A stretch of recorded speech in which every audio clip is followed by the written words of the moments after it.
Hello. Hello.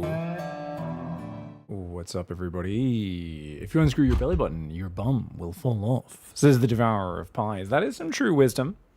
That's actually a scientific fact, I believe. How are we doing, guys? Thanks for hanging out. Guess what? We finished the run challenge yesterday. We took the day off before that, so I had to do 26 kilometers yesterday. My ass was hurting, like the top of my, kind of just at the top middle, almost like around my coccyx by the, around 20Ks. But it was good. And honestly, I don't feel like I pushed as hard as I could have. I probably could have gone full, probably could have done a marathon yesterday, I think. I think with this, the vast amount of distance we've covered this month. 300 kilometers in total is, what is that, 7 marathons? I'm not good with numbers. How long is a marathon? 42.2, I think. Marathon distance kilometers is 42.195. So 300, what do they do? 300.46 kilometers. If we divide that by 42.95, we did 7.120748903898566 marathons over the last 30 days. I am really looking forward to not running for a few days. I think I will go work out this afternoon after my stream, but I think it will involve calisthenics. And I also am going to have to not eat as much junk food, which is going to be it. Yeah, pretty crazy to run that in less than 2 hours, says Argnono. Yesterday's run was not less than 2 hours. It was, let's look at my Strava here. We've got it open. So we did 26 kilometers yesterday, average pace 4 minutes 51, which I think Strava maybe cuts out the time when I wasn't moving, either at a traffic light or stretching or drinking water, because there was a few small little breaks, or stopping to smash a gel and wash it down with some, what do you guys call drinking fountains, right? Is the American term, drinking fountain? We call them bubblers. Had a bubbler. The worst, though, the first one I went to, I had my gel and I went to do it, and some fucking, you know when some kids jammed like a little stick in there so you can't even see it, so it just fucking shoots like a goddamn fucking laser into your face? I was like, god damn it.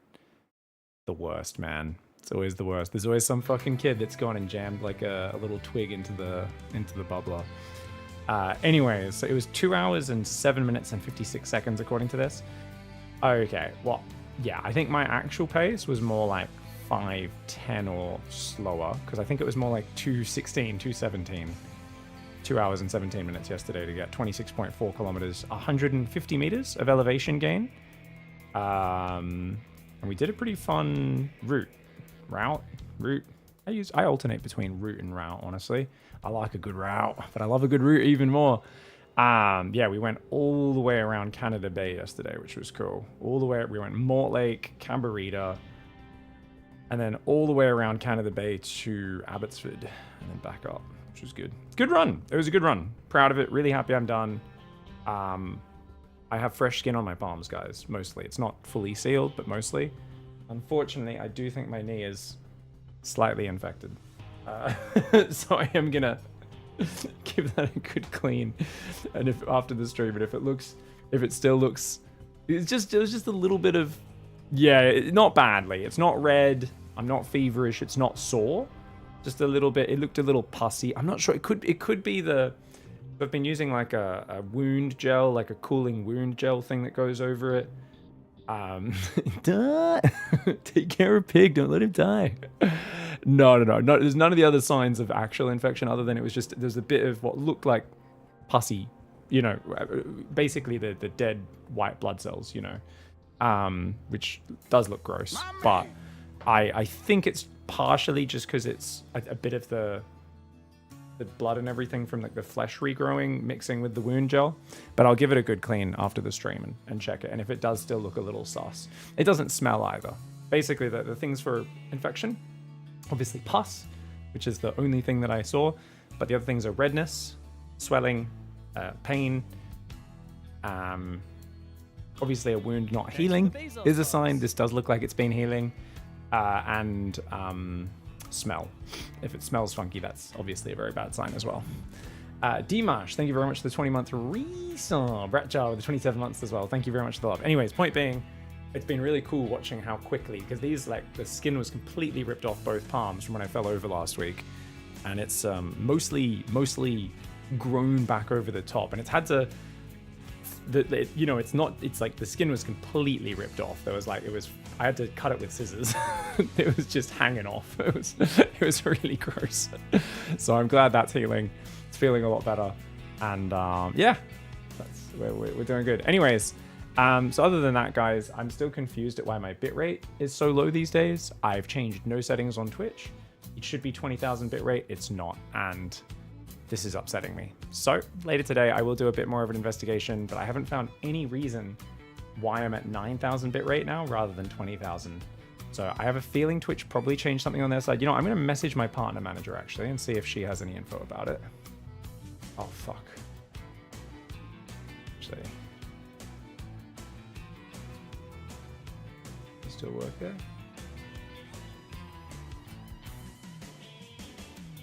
Like, wait, who's my partner manager at the moment? Because Dot normally speaks to Twitch people.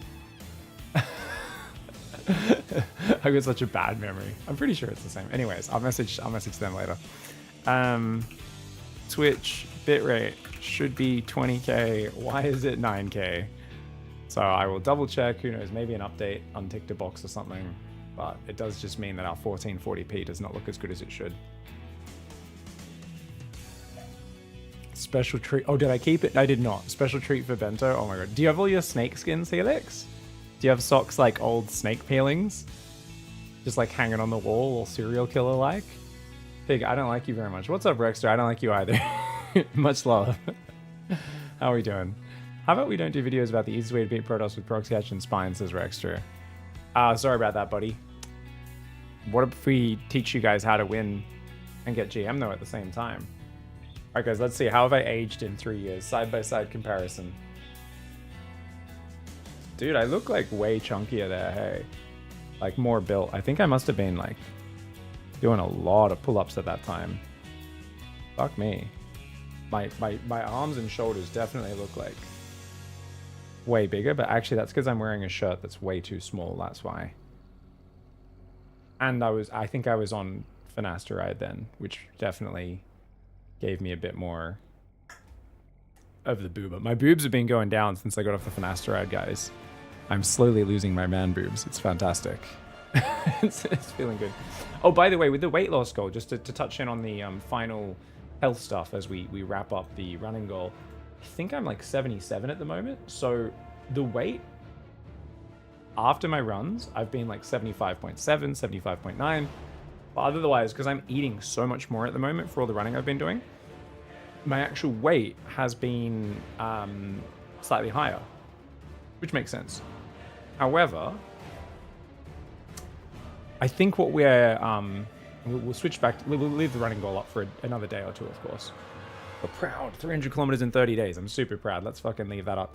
But what was I saying? Yeah, I think I've just got to stop eating as many snacks the next few days because I'm going to be taking some days off running, right? And I've been eating so much. So I'm going to be swapping my snacks out for fruit, which I have been eating a lot of fruit, but I'm like, you know, eat fruit for your snacks, not fucking stop eating the chocolate biscuits and shit. Stop eating as much ice cream. And we're going to start getting back on the slightly heavier protein while we do a lot of calisthenics over the next week or two to try and make up for just how many times we skip down normal workouts while doing obscene amounts of running this month. So hopefully, usually with that, as my food intake lowers, it's more protein, less carbs. There's going to be a lot less water weight because when you've got a lot of carbs, your body holds on to a lot more water, essentially, with the carbs. It adds a lot of weight. So I'm thinking over the next 2 weeks, 3 weeks, we'll see if we can get down to that 75 kilogram weight goal. Honestly, there's no need to do it, but it's just for shits and gigs at this point. I made a number and I feel like doing it. I feel really healthy and really good either way, so it's totally fine. But I'm like, the number's close. I want to hit the number, and we'll see how we go. Ice cream's a banger if you work out. It's only not good for you if you don't lift, says Glaucovan. Ice cream? Not good for you. I mean, It's not the most nutrient dense food, but it is the most calorie dense. Yeah, but obviously you can still eat ice cream and stuff, especially depending on how much you work out. But yeah, point is we'll be trying to hit that weight loss goal. So ice cream will not help us in that function right at the moment. That's all. Fratswag YOLO, you ran a half marathon yesterday. You feel dead. Thank you so much, Lunchbitty Cheer, dude. Well done. Well done, mate. I did 26 yesterday, and my ass was hurting by the end of it. I've not been stretching much since I hurt my hands and my knee, even though I can still do like my glute stretches, my hamstring stretches. I've just been a lazy fuck. I've been like, well, my hands are sore and my knee is sore, so I can't do the exercise, which is just a complete cop-out. So I've got to stretch every day for the next week as well, so that I don't end up just falling apart after all of the muscles being a bit tight after a month there. So, what's up, guys? Angrath's here as well. On the note of physical exercise, I'm getting into historical longsword fencing. Oh my god, dude, that shit's crazy. Have you ever done anything like that, Angrath? Because those things can be fucking heavy, dude. That's a good workout. Just remember, you want to look a little bit more like one of those cool guys who's like prancing around, rather than a guy who's actually like figured out how to use it historically. So like, I want like just basically study like Darth Maul and like Star Wars movies. I want you to use those techniques. Speaking of which, did I tell you guys a few months ago I was working out at the park and I was like, do I see like a flashing light over it? I looked over, there's this like public pavilion kind of performance place in the park, and obviously when nothing's going on there, there'll be like old Chinese ladies dancing on it, or someone doing like a whatever, you know, people doing dances or rapping or whatever weird shit. Like people would just go and use it, right? It's public space. There was like 12 dudes practicing lightsaber battles on this stage and like running around in the grass in front of it, or like full practicing their lightsaber sword like battles. It was fucking fantastic. I was like, these guys are fucking legends. There's just like, I was like, it's the local lightsaber crew meetup, and I was just like, dude, what a bunch of fucking legends. And it was so funny because like one of them, you could tell had studied the fucking the Phantom Menace. Like he was always doing like Darth Maul style flips with like, he was doing like little half cartwheels with like every single stroke of his lightsaber and stuff. It was the funniest thing. I was like, these guys are actual legends. Mega cringe? I mean, if cringe means life goals, then yes, it was mega cringe. Fucking badass, dude. Dude, shit like that's so much fun. I think basically being able to embrace and like do cringy stuff is like, essentially for me, that's like reaching self-actualization. You know, like people are like, I just want to like focus on what's important and live my true self. And like, for some people, that involves drinking a matcha fucking latte every morning while like pretending to meditate so they can tell their friends about it. And for me, that involves just doing some ridiculously dumb, nerdy shit that happens to be fun in the moment. Nothing cooler than not caring what people think. 100%. If you go full Anakin Revenge of the Sith mode, you'll be both flashy and somewhat historically accurate. Oh my god, wouldn't that be funny? They're having a lightsaber meetup. And then one's like, I'm Darth Maul, ha ha ha. And then like one's like, oh, well, I'm Luke, blah, blah, blah, blah. And then one's like, I'm Anakin. And he just like runs over and kicks like a random child nearby in the head. And you're like, oh my god. Jesus. Local lightsaber nerd assaults multiple small children saying, fuck the younglings, they must die. You're like, oh no. Kaisa Brought, thank you so much for the 2-month resub. The women and children must also die because they are all part of the problem. Okay, guys, so I think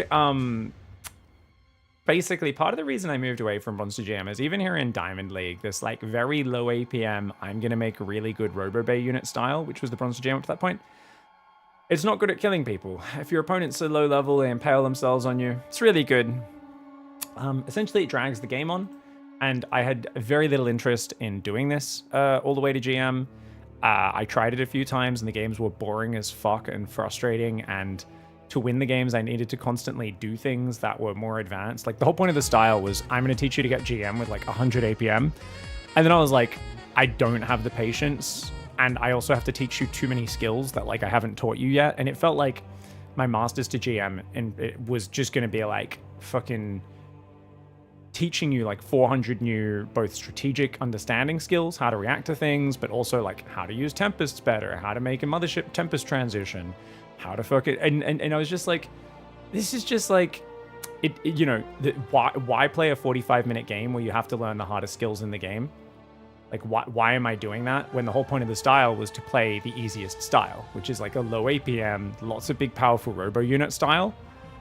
So it was just kind of like, well, this defeats the purpose. It's like the whole point of Bronze to GM is I'm teaching you relatively easy, attainable things to do. And in the pursuit of finding that, for Protoss, I ended up actually leading you into a style which is really quite good. In Diamond, you need to expand towards the top end of Diamond a lot in terms of what your flexibility is. But like, as we see here, but even more so to get to GM, you basically are playing the Ultra Turtle late game stuff, which, you know, it's maybe not the fastest style required, but it's just very difficult and very slow, and it's hard to be making plays. And that's also like not really a style that I think is that fun. And I struggle to teach people things that I don't think are particularly fun. Did I lose this game? By the way, this is in the Diamond Part 2, guys. This is, I think I'm killing him with Zealots, though. Oh, we're going to warp in Zealots on the Colossus? That's kind of Chad, guys. Oh my god, that's a Chad maneuver there. Oh, that's actually a cool move. Good job, Pig. Good job, Pig. Thank you so much, Uberine, guys. Can we slap some bacon down to say a big thanks to Uberine? Guys, can we get more than Bulgarian for that? Come on, massive thanks to Uberine. That's 5 gifted subs. Streams barely started. Literally, people like Uberine dropping in and just dropping subs like that 20 minutes into a stream, 10 minutes after the time is finished. This is what allows me to not sit here begging all day, guys. Like, this is what allows us to do content. Slap some fucking bacon down for Uberine's generosity, mother truckers. Fat Swag YOLO, Ratjar, Dimash as well. We appreciate you guys, and Kaiser as well. Thank you so much. Y'all be legends. Y'all be legends. Okay, so yeah, and like you end up here like this already like having to deal with carriers there with a Blink Stalker transition, because I was like screw going Tempests, because I think I was teaching people how to go Tempest earlier, and then I was like, nah, let's just play Stalkers. But then I was like, wait, is Stalkers actually too advanced? Because I'm teaching, so I was constantly in a situation towards the end of this Bronze to GM with like, I kept stressing too much over trying to make it easy. And at the end of the day, if you want to become a Masters or a GM player, you have to like become a good RTS gamer. It's like, it's not easy to get to Masters and GM, right? And I was just so stressed trying to like make it easy and make this like cohesive, because so many Protoss players complained about my other Bronze to GM being so hard with the jump from Gold to Platinum, and then like the jump from Diamond to Masters. There were like such big skill gaps. And yeah, so what we're going to do is we're going to be finishing this, but I'm figuring out if we completely abandon the styles that I taught, or if there's a way to somewhat meld what we'd learned in Bronze to GM up to that point with the next step. Thank you so much, Shaky Squirrel, and around then, bam, big hype train. Thank you, guys. My man. If you want to make it easy, you can just tell people to go mass carriers, and it's still hard. Well, yeah, normally my answer to this sort of stuff is basically let's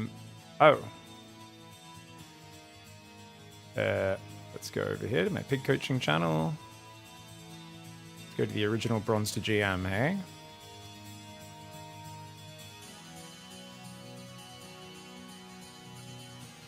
What was I teaching people in towards the Diamond, towards the Masters and GM? Yeah, printing Zealots and timing attacks is the thumbnail.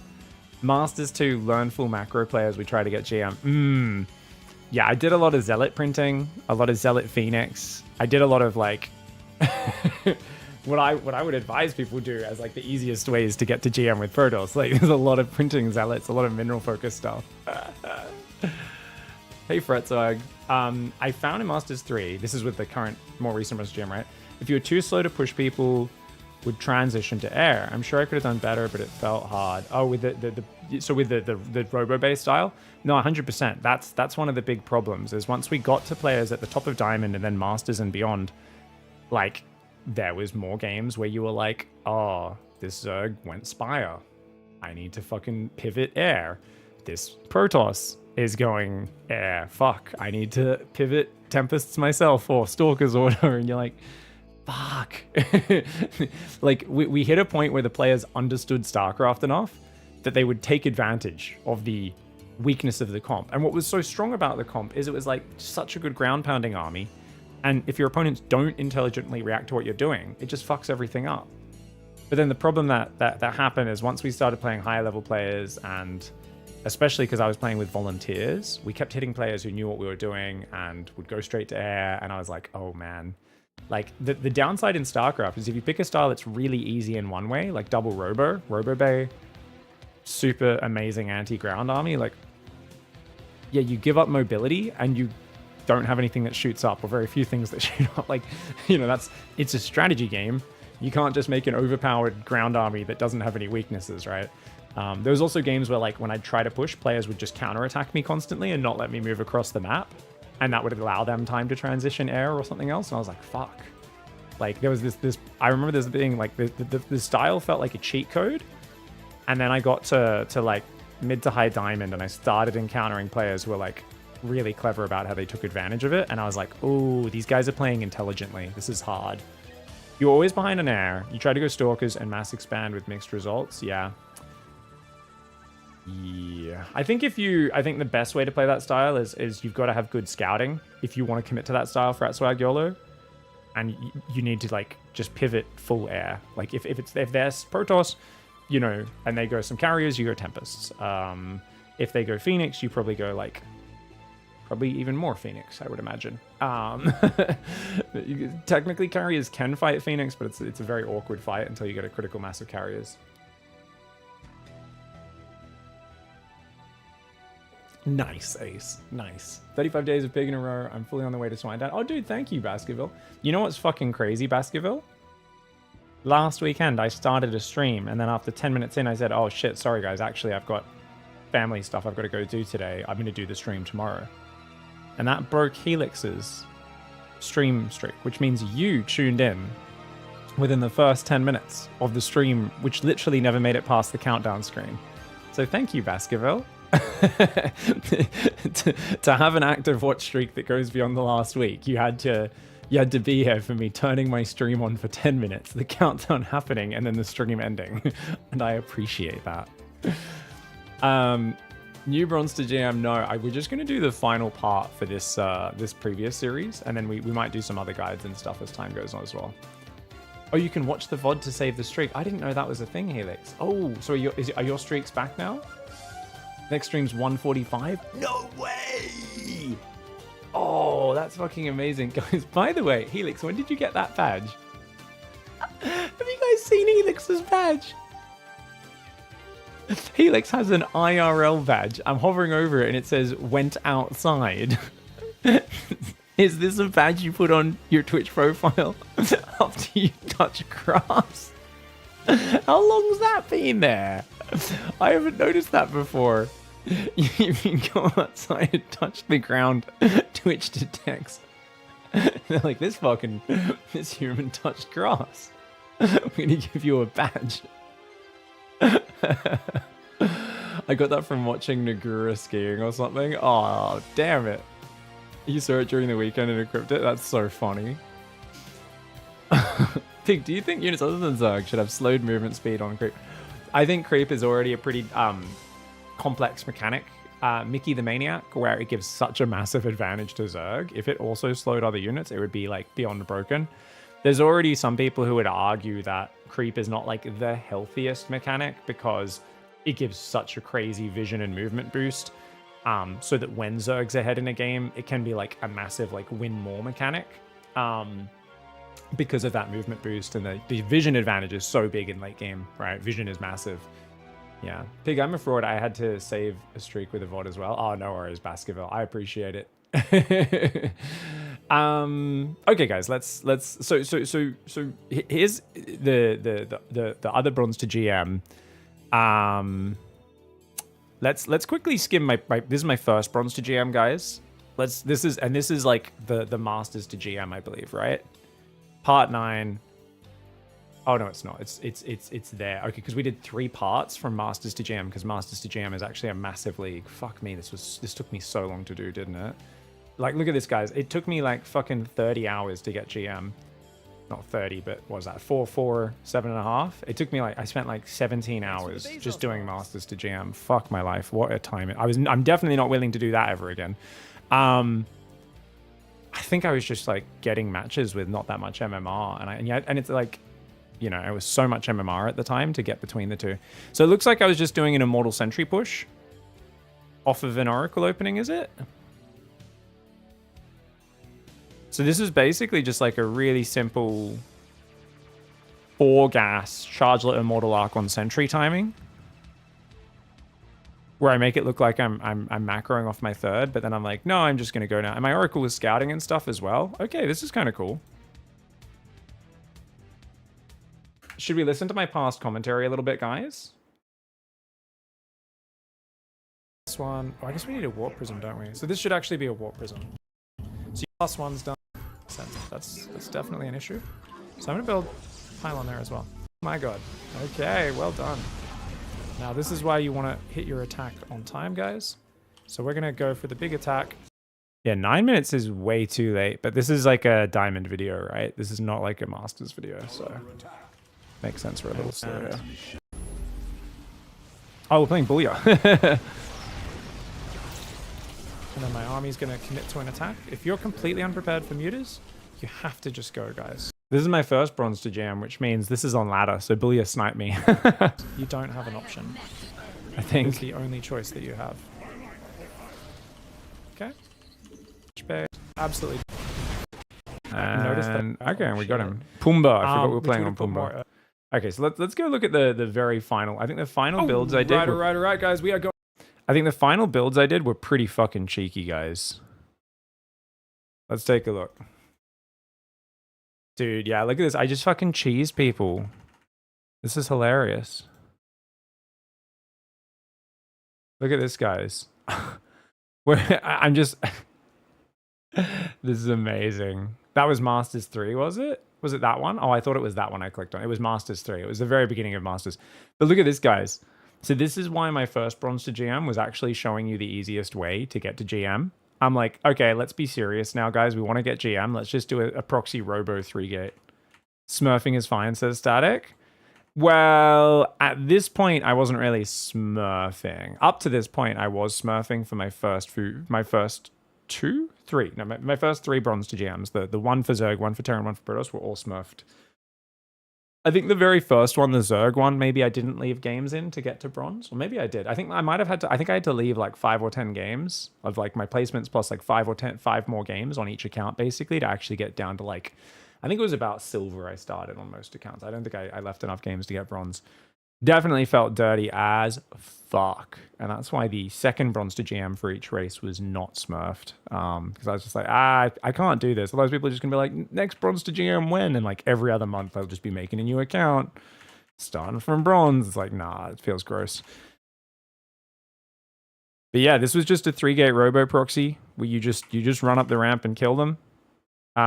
Fair call. Against Zerg, I think we're just doing still the Oracle into 3 base. No, this time, okay, this time I added gases on my 3rd. So what was I doing differently here, guys? We have 5. Looks like that gas never went down, apparently. Now we're going to try and take this base up on the top. Lots of roaches, lots of queens. This looks like a... Smurfing is fine. Clueless, says Static. It's not. I haven't watched the VOD and still on 22 streak. Must have seen the 10-minute stream. Nice, Static. Very nice. I think they just stopped dying to the all-in. Says Frat Swag YOLO. This map pool was a lot of fun. When bronze to GM in AoE 2, I think we can do that. It depends what you consider GM in AoE 2, I would say. I do like AoE 2 a lot. I think we'll be doing a streak of AoE 2 content soon. I've been planning to for like a year, and I just keep putting it off. So... think it's time. I'm going to build another Colossus now. And I'm going to just get a cannon in each mineral line. Now, the whole reason for that is in case muters come out or something else. Yeah, the Always document's nice to have. just here. Sorry, I should Got an have that overseer open. scouting us. Always good for us to Sorry, I've got my documents open on the other monitor. make sure for we 2021. deal with that For wherever 2023, possible. I should have 2021 as well. All right, Masters 1, the final stretch. and then we can start making disruptors as well as the Viagra. Did I say Viagra? Oh, I'm doing a Colossus push. Oh, I did a Colossus push at the end. That's crazy. I didn't realize I did a Colossus push, guys. That's so cute.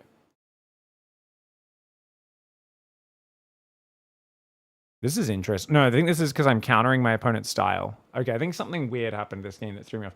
Because if we look at my notes, it says PVZ, Pro Block Zerg Natural, Chrono probes harder rather than the Adepts. And we're going to show a core first variation with super quick double adept pressure as well.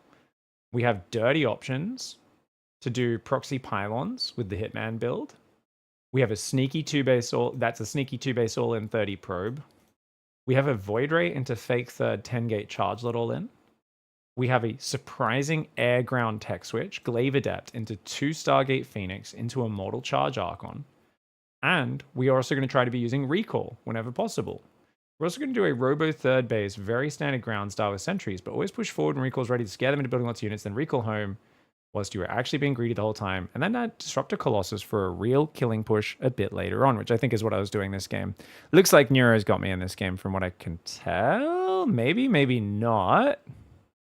But what an... Yeah, okay, so this was definitely like my choices for PvZ in the first Bronze to GM and the very final Masters 1 to GM stretch was like, here's a bunch of different fucking cool shit I can do. Like, I was like, hey, if we're going to become a GM player, let's have multiple builds. And that's probably not something I'd teach again because I'd rather go deep on one build, I think. But this is so fascinating that, like, trying to remember this is the 2021 Bronze to GM, and I was just like, yeah, we're going to fucking... Sometimes we're going to do a 30 Pro Bowl in. Sometimes we're going to do this. And I think it's partially probably because I knew I'd be playing the same players a lot. So I wanted to make it like difficult for them to, you know, predict what's happening.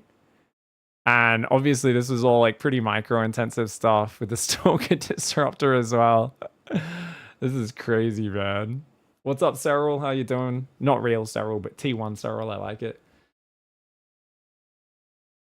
You should get some competition with SC2 streamers. You get some good Eastern European coach with a nifty nihilistic attitude of pure negativity. Nice. Well, the thing about Eastern European negativity is it's like positive negativity. It's like there's like a camaraderie and like shared pain and misery, you know? So it's like it's like you know, it's like we have all endured minus 50-degree winter for decades straight. It makes us understand vodka, why it tastes so good, and cure our soul of eternal sadness. You know, like it's but like there's actually a joy in it, and that's, you know, it's very alien to I guess like my sort of the pussy ass culture that we grew up in. We don't even drink vodka when we're babies. Bunch of fucking pussies. Not even drinking vodka as babies. Everyone knows babies get stronger if you give them vodka. It helps to beat weaker players if you're instructing us on an obvious win condition. Yeah. They've been dealing with vampires for centuries. Does Romania count as Eastern Europe, guys? I guess we'd call Romania Eastern Europe, right? This is like quite kind of far south, but I guess you'd call that Eastern Europe, yeah? Fair enough. Guess it's not that far south.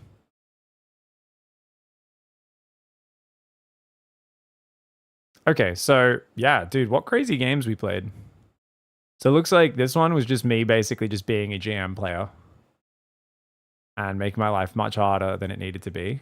Fucking wild. Let's see. Did we just 3-gate robo every PvP? Oh no, I didn't. I expanded. So why did I? And then some. Okay, so let me just quickly check. What was our PvP build in the final stretch, guys? It was Twilight Sentry Stalker expand, but looking for little adept timings to do damage and blink harass damage. Okay, so it was kind of solid play, but like focusing on harassment and focusing on looking for good DT usage as well. So it was very much like, oh yeah, my first piece. Yeah, so in this one, guys, the whole thing was like, let's 1-gate expand. We're finally, for this was I was only in Masters 1 when I finally in my first Bronze to GM said, let's react to things we scout in PvP. This was like up to this point, everything was fully aggressive, build picked before the match even started. And I was like, you know what? I guess I should show a single reactive game, right? Which is fucking hilarious that it took me that long to get to. I was like, we'll do it. But then even in the reactivity, I'm just looking for when can I like hide a pylon and sneak adepts into your base, and when can I sneak DTs in if I think you're skipping detection. It's so funny. And it's like, it's because the thing is, I think what I really loved about my first Protoss Bronze to GM is it showed so many different skills and unit comps and styles. And like there is a real beauty to it. And I think I over responded to the criticism. The criticism I got with this Bronze to GM, for those who don't know, was essentially people saying, well, you're doing different things constantly. And I'm like, yeah, that's StarCraft, baby. The whole point for me was, I think Protoss has some of the coolest, best tools that hard counter certain things really well. You can tech switch into things that totally wreck a certain type of army from your opponent. There's so many different ways to play, and there's so many different magical abilities, like and cool abilities and comps. And my first Bronze to GM was, I want to show you guys fundamentals of Protoss, and also in between those fundamentals, I want to rotate between as many different units and show how to use them in different styles as possible, so that you're going to get some info on how to use oracles, some how to use sentries, some how to use stalkers, a lot on how to use lots of zealots, because I love zealots, some colossus, some disruptors. And I kind of rotated between basically the entire toolkit other than Skytoss. And people were like, well, I want it, but like I did this build and now I have to learn something entirely new for the next league. And I'm like, well, no, you don't. You can just stick with the same strategy for a few leagues and then just add the other fundamentals you pick up. But like essentially a lot of people who follow Bronze to GM are looking for me to kind of like tell them how to play rather than think how to play. Not everybody, but like definitely quite a few people. Like, can't I just follow exactly what you do in the order you do it? And I was like, well, no, like StarCraft's more about doing what you find fun, and I want to give you guys the tool to like pick what you find fun, right? Which I think is more useful if someone's naturally passionate and self-driven and is going to like say, oh, I love the Sentry Stalker Colossus style, so I'm going to keep doing that even all the way through Diamond or whatever in this matchup. And like, you know, there's a lot of choosing you have to do about what builds you like and which ones you want to stick with. And because of that, people are like, well, what the fuck? Like there's not much carryover. And I guess on the counter side, the basics of Protoss are much easier than like the basics of Terran. Like if I'm like, hey, we're learning mech for one league. By the way, now we're doing bio. Oh, by the way, it's like a fucking Widowmine army. Now we're playing libs every game. I'd say that's much more stressful as Terran, because there's just so much more basic shit to do a build order and micro your army on a fundamental level. Like, don't worry, I'm not saying Protoss is like the easiest, but getting set up is not that hard with Protoss. But using the correct thing, like Protoss is more of a strategy race than Terran, right? Terran is more of a mechanics race. Protoss is more of a strategy race where you want to use the correct units to counter your opponent's army. You want to use those units correctly. Whereas Terran is more like you want to hit your build at the correct timing by practicing the fuck out of your build and not getting supply blocked and hitting everything just right. You know what I mean? And that was something which why I thought this made sense for Protoss at the time. And I think it did. And I think it was actually really good in terms of like how it taught some really useful skills. But it did also come with a cost in that you are not given an easy path to follow. You are not given an easy path to follow, but I also think it's like the correct path for really giving yourself flexibility as a Protoss player, having all the tools in front of you in your arsenal and being able to do it. And perhaps I've overcorrected in my more recent Bronze to GM, where rather than playing this style where we did so many different things, in my more recent 2023 one, it was like, we're going to do Robo, second Robo Bay, and then we're going to do second Robo Bay again. And then we're in GM and players are countering us. We're still going to do double Robo Bay. I was like, I probably should make my life a little bit easier. Like, you know, number one, people are blind countering. Number two, it's just a bit slower and the high level players are, they're going to scout and react to things. It just is the nature of the beast. And yeah, it's kind of like there's so many, it's where do you, there's always difficulty in StarCraft. Is the difficulty from doing something new constantly that you're not as good at doing, but is better against the opponents? Or does the difficulty come from you basically encountering yeah, is it because is the difficulty that the style you're doing you may have done 100 times, but it's just not the best style? It's just not the best at the level you're at now. It's gonna have diminishing returns or whatever, you know. So it looks like we've done 2 adapts here. Oh, this is the Diamond League one, right. This is still Diamond League. Yeah. This was the last video we did. So we go double Robo Bay, third base. We're just like, please don't have muters. And then I guess we started pushing a lot earlier in our games because I think we saw we must have seen a Spire. I think there's an observer in the back of their base, right? When it's come out, that's going to be our army. So I think we have to push. Thanks for the Bezos bucks. Got a 4th on the way.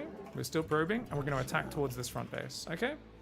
So the whole idea here is get the observer on that, warp in a few zealots. These guys are going to attack this base, try and kill it. But we're ready to recall, and we're actually expecting to recall. We just want to make him panic and maybe kill some drones. Clear a bit of the creep as well. Actually, I don't know if I spotted the Spire. Okay. What's about... All right. This guy has 5... He has 5 bases, which might be why I'm pushing, just because I'm like, this guy has 5 hatcheries. Like, we can't let a Zerg just take 5 bases and cover the map and creep for free.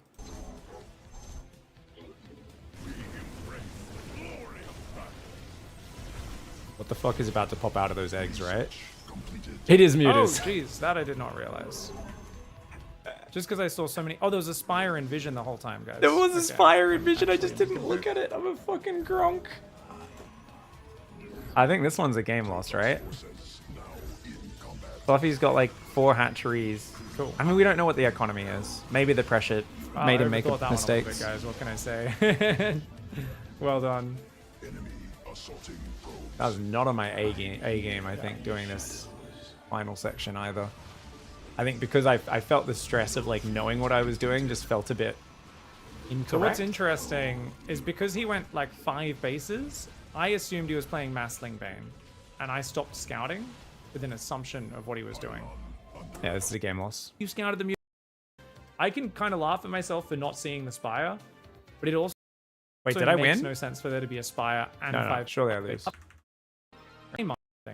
Surely I lost, right? 5 base. I think I tapped. I have nothing that shoots up. To that, we would have seen it. Yeah. So usually. Yeah. He was only 55 drones, so if I just I mean, we would have been fine if we just scouted. But then I guess we were doing that same thing every game, right? What's happening? Ooh, this map was so pretty, guys. You remember this map? This had like the beautiful trees all over it. Oh, I love this map. Make one more observer. I mean, I don't like the terrain as a Zerg. The terrain as a Zerg was stressful as shit on this map. But other than like aesthetically beautiful. And I think we should be okay. Okay. Django, thanks for the 7 months, dude. Over Zero here, mercy. A little bit further away from him. Zero mercy. Actually, screw that. Let's take it right here. Why are you taking the triangle, bro? You're playing a ground-based style.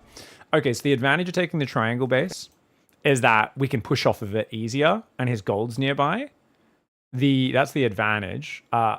Downside is we struggle against air, and it's usually easier to defend air in a straight line because then they can't bounce between the high ground, low ground. New video with 3 pigs on screen? 100%. 100%, yeah. Yeah.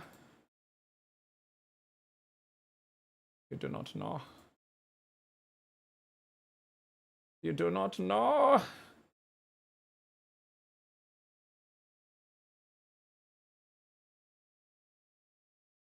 This one just goes here. I will not block the overlay. Don't worry, I'm a professional. I'll just put my stuff there. There you go, Twitch chat. You have requested, and so you receive. Yeah.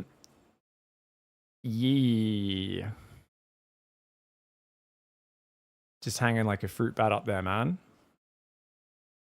Ooh, get that immortal inside the wall off. Not losing that immortal's huge. Easiest fighting unit, okay? All we're doing is chronoing the Colossus, making Viagra, making all these units. Trying to get damage where we can. I think him opening that gateway is good because it allows me to go in and out. But until I get the Colossus and a few more Zealots to deal with the Zerglings, we're screwed. Now, he just droned. That base looks way more full. This base also has more drones on it. So what are we going to do, guys? Well, we're going to build 2 more Immortals. We're going to build another Zealot, and we're going to push out now.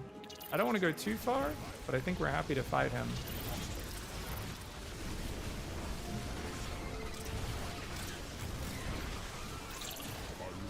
Oh, we had battery we overcharge in in this matter. Surprised. Look at that. I mean, obviously, we're going to kill so many units, though. Should have trapped him with the force field there. Let's get the Twilight and the 4-drop, and then we can move out to take that 3rd. Yeah, I don't think like super aggro play actually makes a lot of sense against the style I'm doing. Because I'm naturally sitting on 2 base and making like Colossus and Immortals, both which like are really good against Roach and Zergling. So it's kind of like it's like a cute build from my opponent, but it's probably like not the best against what I'm doing. Unless like I don't realize what's happening and move out and get like my first army swarmed or something like that. But the Observer's always so good. And oh, this is, no, don't do Pig. Oh, he actually dodged Fluffy. Fuck yeah. I guess I played Fluffy before as well, right? So played a few games against Fluffy. Very nice. Had to get revenge after the previous game. Fluffy played really good, dude. Oh, the Disruptors are pretty brutal on this map. Fucking hell, man. This blob of Immortal Colossus. The problem is, like, if he gets Mutas out, right? I need to keep pushing, and I should already be building Stargates, I feel like. I feel like you've already got to build Stargates past Pig. What if he goes Mutas? Don't you have urgency, Pig? What the fuck you... Well, no, I don't. And you might want... I'm literally about to explain why I don't think Mutas can come. Is it just because the Evo Chamber and the Baneley Nest I both saw wobbling? So I think it feels like his gas is committed to Ravager Bane because he's constantly building Roach Ravager. We've seen an Evo Chamber there. Maybe. Well, why? Think about it, guys. If he's making all those Ravagers, all those Lings, double upgrades, he's outside my base. He hasn't... Oh, we saw double Evo as well. Yeah, you can't really go Mutas with double Evo. Had enough time to make Mutas. I don't even need to look for it. I also just look at... I think probably testing, right? We'll do like a testing run Bulgarian starting soon, and then we'll the production. I see more Roaches and drones coming out. If it's really good, we'll just put it up, but I doubt it'll be really good.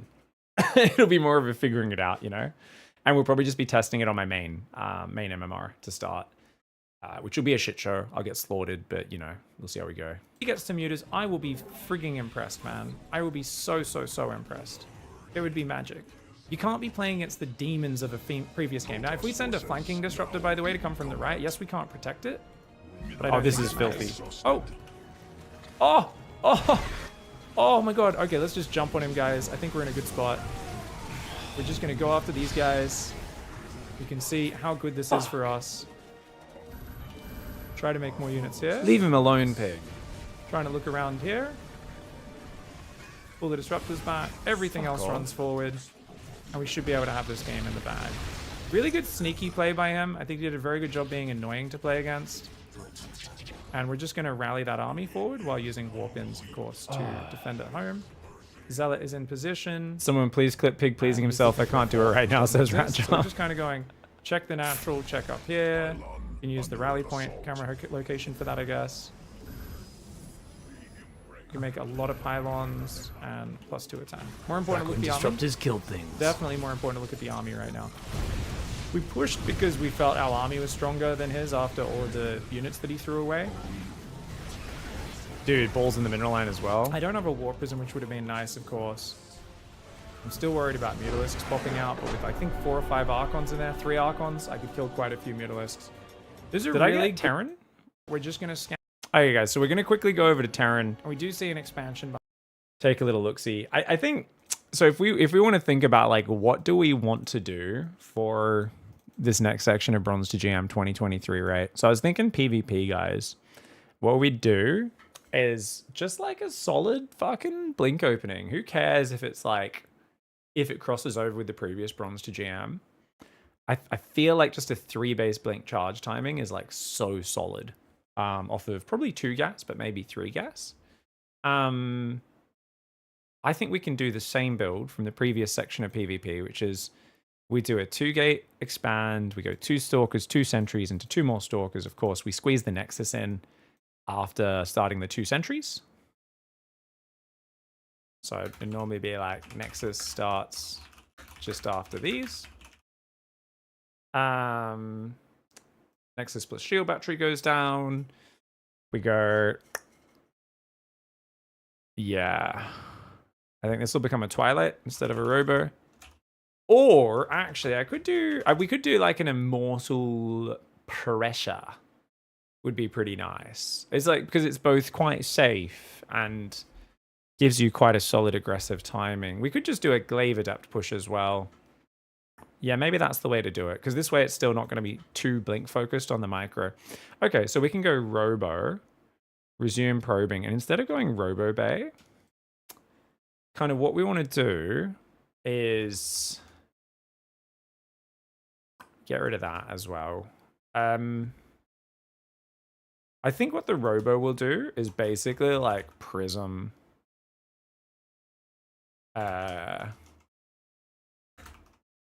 Prism, go drop 2 Adepts, right? As soon as the Prism's out. Actually, do we want to do a 2 Adept drop? Or maybe we could do an Immortal drop. I think if you go Robo first after expand, you normally have a window to Immortal drop. Go drop. Yeah, go drop 2 Adepts is fine, because the Immortal won't be out in time. Go drop 2 Adepts. After the Prism, we'll build an Immortal. And then Observer. And then we basically want to... Yeah. We want to go push. Go drop 2 Adepts. Then join up with Immortal and Army for a push. A frontal poke. Looking to scoop up enemy units, force batteries, and just kill them if they're too greedy, right? So we want to resume probing, and then we're going to be going for like... The question is, do we want to do like a Glaive Adept timing after this build, guys? Do we want to do like... I think Glaive Adept is like a very, very good build in PvP generally. I think it's one of the best timing attacks. I think it's probably a good idea. I think we should probably do that. It's been a while. So I think what you'll kind of do is you'll go Twilight plus 3rd gas. I don't even know if you need a 3rd gas. I think we'll take a 3rd gas just to make it look more like a normal build. And I think we'll probably do like a 3 base Immortal Adept, but cutting a bit of probes just to make it look more like a normal build. So Twilight plus 3rd gas, Glaives, go to 6 gates, and then basically you just want to push with maybe even more than 6, maybe like 8 gates. Observer. I think if you have 2 Immortals, you get your Sentry Stalker from the early game, then you just add non-stop Adepts and go for a big push with 2 Immortal, your early game Stalker Sentry, and lots of Glaive Adepts. You can shade on top of their army, or just shade a few, or just shade either all or a few Adepts into their base to massacre probes whilst pulling main army back. They don't respond correctly. Robo first is tougher now, I think, because of energy overcharge scouting, says Frat Swag YOLO. Yeah, because people see it. I think the trick here, though, is like, because we do a non-committal push, it's fine. So, because we're doing a single Immortal, a few Sentries, and a few Stalkers, it's totally fine. So what I mean by that is, even if people see what we're doing, the question is, will they realize the Glaive Adept timing after? Because they've dealt with the 2 Adept drop. They've dealt with an Immortal Prism outside their base pushing them, which Blink players normally cannot deal with, or at least they can't get a fast 3rd up. And this kind of just free wins versus anyone who just takes their 3rd too early, which is a lot of Protoss on the ladder. And then you've got So I think basically you get the free win versus greedy thirds off of this. You get crazy damage with the 2 adept drop off someone who's just a little sloppy on their early vision / defense, right? Often you won't get damage if they play correctly, but that's fine. It doesn't really cost you anything. And then you do this really powerful Immortal Adept attack, which is normally going to hit when they only have Stalkers and maybe some Zealots. But the Zealots aren't good against large numbers of Adepts. And they really just need like lots of batteries and an immense amount of unit production. Otherwise, the Adept Sentry Immortal is going to be really hard for them to deal with, right? Especially with your Prism there to protect your Immortals. Third Immortal? Question mark? Yeah.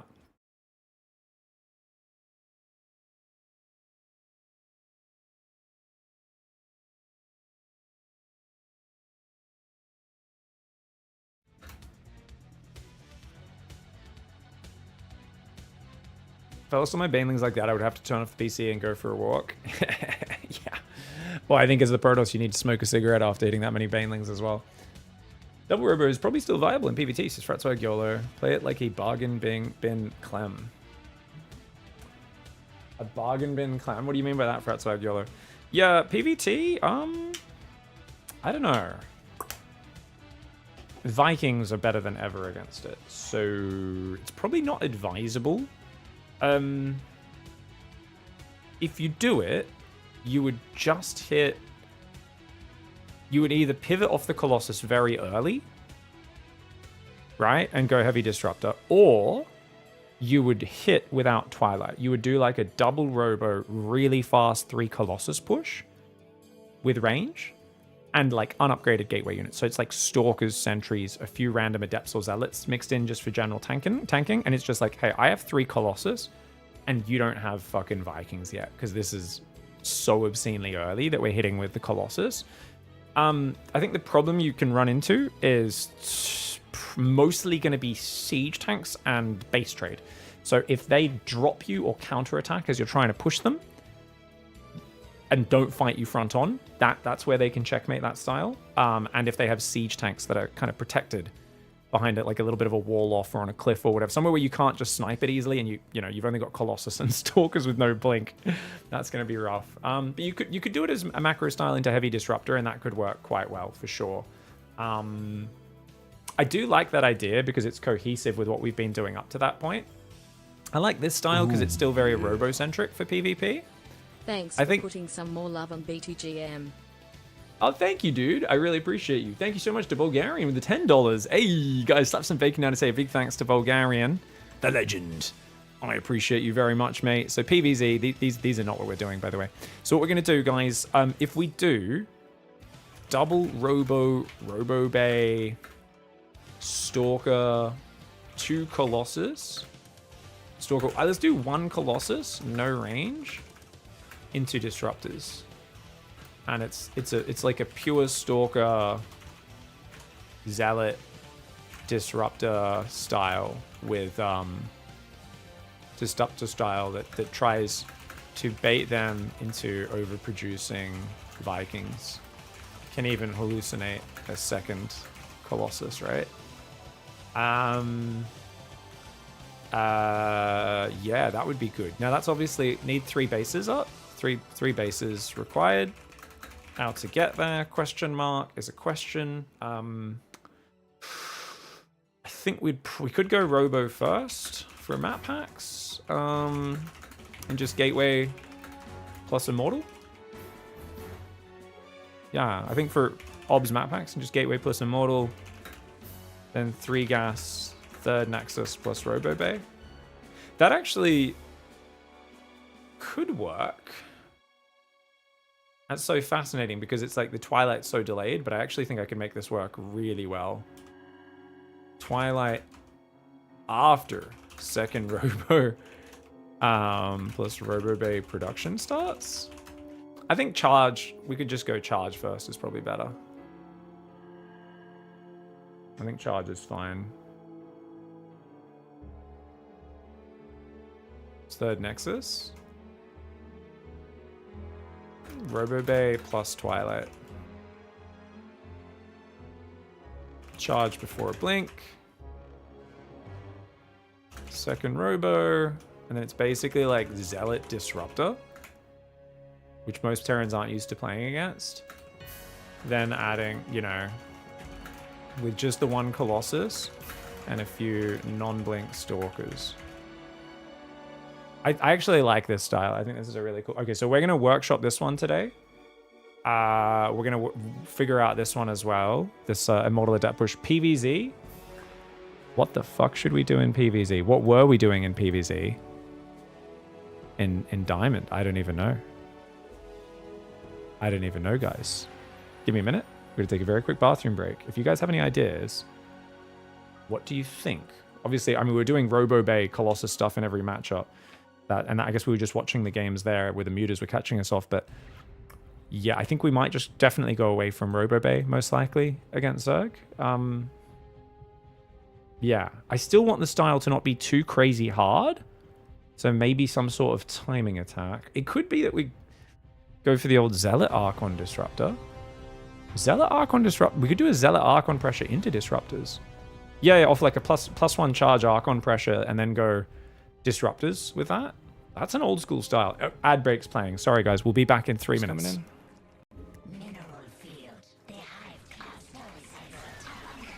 Oh!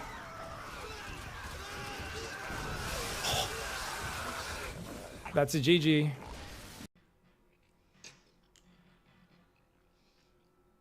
I think it's because on most maps you can usually just never let them get a 4th base.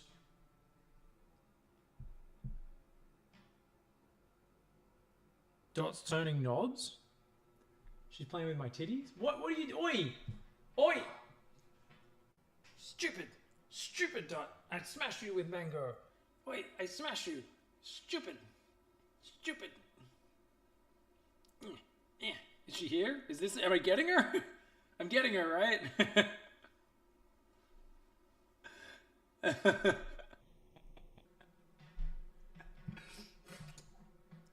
Clem in the top right invading the mothership. I'm not sure how he got through these shields you can see on the top right of the screen, but... Oh my gosh, is the mothership on fire? Okay, this mothership may actually be wounded, guys. Is this like a... It's like a Battlestar Galactica situation, or what's going... Actually, maybe... Are we like... This kind of looks like an entry burn, right? Like kind of like on the shields. It kind of looks like... Are we... Oh my god. Okay, guys, don't go to the edge. The planet bugs out. Pretend we didn't see this. What if... The planet bugs out. You're not meant to see this edge of the planet. Oh no. Yeah, I was thinking maybe the mothership's plummeting through the atmosphere, guys. It does kind of look like an entry burn going on, right? That's kind of cool. Just don't go to the very edge and zoom the camera around. Okay. So he's decided he needs Tempest to pick up Protoss from afar. Baneling's going to go for the clumped up cannon battery. Bit of an Artosis pylon does get taken out. And the Baneling's going to go after that very stacked mineral line. Shrine. I think it was in the qualifiers, wasn't it? Wasn't it like Mana vs. Spirit? Dude, guys, do you know how rare that is? He just did the minute micro move. For those who don't know, that is insane. No one can pull that off in real games. Prince F is the only person in the world who can consistently do that. You have to be pixel perfect, frame perfect to land the grenade. You have to throw the grenade so it goes off the second the shade finishes before the Adept can attack. And it needs to land between the Reaper and the Adept so the Adept gets bounced away from the Reaper. Otherwise, when the bounce animation finishes, the Adept can still hit you and just kill you. Clem. That is, like, we've seen him and other pros try it so many times. It almost never is timed correctly in an actual competitive match. This is something where you can go back to early Legacy and, like, Storm into Tempest and stuff was really big. Oh, that Ghost barely got her out of Observer Vision. Snipes on High Templar. Oh, he's going to get another one, is he? He doesn't have enough for Snipe. Clem just running forward, clicking with his absolutely huge canister rifle. My God, Clem. Well endowed with a big canister rifle there. He's going to take out another one. Oh my God. That Ghost just killed 3 High Templar. It's a bit of a tutorial. Oh, all right, guys. We've run into someone a bit lower than me on the ladder, so I'm going to try and do a tutorial. And that's how you play ZVT. Thank you, guys. Don't forget to like and subscribe.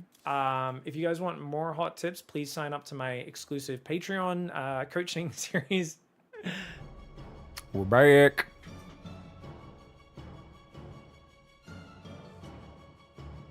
What's up, guys? So, yeah. All right, guys, so check it out. So, People are saying what we should probably do is for PvZ, we can do a 6-gate charge Archon +1 pressure, right? And then we can go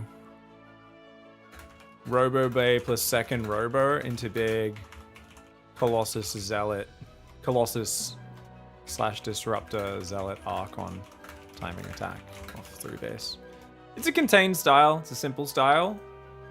Yeah, let's try these 3 builds. I'm gonna hop on now. Sorry guys, like we did like literally a whole stream of talking yesterday. We've already been live for an hour today, and I haven't like had any gameplay on screen. I apologize for that, but sometimes you just gotta talk about game rather than play game, you know? Sometimes you gotta just fucking sit there and just fucking talk for 4 hours, 6 hours, whatever. It is what it is. All right, so we're gonna get in and just try to figure out some of these. So yeah, 2-gate expand into Robo, into Glaive Adept timing for PvP. PvZ will be 6-gate Archon +1 pressure. PvT will be essentially just a Robo 1-gate expand into that next step. Yeah. Sitting back, getting a High Templar, Archon, and Immortal Carrier, says Uberine. I feel like PvZ sitting back is definitely the most rage-inducing style, even if it's boring. Immortal Carrier? Yeah, no. I will never teach people how to play Sky Toss. I am, like, ideologically opposed to it. I feel like Sky Toss is so unnecessary. Basically, for, like, 6-7 years, people have been telling me, you can't beat Lurkers without Sky Toss. And I've just been like, bro, fucking watch me, man. Like, it's called knowing how to move your army around, you know? Oh, I know, but like I know it's just like a late game addition. It's not full Sky Toss, but like I won't even build the Mothership most games. Like I've started building the Mothership recently, just because it is so fucking overpowered and it allows you to recall places, which is cool. But ground, like I just don't think you ever need to go into Sky Toss. Like there are so many games I've watched where if the Zerg just kept attacking and even at pro level knew how to move their army around correctly, they could rip a Zerg apart. But it's kind of funny because like you'll see Protoss players so confidently picking apart a siege tank Terran, and then they'll run into like a Lurker Zerg and they're like, whoa, this guy's unbreakable. And I'm like, Lurkers are just siege tanks. Like they really are just siege. They're a bit more annoying because they're burrowed. They don't shoot quite as far. Their attacks are a bit inconsistent in terms of how much damage they do based on how you're engaging. But yeah, I think there's always ways to get in there. And obviously, I think there's an extreme example of like Estrella versus Scarlet where he refused to go air and started throwing games against her. But in those games, it was really funny because she would just barely hang on to her 2 edge bases and she'd have like 50 Lurkers and Spores on each edge base. And he'd just run into them with like 20 Dark Templar at a time. And he actually just needed to go up the guts. If he went through the middle, she would have died. Yes, TVT. Is this a player who leaves every non-TVT matchup? The number of fucking guys out there just leaving matchups. Now, this is a crazy MMR disadvantage, so I can maybe understand it. Looks like they're playing their other games from what I can tell, even though they are quick. Hey, they played TVZ. What was their build? Was it gas first? Gas first expand, eh? Into second gas. Hellion lib dive into mech. Interesting.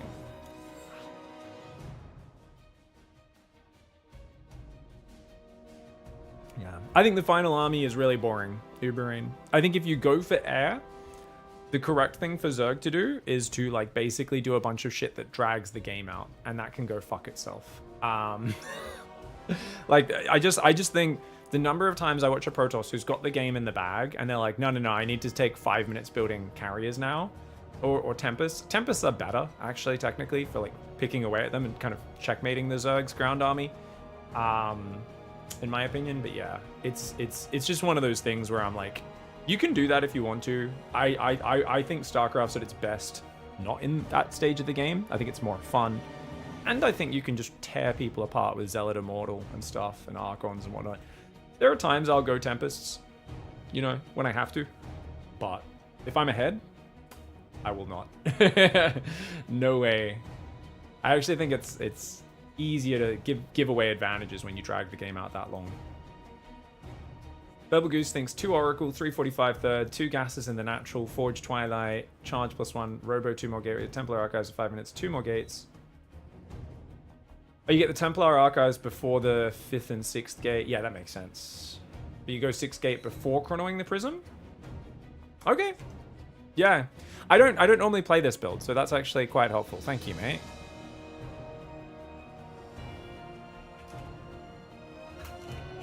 It's like, I know in theory roughly what you're supposed to do, but that's good to have that kind of in order there. Copy paste that into my document. We'll see how we go. Guys, what's with the search time today? Such a slow search time. Last time showed me, I think a VOD where it was used by Lambo, used versus Lambo by Showtime. Yeah, link us up. It's always good to reference. Obviously, like it's been such a common build for a long time. Like you'll see Hero do it a lot of players. So it's always like a kind of mainstay sort of build that exists out there, and has never really been bad. It's never been bad. Close that. Let's check this out. While we search. Pig, can you go full Australian on us? Like, shut up. it's you one of the fucking great dingo. topics, like pineapple and pizza. Yeah. I'm not a fucking monkey that dances when you want me to, you dickhead. All right, let's mute that one. What was this from? This was a home story. It was a home story cup game. Okay.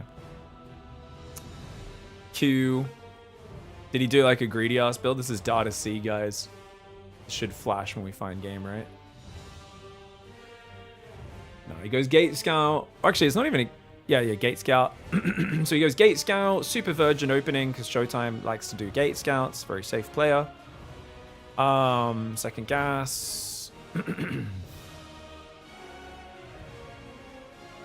Yeah. Yep. I don't think he even chronoed one Adept, did he?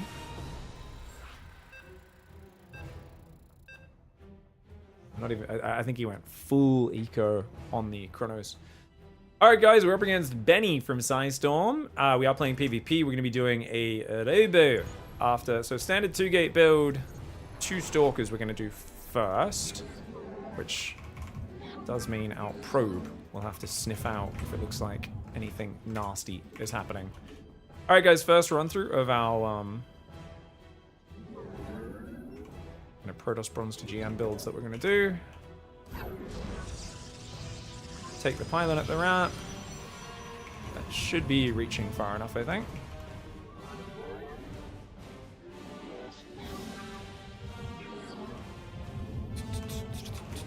Chrono that, a few seconds early. I like to build my gateway further back, guys. It does mean people can fuck with me a little bit.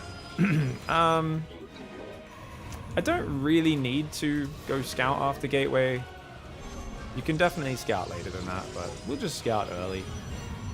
Actually, I feel like second gate's probably a bit more solid. What do you guys think?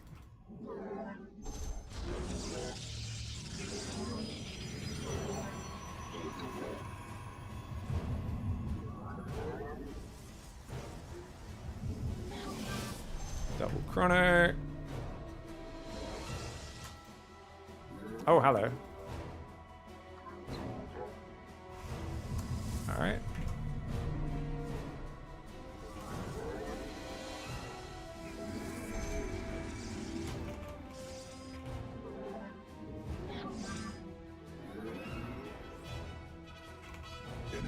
Assaulting probes. Get the second pylon.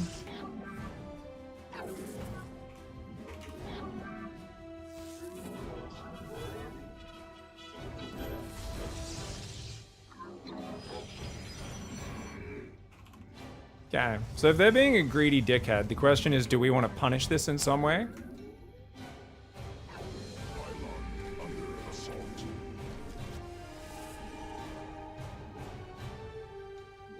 Probes under attack.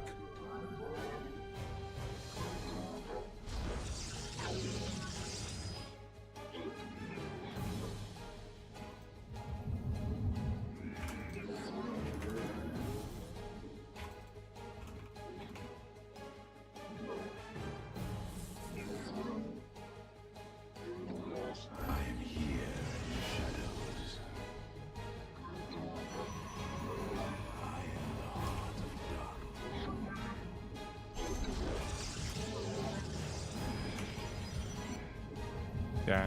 Gonna delay my sentries a little bit here. Against the 1-gate expand, it's gonna change everything we do. I am the void.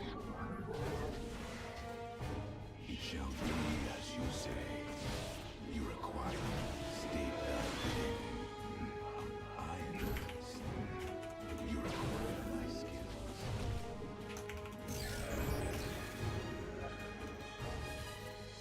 The void hunger. I serve. Cold is the So we'll go Twilight. very wise.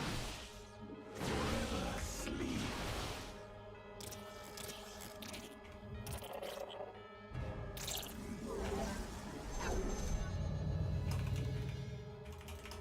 Research completed.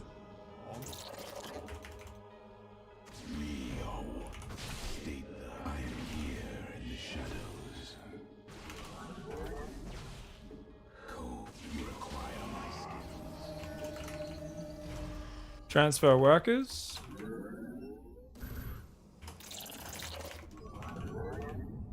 I am here in Oh, he's going Stargate?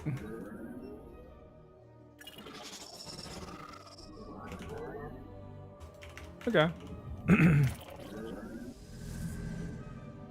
The fuck?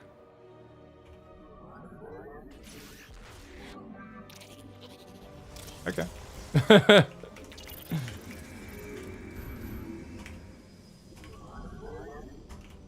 I am here. Enemy assaulting probes.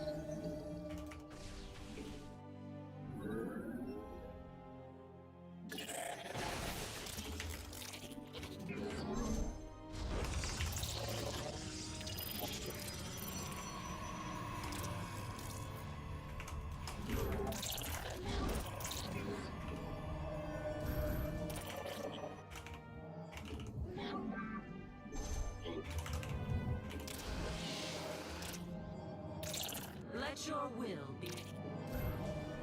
Probes under attack. Haha, you're out of energy, you dumbass. Give us. Yes, Executor. Let our enemy. I am here in the shadows.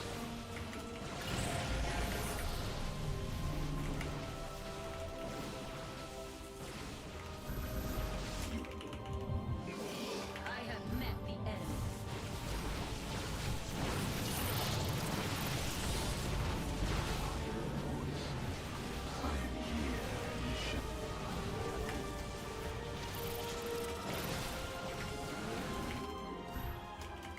Didn't micro my adepts at all because I'm a pro gamer. GG's. Poof. Crazy. 1-gate expand is wild.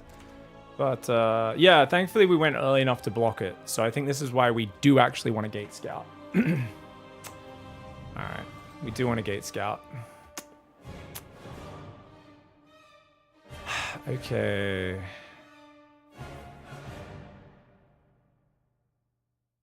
We gotta get rid of that line. Sorry. Gate scout with probe. Scouting, go and hide an enemy force. Blah, blah, blah, blah, blah. Scouting, one building nexus. Yeah. Third pylon and low ground, which I forgot this game.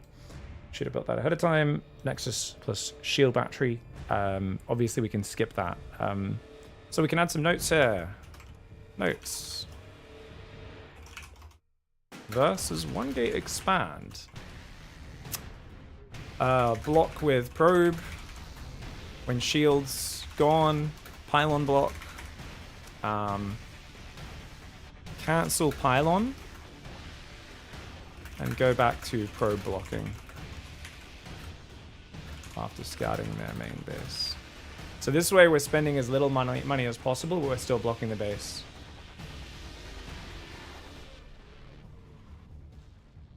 So that's essentially it. Guys, we're just workshopping Bronze 2 GM builds today. I'll probably honestly just do them on my main MMR anyway. But I got to get the builds down a bit first. Yeah. If they still expand fast, drop your Nexus immediately after your 2 Stalkers. and prioritize probing. Yeah, and prioritize probing. Otherwise, basically, if they go Stargate, standard after 1 gate expand. We want to go Twilight. We want to go Twilight for a blink and third base. And then what are we going to do? Basically 2 to 3 gases. Whatever you prefer there. 2 to 3 gases based on preference, your own preference as a player. 3 mineral lines, 8 gate, blink plus charge. All in, no forge. So the trick here is basically we don't have a robo, no forge, no robo, right? So it's very streamlined. No robo. If you can pressure with 4 gate blink, yeah, basically I think that's a good idea as well, is pressure with 3 to 4 gate blink whilst taking your third and looking to deny their third if possible. Add adepts into natural main whilst attacking their third. Add 2 adepts into the natural main whilst attacking their third, and then go for that as the finishing timing. Keep it really, really simple. Prioritize probing sounds really kinky. That might say more about you than anything else, mate. Yeah, I don't know. Maybe? If no Stargate, you need a way to scout for DTs. You're playing sentries. 2 sentries will see everything you need. Don't get me wrong. What if someone hides DTs in the corner? That's high-level PvP is basically where you should recognize that they're missing gas. Like, there should be something missing. And that's just basic sentry scouting, which is if you go in and they've got like 2 stalkers, a Twilight that's not flashing, and you're like, where's the sentries? Where's the gas? Like, why are there only 2 stalkers? And even if the Twilight is flashing, you're like, 2 stalkers and blink and nothing else? So like, there's a dark shrine hidden in the corner of the map, and then you can either scout for it or just go, oh, okay, we just had a robo here. But you're basically relying on 2 sentries to scout everything. Yeah. I could have killed him if I body blocked there. I should have had faith. Yeah, 1 gate expand is very greedy. I don't think my opponent scouted either. It's a bigger map, so I can understand why he did it there, but yeah. What's up? Hey, Dweeb, nice sock. Oh shit, a new bronze to GM? Did he do Zerg or Terran yet? So, I never finished my last Protoss bronze to GM. There was not that much interest in it. The streams were pretty dead. It was really tiring to set up and do. And the style didn't transition very well to GM, so it was kind of this conglomeration of all these factors where I tried once or twice to stream it. And because I just got too rigid in trying to stick to the same very low APM double robo base style that I'd been teaching up to that point in that bronze to GM, which worked pretty well to masters. Started struggling a bit on the higher end of diamond where the games got a little messier, but essentially doing it at the highest levels up to GM kind of involved hoping your opponents either hoping your opponents shit the bed, or it was either that or you had to adapt in a ton of different ways, which we hadn't taught up to that point, and it just felt like there was 1,000 things to teach to try and force this style we'd been learning to work. And if you look at my previous bronze to GM for Protoss, it was just like, we're just doing completely different builds every league because we want to learn different skills, and that's what StarCraft is. Let's fucking get after it, you know? Which has its upsides and has its downsides. And, you know, we're still trying to be a bit Robo-Bay focused here. In that PvP, we'll add, we'll go Robo focused in PvP. We're going to be doing Adept Immortal usually. PvZ, we'll be adding double Robo-Bay with our Zealot Archon to do a big like Colossus Archon Disruptor push. And PvT, we're going to try and also, this is a bit experimental, do a Robo first for Observer map packs, which is just a style I've always enjoyed in the matchup. But then we're going to have to go, we're going to try and go double Robo Disruptor pretty early. So we're going to go like, what did I say? Robo Bay and Twilight at the same time. So we'll start building Disruptors one at a time and going Charge first. And then, and we'll kind of work our way up from there. Hey, it's up, Eric Master. Protoss is the hardest early game of every race. Really? What do you mean by that? Hardest early game? You mean like there's like more things you can die to or something? Or like what do you mean by hardest early game? Yeah. I think PvP early game is pretty stressful. There's a lot going on. There's a lot to think about. I think a crisp entry timing at 350 works as a good map hack to first warp in from Cyber first. Yeah, it's much more APM heavy, and you can't just station them everywhere. So that sees what they're doing. The whole point of the observer, the reason I call it map hacks, is you actually just get like 3 observers very early, so you can actually permanently see whole areas of the map. Hallucinations have holes in them. You'll even see Hero constantly relying on those, and relying on them too much. And there's a hole, and the enemy slips out after the hallucination, and he doesn't see them coming, and he gets blindsided and loses the game. It's I'm not saying it's bad and there's always holes, but it's just observers are a very different thing. Like I wouldn't really call hallucinations map hacks. I'd just call it fantastic scouting. But lots of observers all over the map is actually kind of map hack level. Anyways, we're gonna be doing Robo first. Yeah, because we like it's because you don't have blink with this build, you need to see where like a medevac drop's coming from, so your stalkers can be in position. Because otherwise, if they're not in position without blink, you can't deal with it as well, right? But usually, for most players, seeing it coming well ahead of time, knowing exactly where everything's coming from, having your stalkers perfectly positioned while your observers track things, is going to be way more reliable. Yeah, I don't think we need to pull off minerals onto gas. We'll do it anyway. Just out of habit. Why was this guy talking, going, oh, what, in the load screen? Was he much lower MMR than me, guys? There might not be many high-level players on today. Maybe that's...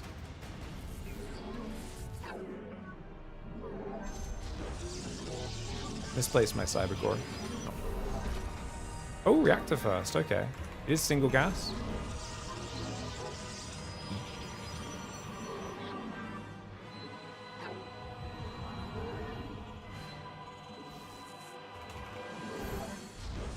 Now, a lot of people would say you should have the pylon on the natural. I've never bothered with that, guys.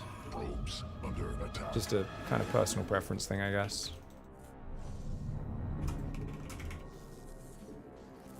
People tell me against Hellion drops, I'll really struggle. People start Hellion dropping me, I might start worrying about it. Until then, don't give a shit. Now, I am delaying Warp Gate to get my Robo a few seconds faster. I think this is a good habit. You guys might not, and that's okay.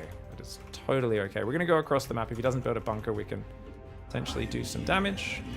I will build an Adept next because it's a little bit cheaper on the gas, and we're going to need that while playing a early multiple observer style.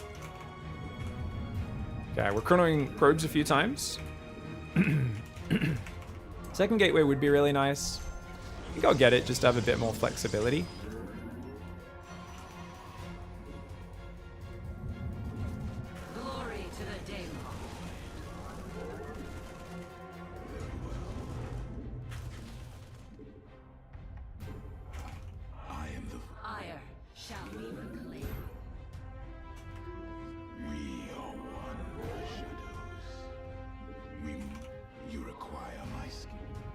Back to the ramp was a good call for him. Use that high ground vision.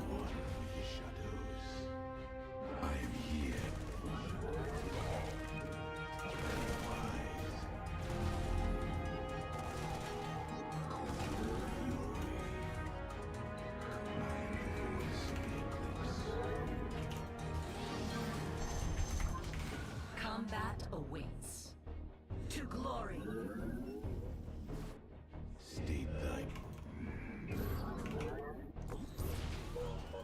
Oh, he's doing the old school one.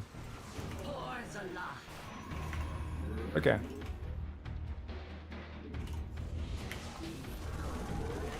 New technology researched.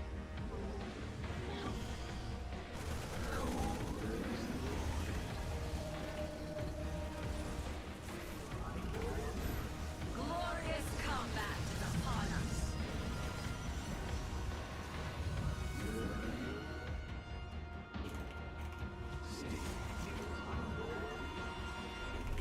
Bit of a shit show. Did not realize he was trying so hard to push there, which is kind of hilarious. Dude, did I only build one extra pylon, even though I lost one? I might actually have rain damage.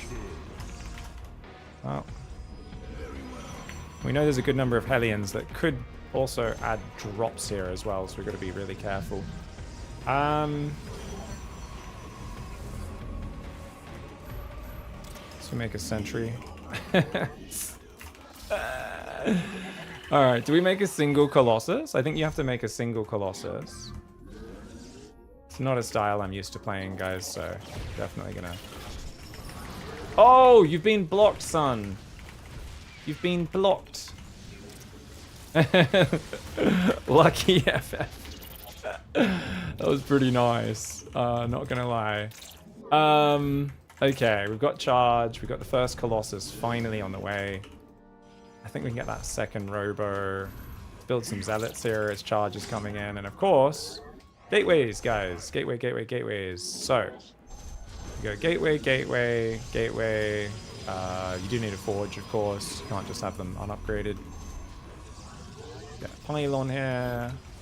I think we're already on a pretty good probe count. Who's tripled up? You're tripled up, so let's get you guys there. I think these guys aren't tripled up at all, so that should be good. And I think... yeah, we can get this. I don't know why. I'm just going to put 3 Stalkers up there, guys. Just feels necessary right now. Also feel like we need this one here. And let's try and get a hallucination to go across the map. I'm going to build another Observer and some more Disruptors. And we can make +1 attack. I think armor's probably generally better with this style. So maybe adjust that next time. I don't think it really matters. I'll probably be alternating upgrades either way. So we can put an Observer down below my main. Oh, or maybe just in the middle of the map would be nice, just to see what's happening. Looks like 3rd Command Center started for him, but not too long ago.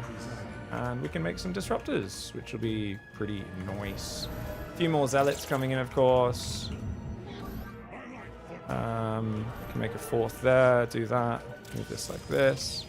Now we don't have Blink yet, guys. We'll start that one. Make a few more of these guys. And of course, if you've got an Observer, you can just do super overpowered shit like this when they're not watching. Oh, he's going to go drop, is he? Okay. Well, these guys are going to go here. Observer can follow him a little bit. He's going to go back out, which is totally understandable. And we've got some Disruptors, so we can do all that. Very nice. Let's go get our 4th base. Obviously, you want to stay pretty mineral focused off of 3 or 4 gases. I'm going to bring everything forward now. Oh, look at that, guys. So we can set that Observer up just outside. We can set this one up over here as well. Keep building the Disruptors. Keep making the Zealots. Let's make +1 armor now, I think. Second forge is probably a very good idea.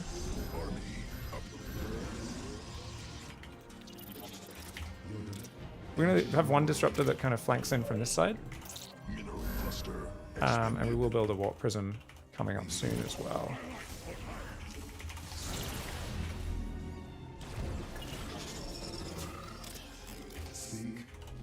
You can see the flanking Disruptor is sometimes the best one.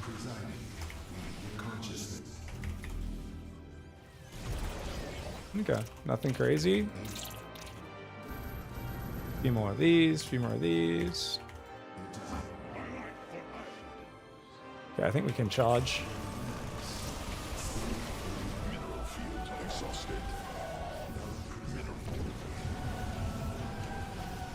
Oh, he goes straight past it.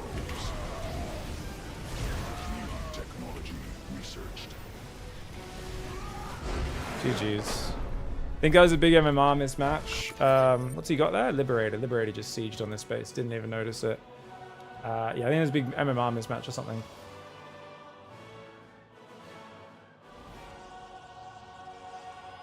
Okay, so I think skipping Warp Gate for Robo Bay is good. For Robo, sorry. Is good. You are always a little starved for resources, and missing pro production here is pretty devastating. That was not good. All right, a little bit more probe focus early. If I'm going to do the double chrono, you do need to like put a few more resources towards these probes, because I think like there's a bit of a gap here as well. There's a few small gaps in my probes, which I've got to fix. We do want to go Observer the second this finishes. It's a good idea to harass against a player who's going Reactor first, unlikely to be building Reapers. Get over there, especially with a Stalker first, pick off some units. I also just like Stalker first when I go Robo. I don't know why, I just like it. I usually like to have one Adept with these builds. If I had more gas, I'd probably have pure Stalkers. But yeah, the Observers were very late, which was a bit sloppy. When we saw him move out, we should have been, you know, a bit more chill. But as it is, like, this got so weird. Like, we deny a lot of mining there. This Adept kills a whole bunch of SCVs. Oh my lord. He kills like 5 and chases his whole mineral line. So yeah, and then pulling to the high ground was the right call. Obviously needed to build another pylon there. It's always the weirdest thing when you build a Robo. If you do have to build an Immortal, you need another like pylon immediately, or 2 pylons even. And this is something when you're getting attacked, you just got to remember how much supply Stalkers and Immortals use. So, you know, if you start an Immortal here, you're basically like, it's a lot of supply. It disappears really quickly. And yeah, I was a bit slow to... I mean, this Observe is so late, as is the Immortal. So, bit of a shitty opening. We'll do better next time. We don't need to think about Robo and Twilight just yet. If your opponent's being aggressive, you can just go 3-gate Robo into your 3rd base first, probably. Yeah, big MMR mismatch. Okay, that's why. Ladder's really slow today. I don't know why. Rotzog says, I still think you need to open Stalker Sentry if Robo first, because the Observer is too slow to see some things Terran can do early. No, I think you're fine. Like what specific push? Like my Observer was just crazy late that game. It's not. It should be getting over there at like 350 or something. Like there are some things they could already be moving out with. You've got 2 gates and a Robo, so you should be able to build a battery, build Immortal, build Stalkers. You just need to not get supply blocked is all. You do not want to be going for 2 things that achieve the same purpose, right? Like, Robo first is already an incredibly, like, almost overly safe opening. It actually struggles against, like, early stim and, like, if you delay going Twilight too long, and you end up, you're like, I have a bunch of Gateway units and an Immortal or 2, and like, no Twilight upgrades, no Colossus. That's the kind of scary spot is often around 6 minutes. Or if you fuck up your early game, you can. Because Immortals, every Immortal that you get out is a huge power spike, and every Immortal you miss getting out is a huge weakness, I guess. So yeah. No idea, Avex. I can't remember.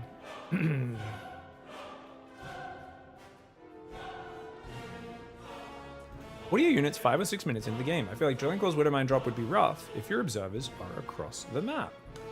How is it? So you should have about 3 observers out, maybe more if they've got... A Drilling Claws opening is naturally very passive to Bulgarian, so you will have so much map vision. A Drilling Claws Widowmine drop would be the dream. Remember, you can always recall an observer, number 1, really easy to do.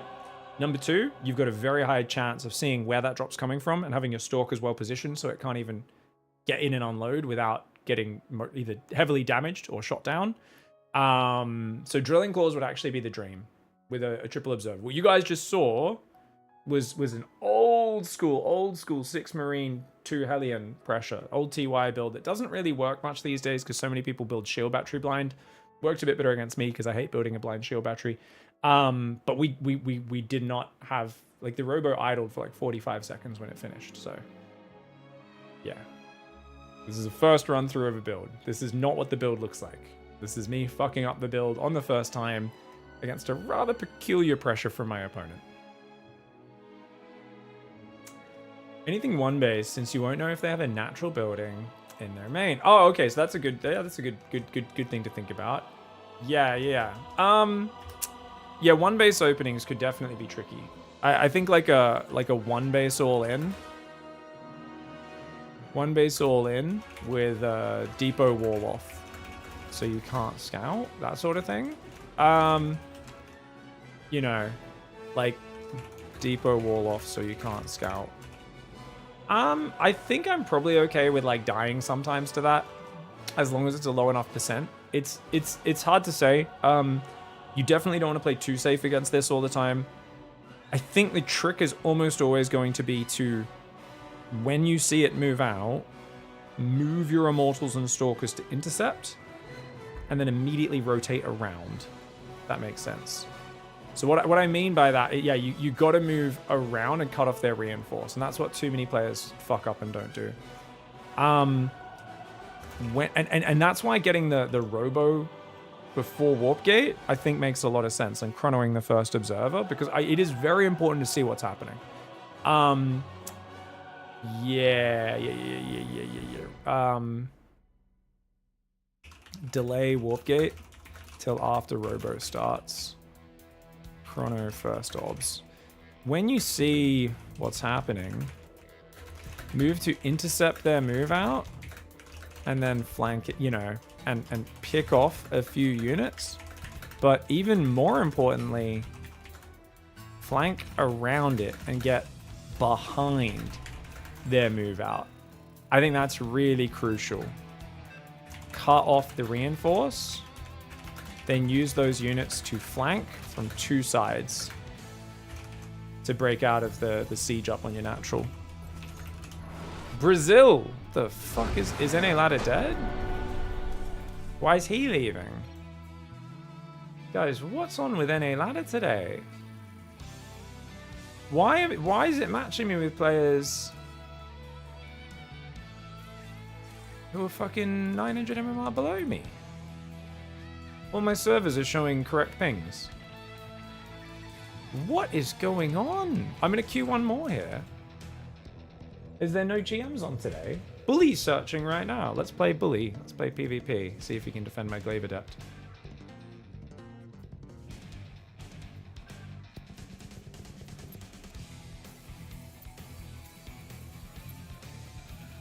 Oh, I just found a game. Fuck. Damn it.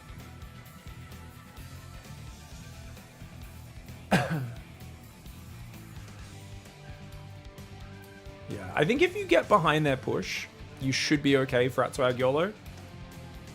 The trick is if you've only got like a Stalker, an Adept, and an Immortal, they can jump on it by like unloading Marines on your face and like pick up and dropping a Cyclone or something like that. Then you could probably lead them on a chase around the map and be okay. I don't think they can hunt you down, especially if you get a few hits on the Cyclone early. Like a single Immortal hit puts the Cyclone in danger territory. Yeah. It's just scary if the Cyclone gets a lock and the medevac tracks you, and the Cyclone just follows the Immortal without ever getting in range. That's the scary thing. That's the really scary part. Yeah. The problem also with going Sentry first is it is not good for flanking their army. Sentry is not mobile enough. You want to be able to do that. Alright guys, what were we doing in PvZ? 6 gate, right? Alright guys, we've got a game against Snake, a very weird Zerg player. Probably not the best to be learning a build against because he's not going to do normal things. He's probably going to force us to tap the build order almost instantly with the weird style that he plays. Snake does a lot of strange in his games, so. Covering the right side? Hope so. Guess we'll find out, won't we? I think we'll just go gate scout, because he could early pull. You never know what weird shit Snake's gonna go for. Okay, a little bit late on the gateway, but that's okay. Okay, you can go here, you can go here, you can go here. Keep building, guys. Okay, this is fine. Maple's 12 pulled, drone pulled me yesterday. Oh, that hurts. Oh, he's gonna hatch block me. That's okay. Yeah, I told you guys I'd have to do something very different.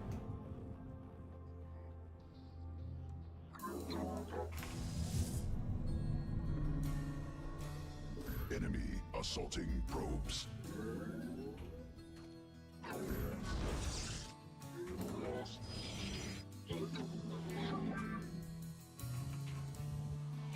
Should I build a second gate?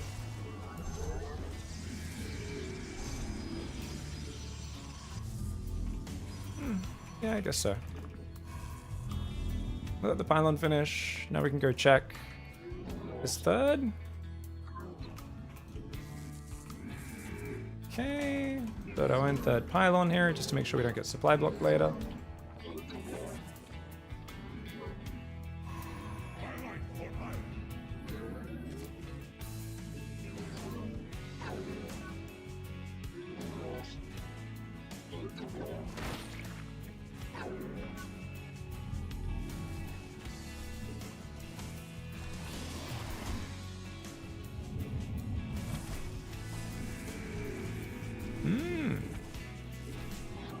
it finish, hey? There's a third base here, right? Yeah, there is.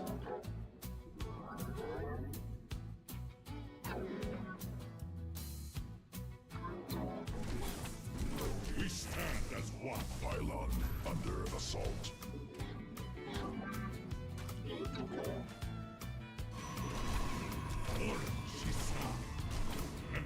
Glory to the Daylon. Justice be done. Command. Combat. Blades up. Let your will be heard. My meditation is over. Let's go.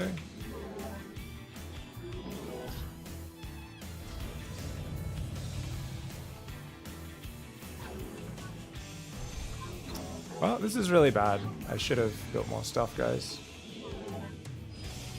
Yeah, once I saw that he was not going to cancel it or anything, we really should have. Oh well. We serve none. Sloppy. The firstborn shall persevere. Forward. Let none. Iron shall be. We embrace the glory of battle. Victory for the first. Let your will be heard. I have met the enemy. Oh shit, he split. I thought those were Zerglings over on this side. Oh well. GG's. Glory to the Daylon. Yes? I think we are dead. Glorious combat is upon us. We are of one mind. Hordes alive. We serve We ire. pylon under assault.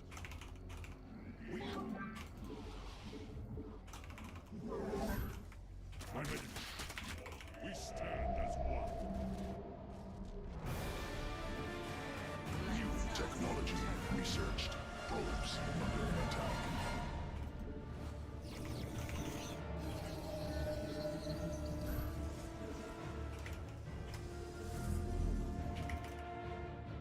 The Templar.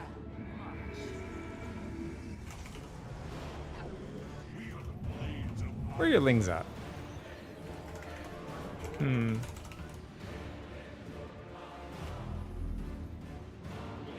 Let your will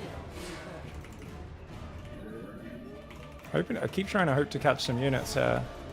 So far, I've not been able. Naja comes. Hoping his macro's a bit shit.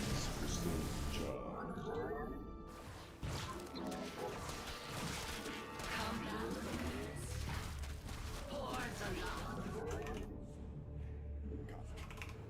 Let your will Save one? Hey, one of them saved. Could be worse.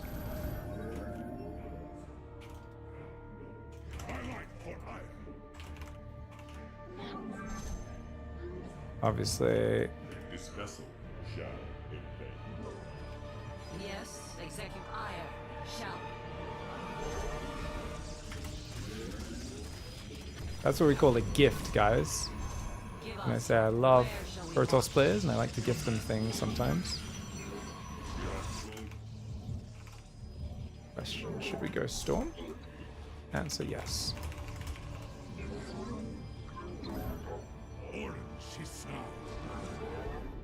See what we're up against. I imagine it's like Hydras or Mutas. I don't know which one though. Like, I don't think he'll just build roaches. Seems like not something he'd do here. I wouldn't do it here if I was him.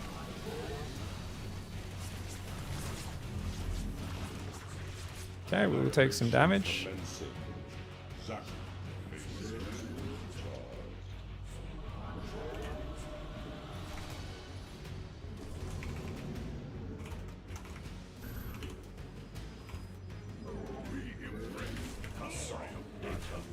Shit.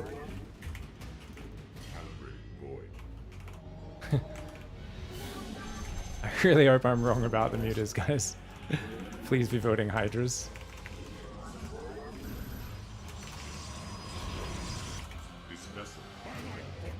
Is there a fourth base? It's Roachhorn. He is building a Roachhorn. Dude, he's such a nutcase.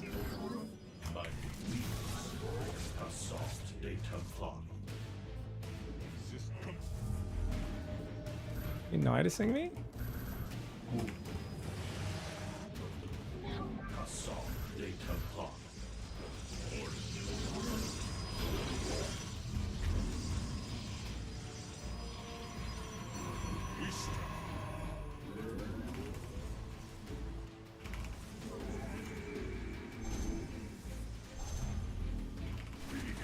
Technology researched.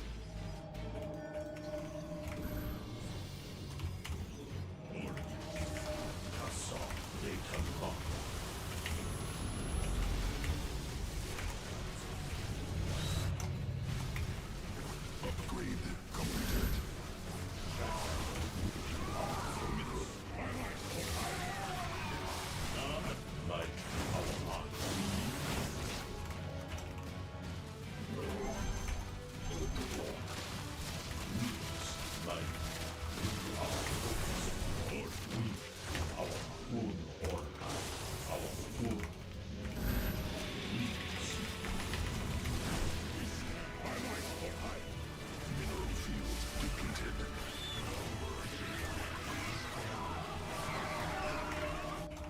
Damn, so close. GG, well played. Yeah, just bad start for me. I just didn't keep probing. If I kept probing, built a second gas, I think we would have been fine. And if I didn't throw all my gateway units away, that would have been decent. I think when they let the hatchery finish, I think you're meant to take a third base. Like, I think the moment they let the hatchery finish, you basically just build a third nexus location. And then take this as your third. Especially if you've already gone second gas here. Yeah, I think so. It's a little vulnerable, but I think you're okay with it. It's a little iffy, I guess, because... yeah, I paused probing too much, for sure. Like, I should have gone back to probing a lot harder than I did. Just look at how idle my Nexus is. I've got minerals this whole time as well. Yeah. Yeah, what are we doing, buddy? Yeah. I was thinking, I'll do a one gas. We'll get the Nexus up quickly. We'll have the money. I haven't tried this response before. Don't like it. Let's stick to my normal Stargate. I think my normal Stargate version is fine. Normally, I'd go 2-gate and second gas and Stargate and just be happy to, like, basically put on counter pressure and stuff. And even if... I know technically it can put you a little behind, but I just like that response. It just feels smooth. But in that case, we tried something a bit different and we did it a bit half-baked. It's all right. It's good to experiment a little bit. Helps you learn what not to do. I was like, maybe this thing will be good. No. If I did it a lot better and went for the third, like stayed one gas, took the third base a bit earlier, maybe. But definitely should have oversaturated my main to 20 probes on minerals as well to get a little bit more income. Thank you, Turks, for the big 2-month resub. What's up, dude? Hey, as a 0 Diamond 1 player, I think that's meant to be Zerg. As a Zerg Diamond 1 player, I get owned by basically any 2-gate toss build, a few immortals, plus Archons, charge lot, wreck, anything I can put out. A 2-gate toss build? Do you mean a 2... You mean the opening? Okay, SoCal Colin in YouTube. Sorry, I'm confused by your question, because the Immortals and Archons in charge lots, that's got nothing to do with 2 gates. But you're saying you fall behind to a 2-gate opening pressure before Nexus, and then you die to the follow-up push later. Is that what you're saying? I feel like Tempest Mothership with Ground Army is vastly different than Skytoss, says KG. It is. It's still very slow, though. It still slows the game down. But it is much more interesting than going carriers, for sure. Yeah, I agree. What's up? Has anyone been losing here to the pause hackers? No, I haven't lost to any lag hacker, thankfully. Sucks that some people are doing that. Hopefully they get banned soon. Sorry, I'm about to play an ad break, but Colin, just wanted to see what Colin's follow-up was there since they just posted that. And I was like, oh, curious? Because generally, if someone opens two gateways, you need to get to about, I'm not sure the exact drone count, but usually about 22 drones, something like that. And then you want to start building Zerglings. I like to send my first 2 to 4 lings around to run into their base while the Adepts are attacking me. And I think that can really help you out because your opponent's going to really want to stare at the Adepts and they're already behind on the macro. So getting your Lings in can be annoying. But then you need to overbuild Zerglings, right? You need to go straight for Ling speed, of course, as per usual in ZVP, but you need to especially make sure you don't delay it. Make as many Zerglings as you can. But while making the Zerglings, you still need to go start your third hatchery. Otherwise, it can be really hard to get the third hatchery started at a good timing. A lot of players make the mistake of they've got plenty of Zerglings, they don't take damage to the Adepts, but then they've built like 24 Zerglings, which is too many. If you see a third and fourth Adept coming, you can go that high, but for the first two, you only need like, 14 Zerglings should be enough for the first two Adepts, more than enough. So you build up to about 14 Zerglings to defend, start your third hatchery, and then you can add more drones and overlords with urgency after that while dealing with the Adepts. And if you see more Adepts coming, you can go up to maybe 22 Zerglings against 4 Adepts. Should be more than enough to shut that down. And then you just have a lot of priority on droning, overlords droning, because you know you've sacrificed a bunch of income to get the defense up. And as long as you focus on rebuilding the economy, then you should still be in a good spot. But it's a different rhythm to a normal early game, which is why many players struggle. SoCal Colin may be further behind in the... This often happens, someone comments in the YouTube stream, and then I realize they're watching the stream from like 20 minutes behind or something. That's one of the yeah. As much as people shit on Twitch, the number of times you accidentally pause and restart a YouTube stream without realizing that it's not live, this happens to me as well. It's very annoying. I got drop pack 2 days ago. That's sad. Yeah, some people are they've got a lot of time on their hands and they are big losers, Purple Goose. It's annoying. Just wasting everyone's time a little bit. That's all it really achieves. It is what it is. I'll see you guys in 3 minutes. We'll be back. More of these Protoss Bronze to GM builds that we're trialing out here. I'm feeling pretty good about them, but so far we have had to like adapt to quite a few different circumstances, which forces us down different lines. If you want to be GM, you're gonna have to practice different lines. That's how it goes. Oh, there's a question from Link. Can you show me a build order for Terran versus all matchups that I can practice and play in ranked? I'm going back to SC2 right now. Oh, just use bronze to GM, dude. Just type ! Terran bronze to GM. Yeah, you can just follow that. It's fine.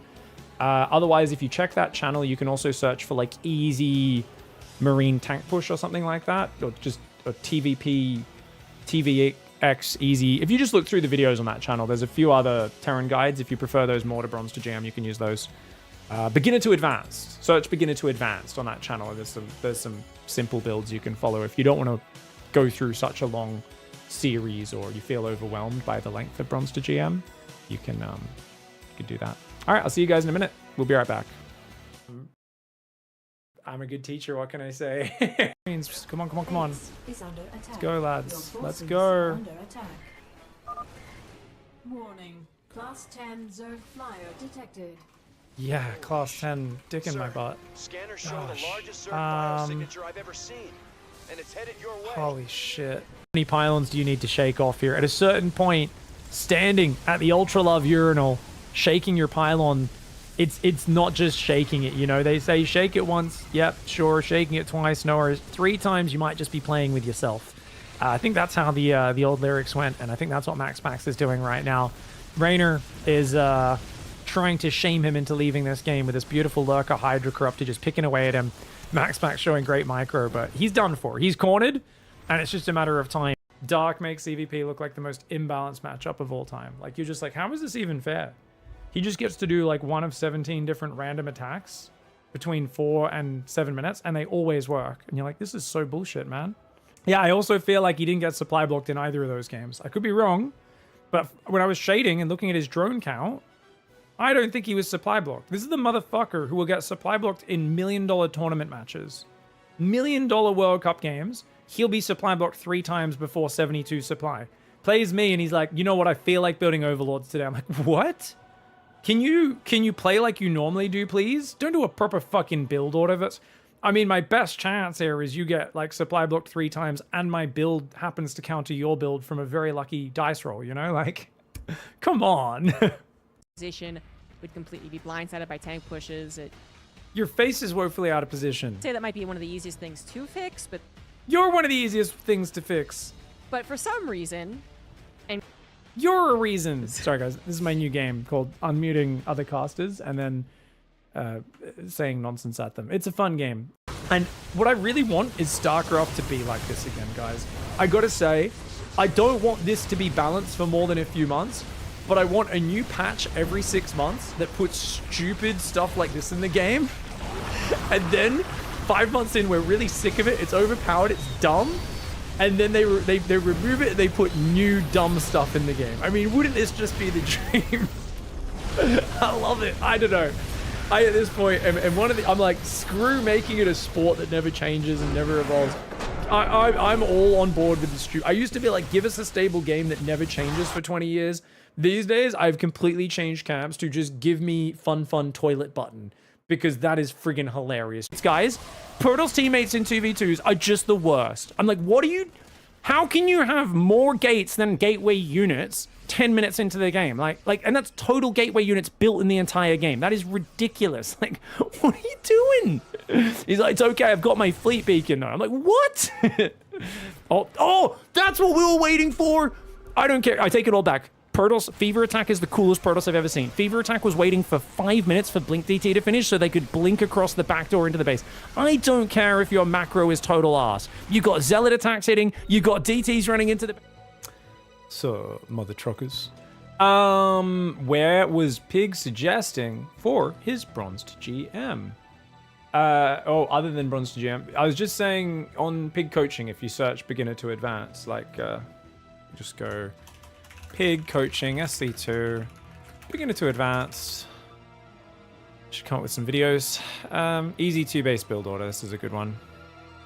Yeah, this one popped off a lot when I made this a few years ago. 83,000 views, not bad. It's a good, I think that's actually a pretty damn solid Terran build order. And it's a bit more contained, where I show it against some silver players, against some gold players, some platinum players, and then some diamond, and then some GM players. And I kind of show the different versions. And it was originally meant to be a TVP build that I was doing, this guy does. And then I was like, oh, this kind of works at all levels. Okay, that's cool.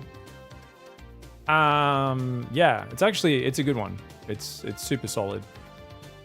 It's kind of rare you find a build that like works so well across the matchups. Like, you can always use a ZVZ build and it can beat a Protoss player, right? Like, you know, with minimal adaptations, but it's just not as common that you can do that. All right, guys, we're playing Winter Madness against Special. Probably get wrecked here, but it doesn't matter. We're trying to just practice our Bronze TGM build, which is it's just an expand, but it's a robo first, 2 adapt, do a little immortal pokey poke on the natural, and kind of go from there. You go like that. Not the best pylon placement, it'll do. You go there, you go there. You go there, you fucking double up. Double up, you dog. Alright, pylon's almost finished. Usually about 3 seconds out. Maybe 2 is when I chrono it. Probably 2 is slightly more efficient. We will go gate scout, just because that's what we've been doing with this build. So if our opponent is 1 gate expanding, we can block it. Big advantages in PvP. If you know how your opponent plays the game, you don't have to do this. If you know your opponent's never going to 1 gate expand, you can scout later. Or not scout at all sometimes even. But we're going to do, you know, the one-size-fits-all approach. Always do your second chrono straight away. Get your second gateway up. Queue another probe, queue another probe. Rally to the second gas. Actually, rally to the ramp for the cybercore. He attacked me there. And we can see he's doing a pretty chilled out opening, isn't he? Very chilled out opening.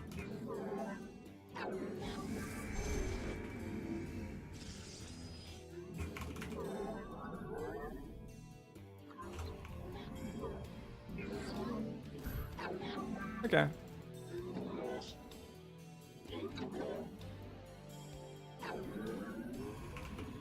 Okay, we're being annoying for a second there. Let's not over-focus on that. That's fancy bullshit. That's not high-value stuff.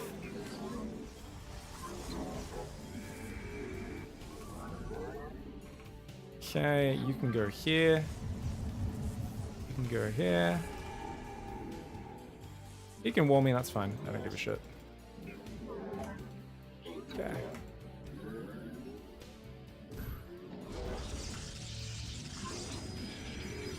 We make these guys. We probe up to, I think 26 probes is what we said. Oh, his units are about to pop out. Okay. He's not probing right now, guys. So that is something to keep in mind. Probes under attack. It is 2 stalkers. So we're going to go here and just try to ambush him if possible. It does look like he might just be full-gating. Oh, my other sentry didn't start. That's definitely an issue. Just going to chill here. Get that.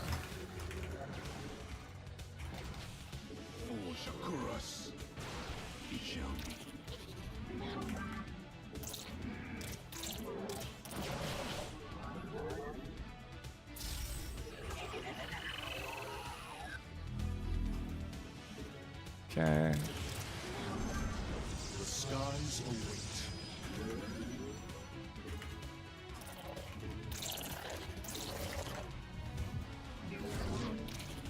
Okay. We were meant to build 2 more stalkers instead. Oh, we actually queued up 3 sentries, which means, did we queue up 2 on 1 gateway accidentally? Oh, we might have. Something weird has happened, so maybe.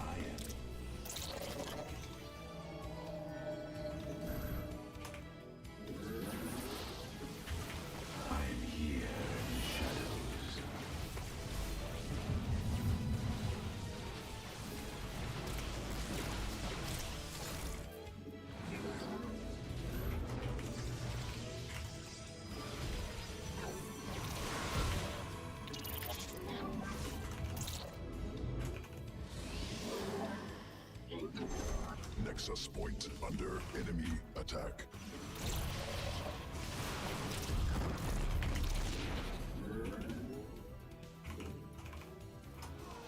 The Twilight.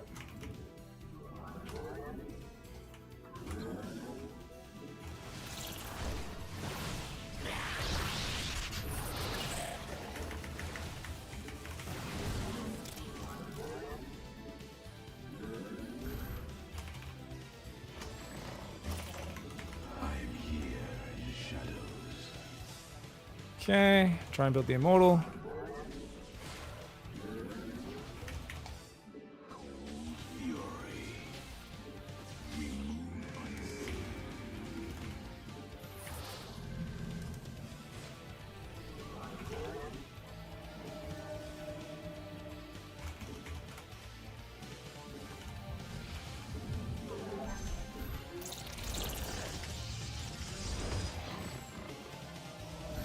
I don't know if you saw the prism or not.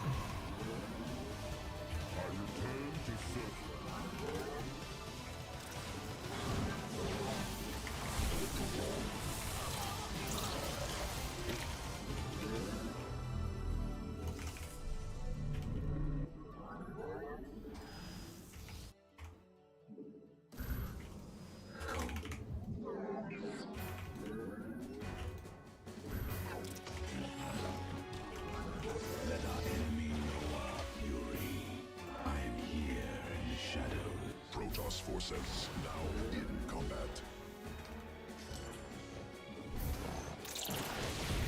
I return to serve.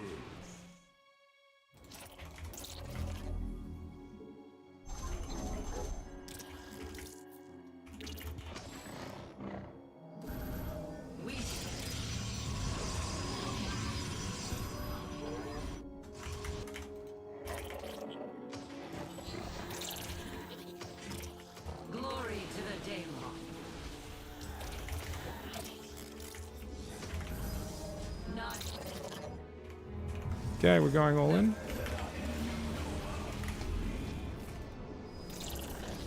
Stalkers are pretty good units.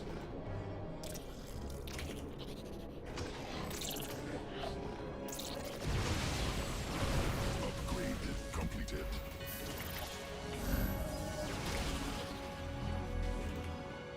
glory to the Daemon.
Glorious combat is upon us.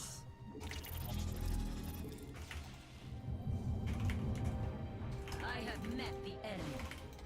The Templar. Mineral field exhausted. Towards Allah.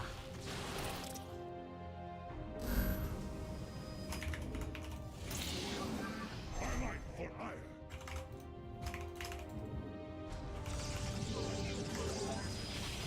I return to serve.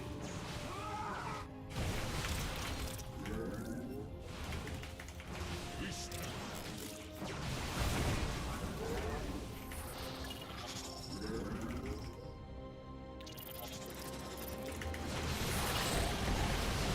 Kill him. Kill them all. Yes.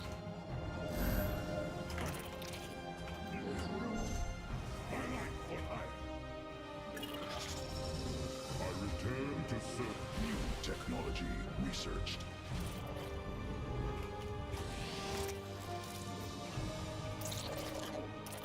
We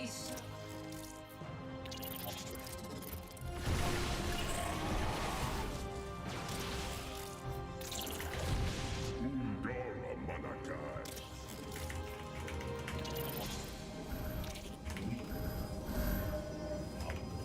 Hassan de Temha.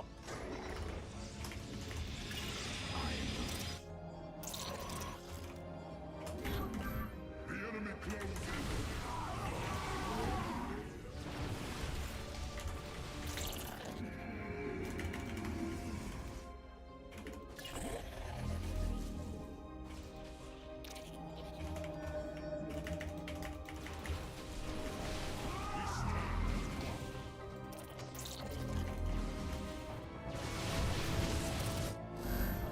Humbly embrace the glory of battle. Highlight for hire.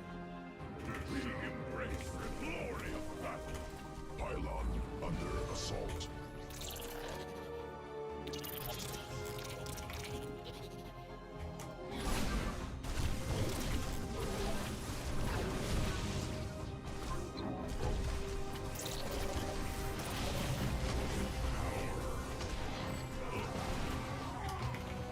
ire shall be Enemy assaulting probes.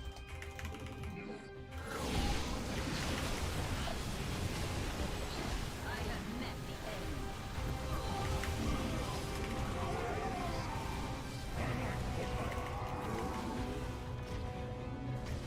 Embrace the glory of battle.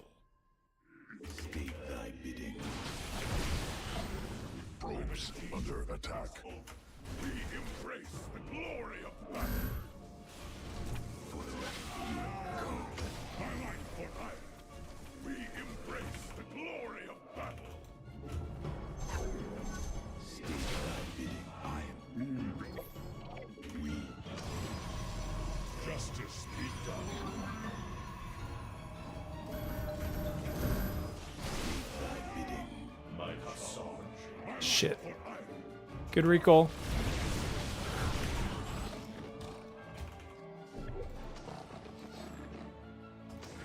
The merging is complete.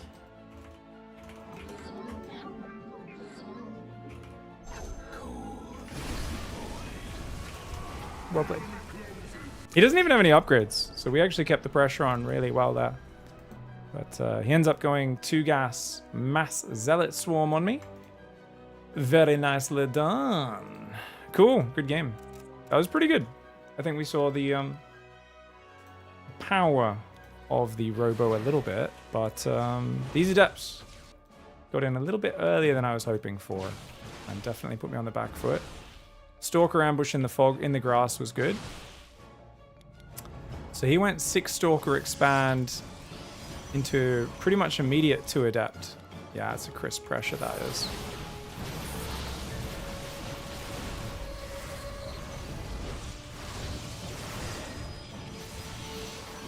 And he just keeps warping him in while probing. Very special style. Yeah, nicely done. Yeah, I mean, my own transition was really slow because that early game was kind of scrappy and messy. Yeah, it's hard to figure out exactly what you want to do there. Like, there's so many things you can do in PvP. It feels like it's pretty much unlimited in terms of the complexity of what you could choose to do in different situations. Yeah, I think he did spot the prism. Otherwise, I doubt he would have been there. It's like sloppy.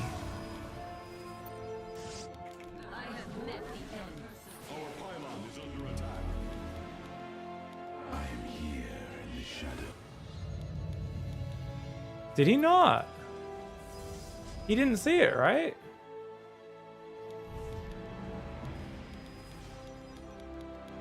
No, the prism got past. He didn't see the prism. It was ahead of him the whole time. Oh, fuck me. And he sent Stalkers there right on time and built a pylon. Good awareness. Special's been playing a lot of Protoss, so he's... Yeah, and I think he saw the Robo earlier as well, so he should know. Yeah, good awareness. Yeah, good awareness. Very well played. I'd traded really well up to this point.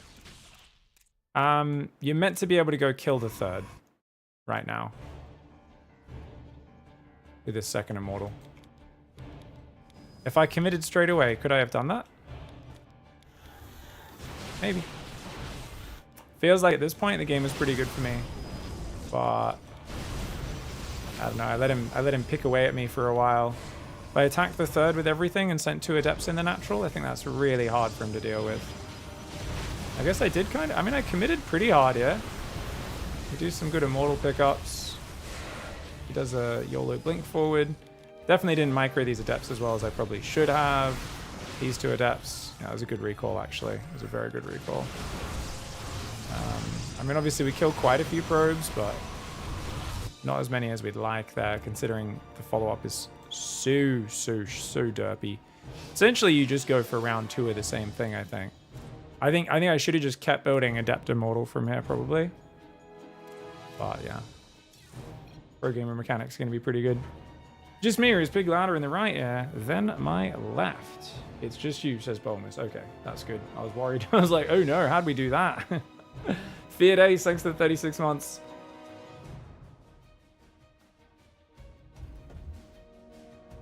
What's up, guys? How we doing? How are we doing?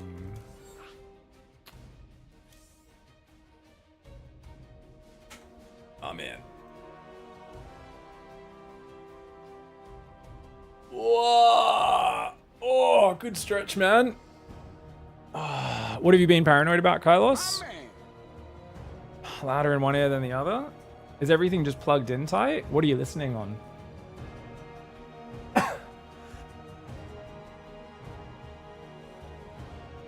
Could just be a loose cable. What's an IEMs? Just like Bluetooths.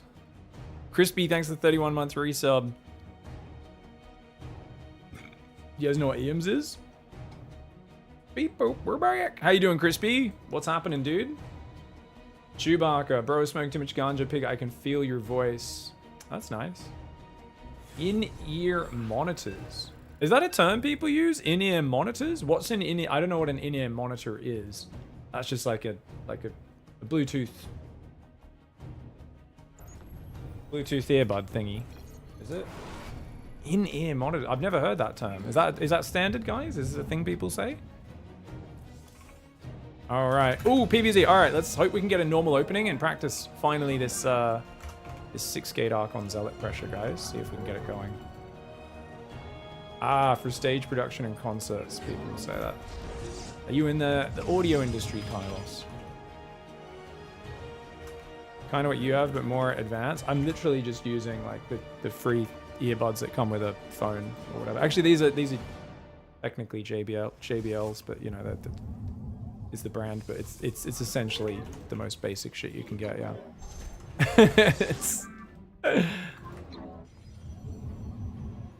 They set up sound for open mics. When you put your monitor in your ear, right? But why would you be watching a stream and monitoring at the same time unless you're also recording something? Confused.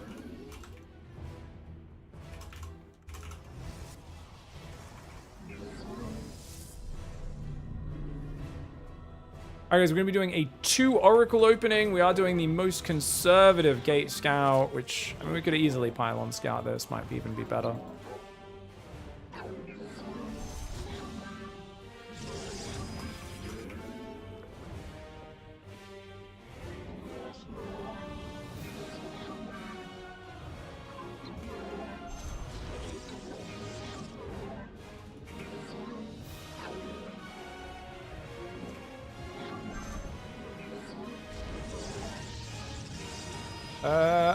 What the fuck? Okay, there we go. Now our guys are doubled. You go there, you go there. Okay, it doesn't look like he saved any lava, which is the main thing you want to look for.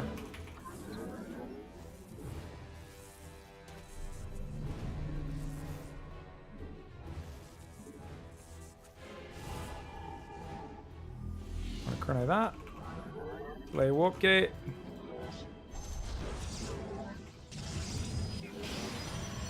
Oops, I just pulled a guy off gas. Not realizing it.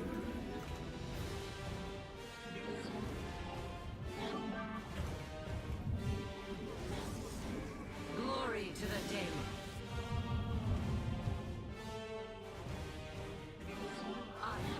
Combat. Najakar. Okay, you can do that. Where should give us your yes. Let your will be heard. No big surprises here anyway. Shall persevere. Combat awaits.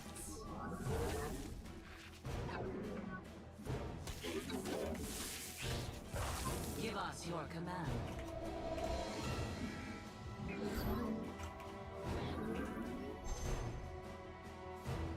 Najakar Nina. We serve.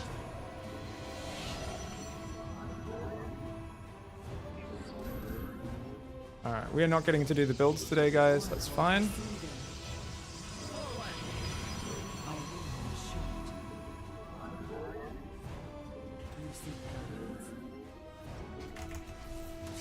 Oracle does beat a queen, in case you guys are wondering.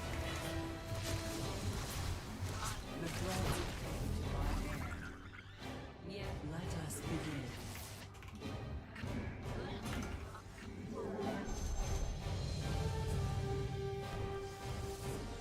Yes.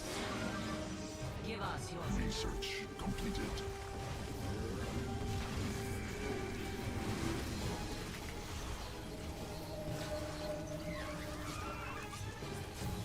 we serve with pride. Yep. I am here in the shadows. Watch me go around and now kill his entire economy.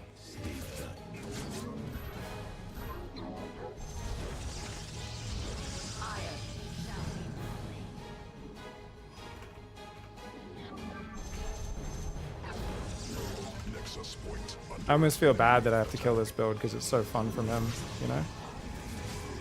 But not really, because I like winning.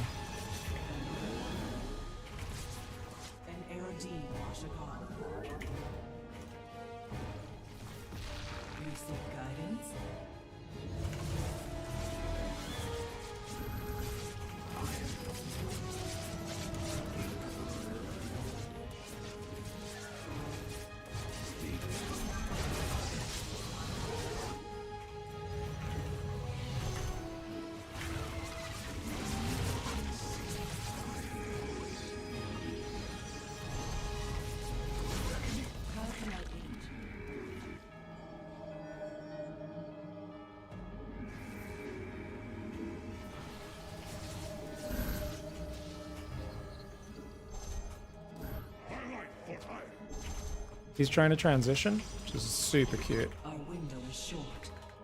Harmonized. How can I aid you? An omen. An Erodine Washable.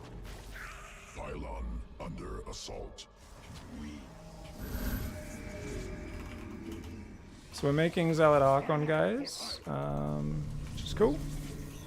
Research completed. How many gateways do we have? Decent amount.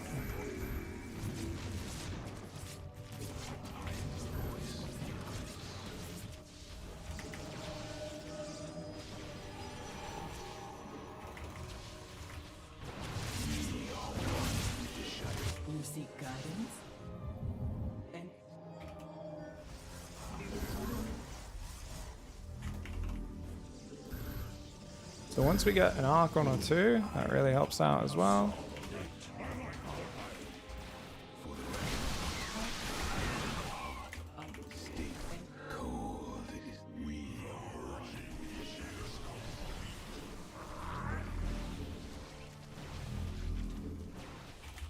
You seek guidance? The threads of energy wash down.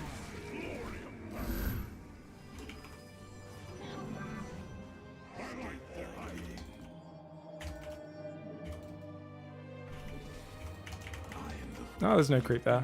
There is here, right? I see. Let's go. You seek guidance? How can I aid you?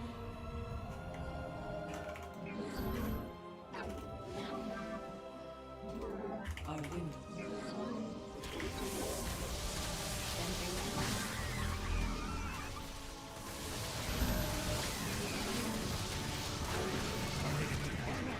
Army.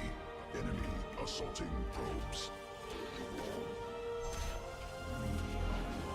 Nexus point under enemy attack. You seek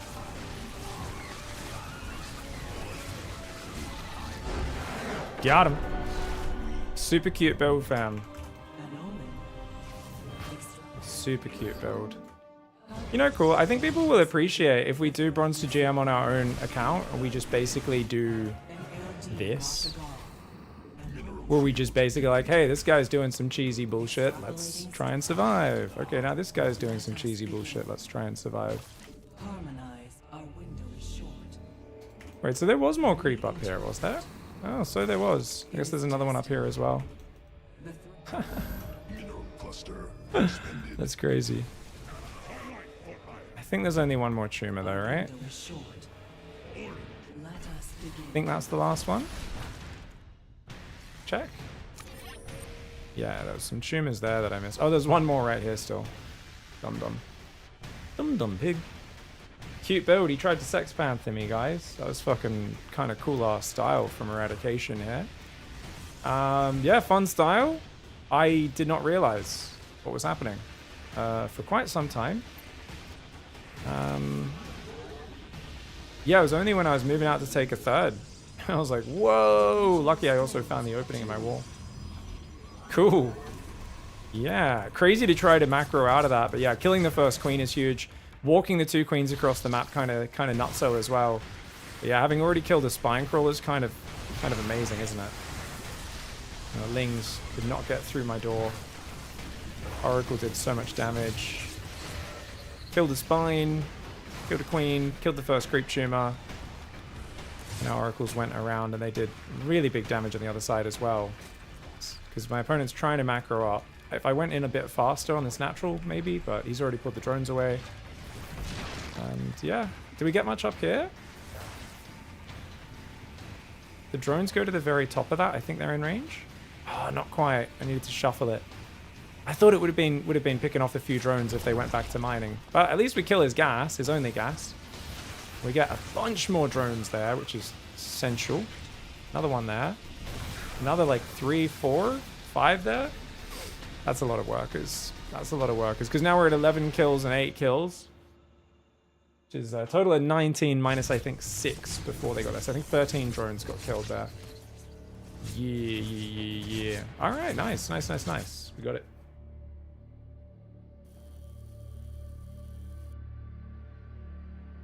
PvZ right now, you can barely get a game plan out. There's lots of pull firsts. It's cheesy openings. Good fun. Pig, did you see Harstam's the last 2 videos? No, I haven't watched any Harstam in the last week, actually. Because I think I accidentally broke Zerg. Well, what's he do? So he's taking a third. What's he doing? What are you doing, Kevin? This just wasn't well done, to be honest. We're gonna just... This just looks like he's playing a macro build. 10 plus Vipers? Oh. Yeah. Oh, so he's... Yeah, I mean, if they only have Void Rays. That's not. It's not like a challenge, right? It's just like he's like, oh, he's playing guys who are going Sky Toss for the whole video. Is it just beating Sky Toss with Mass Viper? Void Ray is yeah, very weak to Parasitic Bomb. That is a very funny way. Does he purposely not build anything that shoots up or something? Guys, we're up against Mr. Map Hacker. Okay. Let's just should we Pylon Scout? Guess I'm gonna Pylon Scout this game, see what's up. Alright guys, so we are gonna be practicing our Robo opening. I don't quite like that Pylon placement. It's a bit far forward, but it is what it is.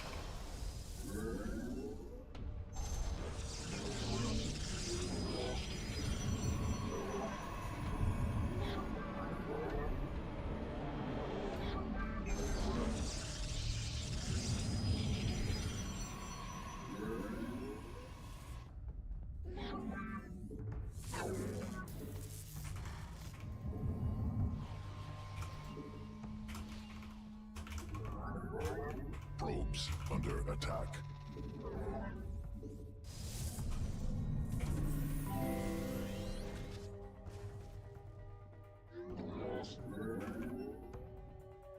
Okay, you go there, you go there, you go there. Shields have almost finished regenning. I always go Nexus before core, always have. It is the better build order in many regards.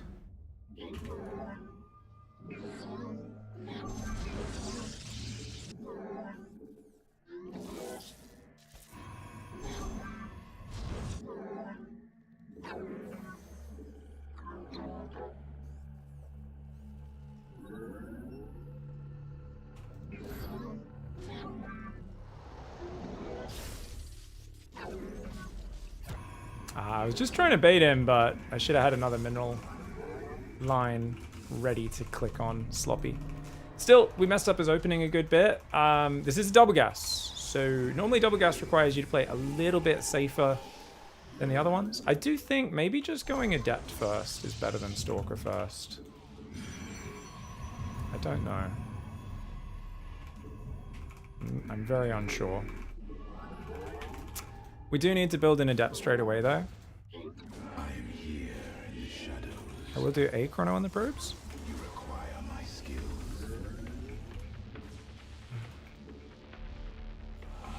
2 chronos even. State thy bidding.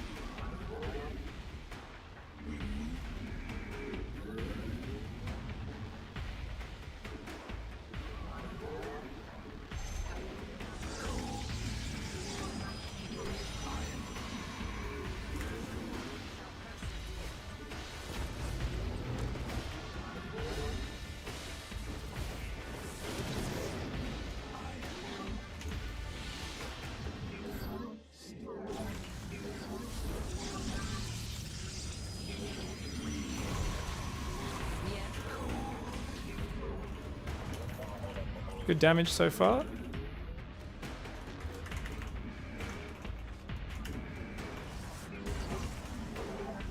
Third gas, yeah, third gas. 2 gates, third gas, yeah. And then we're building Immortal. Okay. Making Immortal because we don't know what's happening. You require my skills. Intriguing.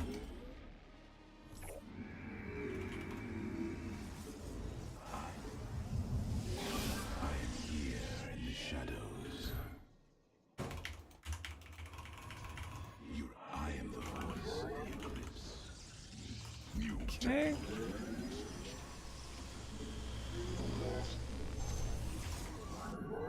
Charge, you go there.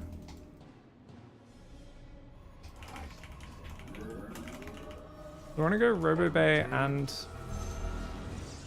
that at the same time. Is he going Banshee or just Raven by the looks of it? probes under attack.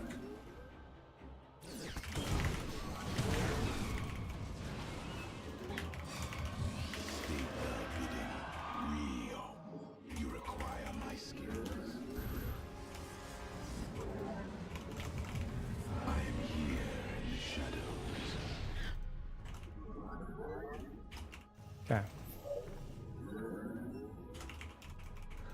You require. Protoss forces now in combat. Okay, got the observer, that's fine. This guy can go out.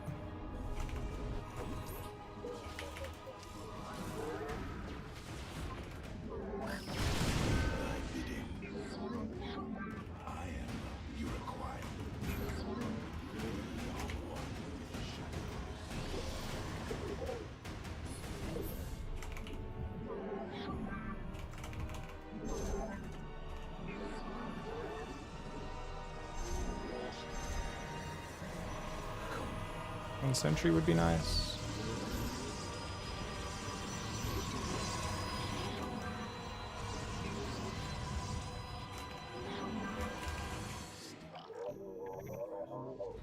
Let's siege this up over there to see when he moves out. So we've got both of our observers just sieged outside his base. He's coming in with a Raven now.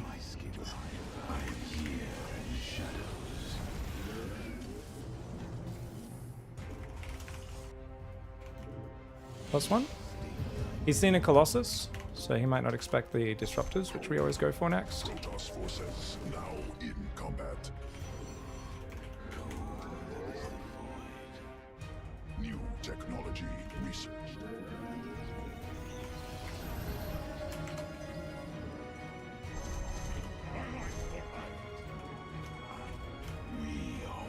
Let's go. Nice.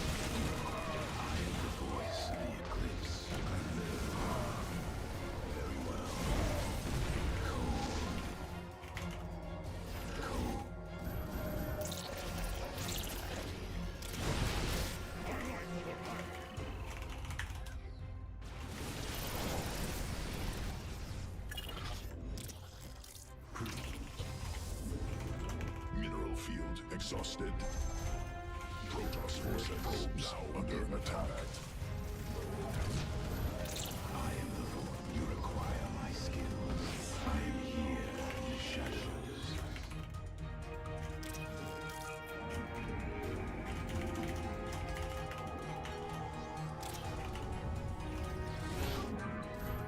Consciousness awakened. I live on.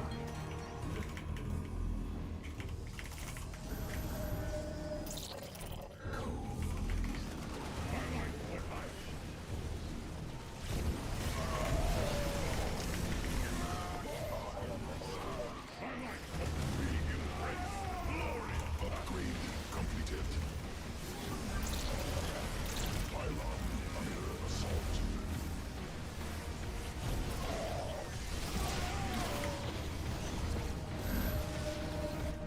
Alright, these zealots are going to kill his third.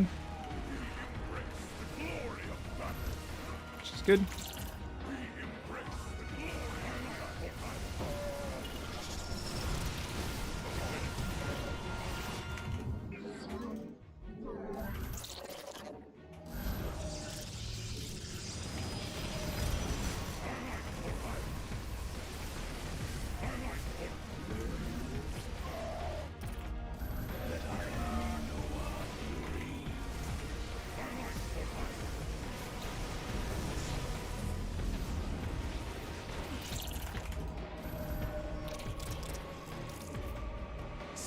I am here in the shadows.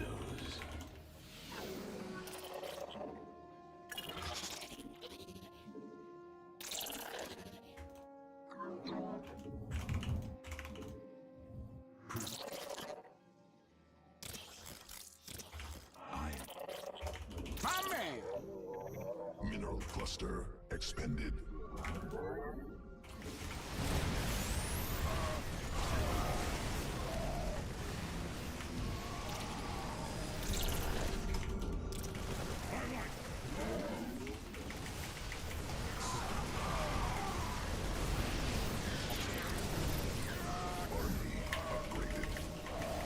Getting some good trades. These are good trades to me. Under assault. Enemy research completed.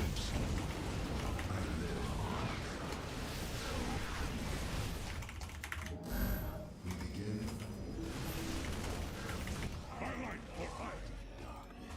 Pylon under assault.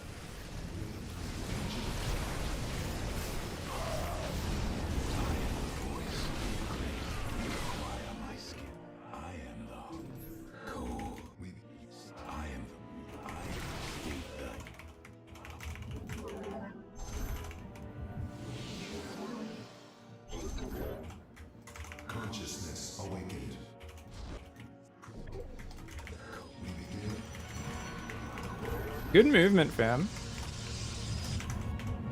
Mineral field exhausted. I think what we're gonna do is we're gonna go build some pylons out here. So I really feel this is the natural next place for him to hit.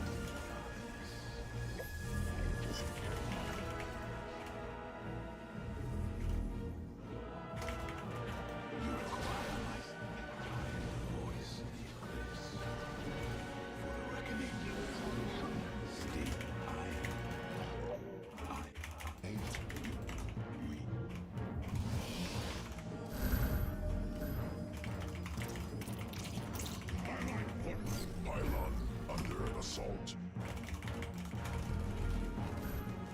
Mineral field depleted.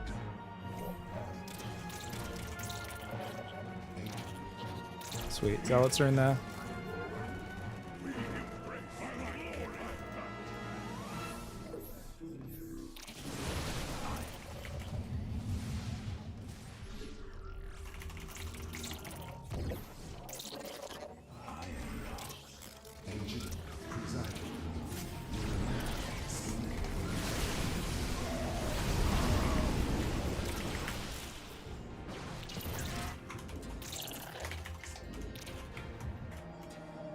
Protoss forces now in combat.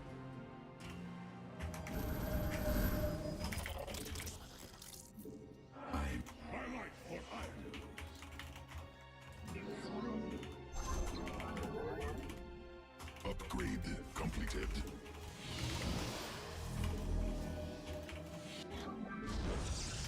Protoss forces now in combat. We embrace the glory of battle. For Artanis. Research completed.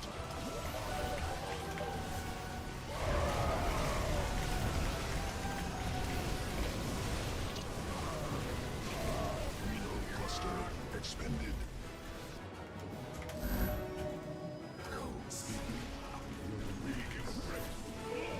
This guy's pretty good, man.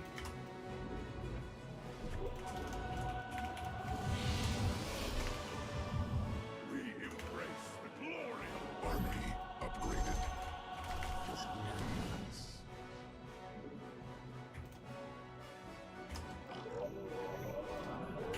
Mineral field exhausted. State thy bidding.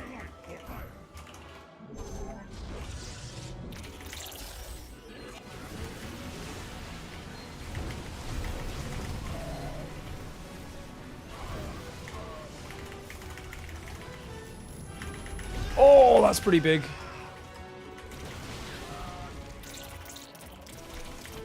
Zealot's doing good too. Mineral cluster. We embrace the glory of mineral field depleted.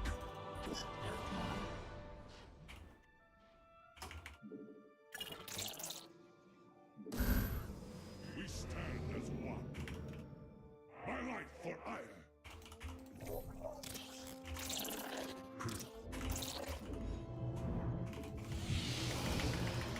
Okay, we've got our 3-3 and shields are now all coming in as well. Justice. We begin.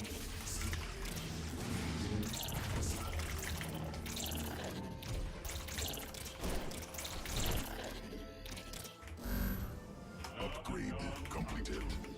We embrace the glory. Mineral field exhausted.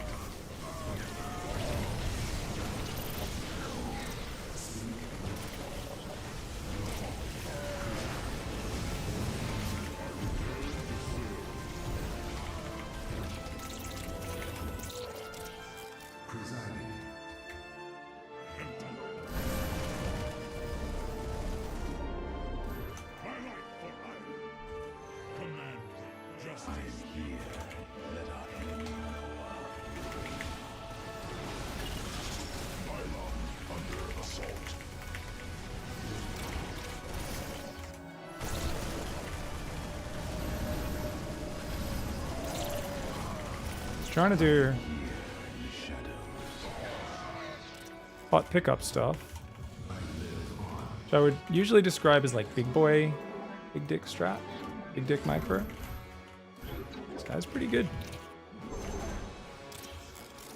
But he doesn't have many bases, which is very good for me. Mineral field depleted. Reckoning. Army upgraded. Speed.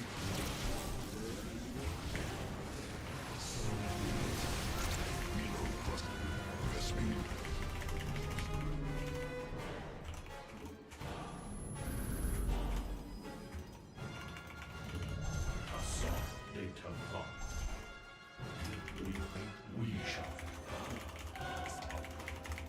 Oh, he's really bullying here. Wow. Mineral field. Brave boy, that is.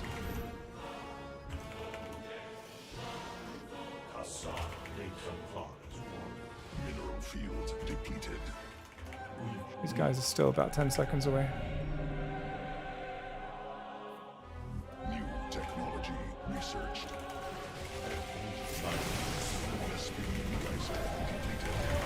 Oh, we got him!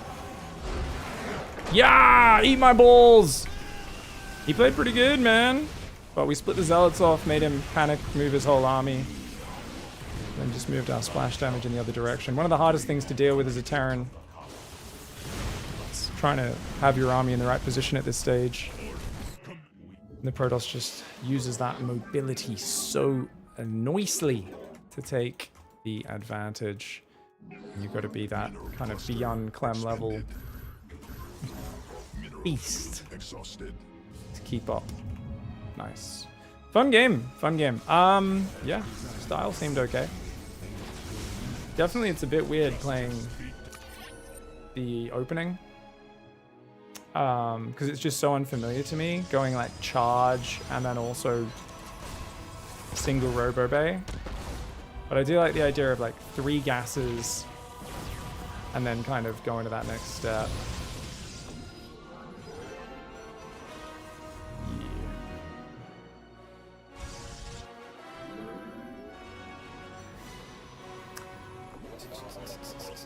Charge before blink, second robo. So yeah, it's like basically 3rd gas, then robo bay plus twilight,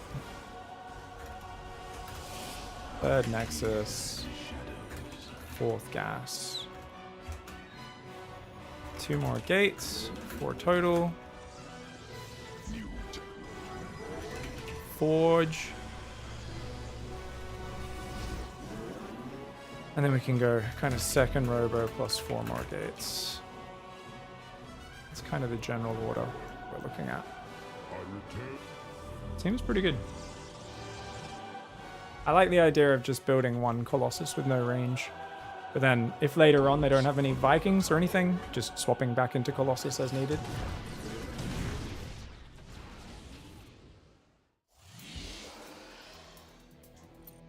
Yeah, him getting that drop across unscouted was pretty good for him, but we're still up 7 workers, and we cleaned up quite a bit of Reaper Hellion with like very limited damage, so it was feeling pretty good. I only left 1 Stalker on the edge because I wanted him to drop there. I was hoping I would kill it. What is our ranking on this account? Oh, so we're not actually doing Bronze to GM right now, guys. This is just my main account.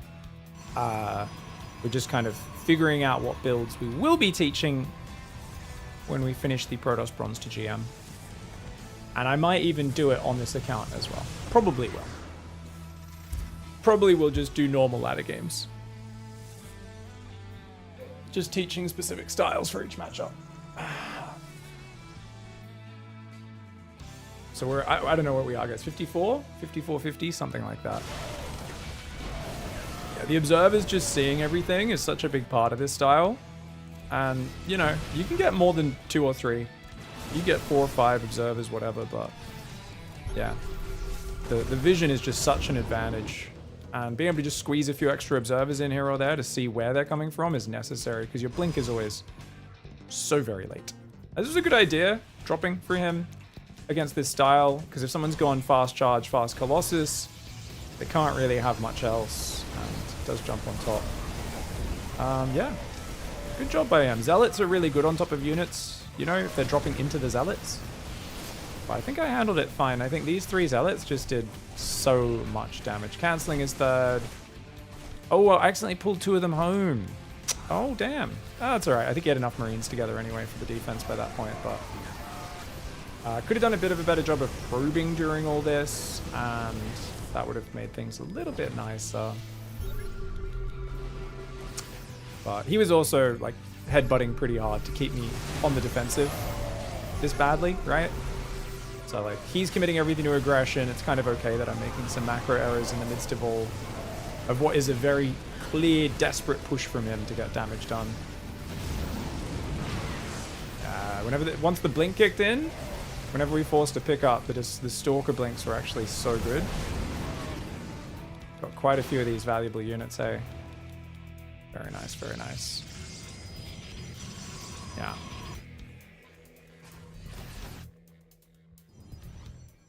At this point, I had no map vision.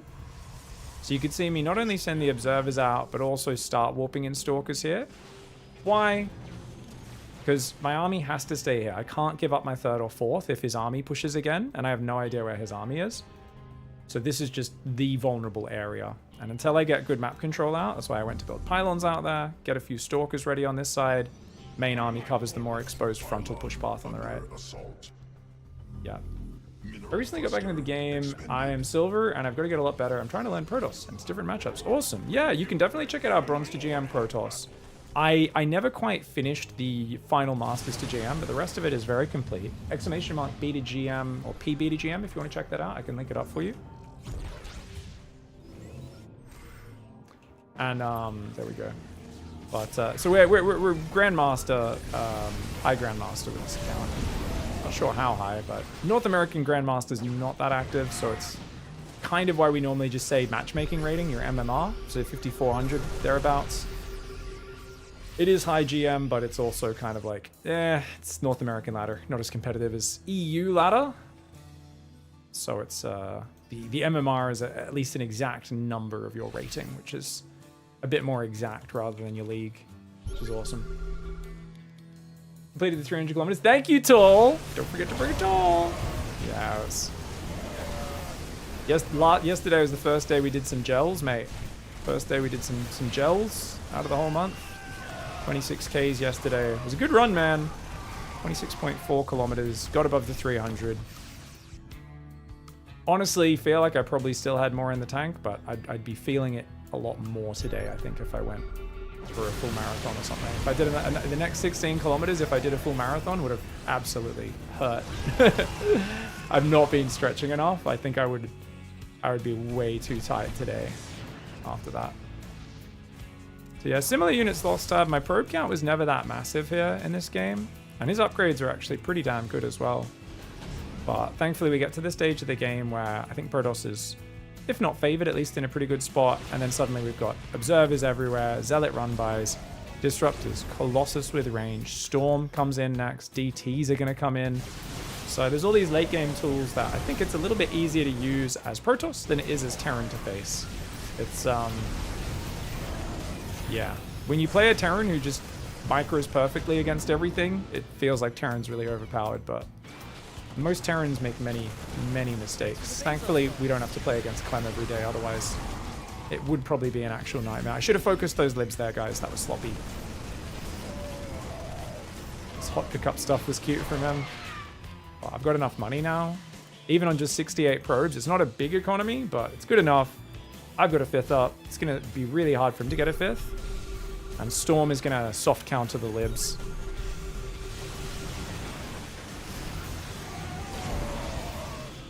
Probably could have kept pushing there, I just don't want to risk it. He's very paranoid. So this was the final move, right? It was just shove right with the zealots and then catch him as his army moves to respond. And this is really bad of him not moving his bio. That was painful. It's just GG straight away. Oof. The thing is, in the late game, when things get hard to manage, you really, as a bio player, you start to feel the pain of being a bio player. Where your bio units are the best basic units in the game, as long as you're looking at them and controlling them. When you're not, and your opponent has 3 forms of splash damage, holy shit. You're like so aware of your own frailty as a player. You're like, no! No! Okay, so Harston went Mass Viper against a Mass Void Ray player. Mass Void Ray is one of the burst strats in the game. GG, I guess they've said. Nice. Show the load screen? No. Show load screen for this one?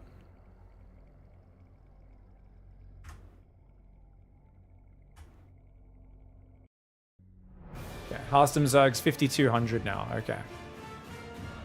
Yeah, so that's a fun skill level, I think, for him. Oh, is this? So I guess this is just a compilation of dudes that just made Mass Void Rays versus him. Heavy Void Ray openings are so bad, man. Did he just get all of his guys feedbacked? Oh, this is a pretty small Protoss army. Oh my god. This Protoss has like the wonkiest army ever. What's he doing pushing? So as the Protoss, all you've got to do in these scenarios is just make Storm and add Immortals and feedback the Vipers. So having an Oracle track where the Vipers are is like the biggest thing. You want to just track where they are and feedback them, but you actually need to have like 10 High Templar so that you have enough to both Storm and feedback all of the Vipers. And you could tell this guy opened Heavy Void Ray. So this Protoss player probably doesn't know how to use like control groups or anything like that. Now obviously people say, oh, he's GM, what are you talking about? Of course he knows how to use control groups. I can almost guarantee you that the guys who open Mass Void Ray not always, but very rarely know how to use army control groups. They almost always just F2 their army in. And yeah, that case in point. This is such a bad engage for the Protoss. I think this Protoss should be sticking to carriers, no offense. Actually, a lot of offense. Sorry, I'm so condescending, but that's it, man. If you don't develop all the skills to be a well-rounded StarCraft player, I will make fun of you for it. It's no hate on you personally, but it's just funny because players can be so good at certain things and then they like just don't have the systems down for other things. And when you're controlling that late game army, your High Templar need to be on a different control group, so you're constantly shuffling your main army back and your High Templar are in front whenever the Vipers come forward. And then when the main army comes forward for the Zerg, you shuffle your High Templar back a little bit and your main army forward, and you kind of do this little dance where you're, you know? But this guy's army he's making Stalkers now. This Protoss has so much money. He has, there's no way you should be losing this game. Why are you making Stalkers? And his High Templar are just never in front of his army because they're slower and he F2, so they're all trailing behind her. In this case, he seems to have just morphed them all into Archons. How is this Protoss player 5200? What the fuck? What the fuck? Oh my god, Harston, this is evil, dude. This is evil. Sorry guys, I was blocking his smile. Look at Harston's fucking stupid shit-eating grin. I love it. Oh my god. He's so happy. I would be too. Mass Viper is very funky, very fun. It's a shame you can't abduct siege tanks anymore. Oh.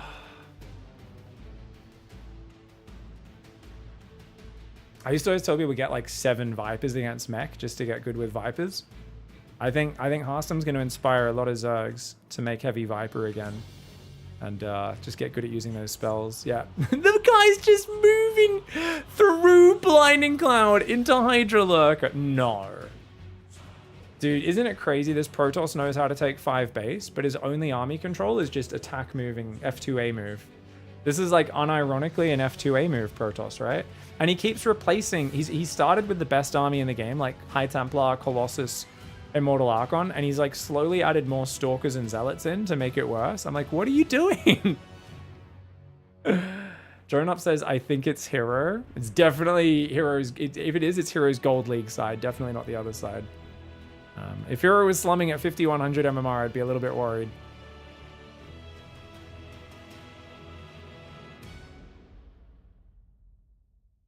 Dude, this is hilarious. I don't think this Protoss player is very experienced. I think this is one of these Protoss players who's probably just like not been playing the game as many years as other players and has just always got by without really using spellcasters or control groups. And is just gonna leave. No GG, of course no GG. Dude, that's crazy. This guy opened with like Mass Void Ray, right? Back. I think it was pretty heavy on the voids. Let's check. Or was it just 2 Void Rays? I was just 2. Okay, it was just 2 Void Rays into the classic legacy of the Void transition, guys. So this is a solid Protoss build for Protoss versus Zerg.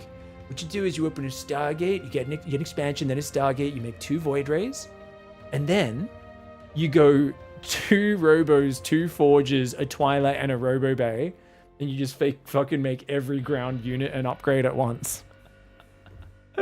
I'm pretty sure this guy dies to so many attacks, like a Roach Queen Walk, a German Taxi, a big Hydraling attack, Hydra Bane attack. There are so many things that kill this guy. Like, you might think, well, he's got Colossus, doesn't that beat Hydra Bane? Maybe, it depends how early the Colossus come out. Just 2 Colossus on their own are not going to stop an entire, and I think it's just 2 Void Rays, and like probably 2 cannons, a battery, and not much else. This is like unironically what guys who complain, all the Zergs in Diamond League that complain about Protoss being Ember, they play against this style of Protoss, where there's like a 5-minute window where the Protoss would die to anything. He's just making every tech, every upgrade, 80 probes. And I'm like, you know you can kill these guys, right? Like if you attack them in the mid-game, right? You don't know the German Taxi, another Clippy? I believe it's a reference to Home Story Cup. But essentially, it's where you have a very crowded taxi down to the kebab shop. But yeah, four queens and an overlord is the 4 pro gamers going to get their kebabs. Except in this, instead of kebabs, they're going to kill the oracles and void rays, which allows the mass roach ravager zergling on the ground to kill everything else, because they don't have to worry about the air units for once. So it's where you get overlord speed, drop 4 queens at the opponent's base with a giant roach ravager zergling all in. I think 5100 is where you start as a Protoss after finishing your placement matches for the first time, says King. Yeah, I think if you play Void Rays, it does kind of break a lot of Zerg's brains, and a lot of Zergs just think, I can't attack because you have flying unit. So you might be right. I do like that he had fun with this challenge. So this is a Terran game he did after that. Roach Hydra Viper into Lurker is a really cool style. I love that he started with some Infestors as well. Oh, he's playing against mech. Okay, Roach Hydra Viper's always been solid against mech. It's not as good now that you can't abduct the siege tanks, but you can still do good stuff with Blinding Cloud. And this guy seems to have a pretty small army.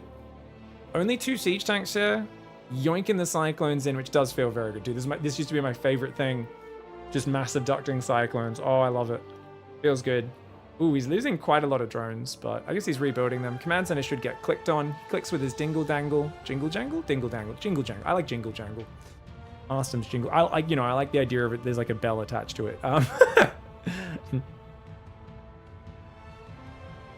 right, guys. Quick ad break. Looks like Arstom had a lot of fun with Mass Viper. That's cool. I love that he's experimenting with Mass Viper. You haven't truly zerged till you've Mass Vipered someone. See you guys in a minute. We'll be right back. Give me a sec. Oh, where's my ad break button? Oh, it's not going to let me play an ad break because it's about to autoplay. See you guys in a sec. Fortunately, they're on move command. Is the queen going to kill both DTs? The fight on the front's going really well for the Protoss on Terran, though. There are still a lot of Hydras there. Those DTs are actually dying. I can't believe it. The DTs are dying. Oh, no. The Zergling Ravager Swarm Host finding insane efficiency. Look at that. Oh, my God. That was cinematic.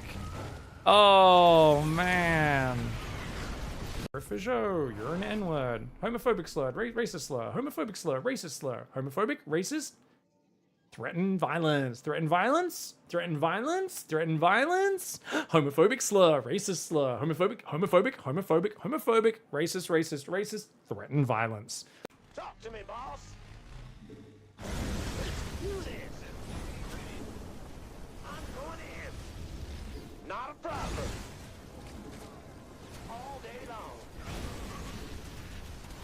Mineral field depleted.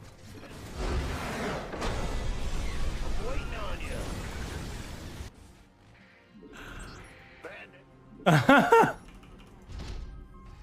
Ready to raise some hell. the dumbest game of StarCraft I've played in a while. This guy didn't believe in spore crawlers, man.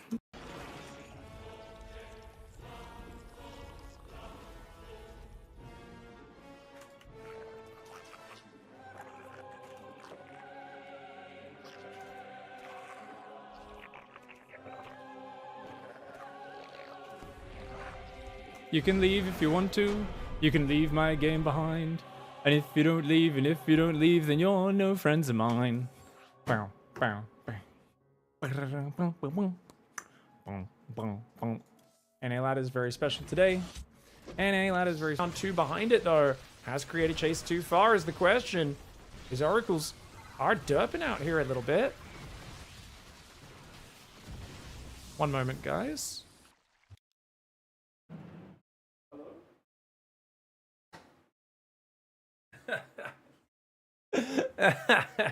Dot just locked herself out. She has to go to a doctor's appointment. She both didn't bring her referral and locked herself out without keys. Okay, I guess I just don't do damage this game. It's a scouting banshee. Guys, he upgraded Cloak to Scout. He's like, this, I have an observer too. Look at me, Protoss player. I have an observer as well. It's just it runs out of energy after a while. Has to go hide in the dead space and come back later for a second scout. He's going to just try and hold his naturally. Might have to pull out of his main. Ling's going into the main. Mass, Ling, Queen, all in. If these bunkers get up, it's game over. Oh, the wall off. The wall off's so sick. Maru. 300 IQ Maru. Double eBay wall off. He knows if he gets these bunkers up, he's fine. Raise the depot as well. Anything you can do to survive. Pull every SCV. Pull every SCV right now, Maru. Maru's pulling every single SCV. The Marines are going to get inside one bunker. The other bunker, they will not be able to get inside. The Queens are unloading. They transfuse. Nice transfusers going down. The Lings doing great damage. There's not enough damage for Maru. The Lings are going to work. It's going to work. Even with that, because he broke the wall off. There's no firepower left. He's into the main. The depot doesn't go up. Oh my god, the gamble. The crazy gamble from Raynor pays off. Oh my lord. What? Wow. GG, well played and stuff and all that. But these pro gamers apparently prioritizing injecting their hatcheries and sending their Lings into each other mineral lions. Virgin detected. Houston, we've detected an anomaly. There appears to be a lack of sexual encounters for the professional gamers going on, and because of that, they're optimizing their lava injects and actually winning the video game. Yeah, I don't know, man. I think probably they're just lava injecting. They're probably just producing units a little bit. But he just doesn't have the material to fight these Marines, let alone the siege tanks anchoring the position. The medevac's there as well. A Ling run by does try to come in on that bottom side. You can see he's going to catch the rally, but Clem already insta-reacts, dodges the biles. Cyril almost eats his own corrosive biles there. Slow banelings waddling into these Marines. Bile actually lands on a few of them, but the tank shots. Ow, ow, ow, ow, ow. Whenever you walk into these tank shots, so many Marines. He gets a triple bile off to Cyril, but he loses every Ravager to kill one siege tank. Clem fights back and puts the brakes on the Cyril train. Oh my god. Oh my god, ladies. We're back. What's up, guys? All right, let's try a few more games here. Overall, I quite like the feel of what we're doing so far. We still have not had a chance to do the PvZ Zealot Archon pressure. PvP, we had a pretty good game against Special. So actually, let's label my replays while we're queuing games here so that we can review these and write the build orders out, you know, and think about them a little bit more later. So that was PvP, BDGM, Robo into Adept Immortal. We also had the, what was that? Is it Old Republic earlier when we had to pivot off of it? Yeah, yeah. PvP, BDGM versus Fast Expand. One gate Fast Expand into Stargate. Like that forced us to pivot. So I think that was kind of an important example of that. That was just us defending Cheese. Defending Spine Rush. That last game was, I think, decent. PvT. What are we calling this? The like Robo, I guess, Disruptor charge. I guess it was like, it's kind of like a fake Colossus into charge Disruptor, I guess is kind of what this opening is. It's kind of hard to describe, right? Because it is quite flexible, but Snake. What? Snake proxy hatched and we fucked up. That's what happened there. That guy left. This was a PVT. I think that was too sloppy on the opening, so I don't want to save that replay. Okay, cool. Yeah. So we've had a few good games here. We definitely need a PVZ where we don't get cheesed, and a few others, so we can kind of analyze these and write down the notes. Hey Pig, did you know for the low cost? I don't think he's talking to me. I think Gugati's talking to chat. It says Pig, guys, did you know for the very low cost of your Twitch Prime sub, you can continue to support top tier ASC2 casting and content. Ensure the Pig doesn't have to pull their bacon out via an OnlyFans. I do actually have an OnlyFans. Thank you very much, Gungati. Yeah, if you guys want to support with Twitch Prime, guys, please do click the link. Basically, really easy to do.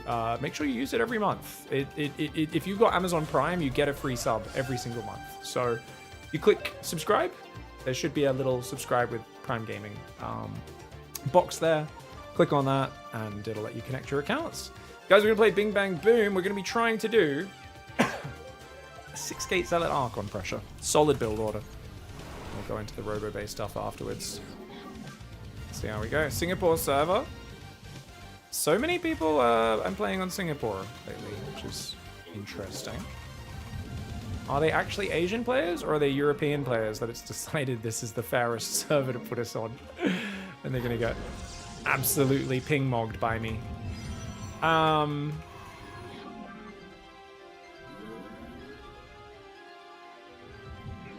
Sorry guys, ping-mogged. It's a new term. Haven't heard that one before, have ya? If you don't have Amazon Prime, they hand out free trials quite often, which actually still works for a free sub. Is that true? Does it still work for a free sub? Oh, that's badass.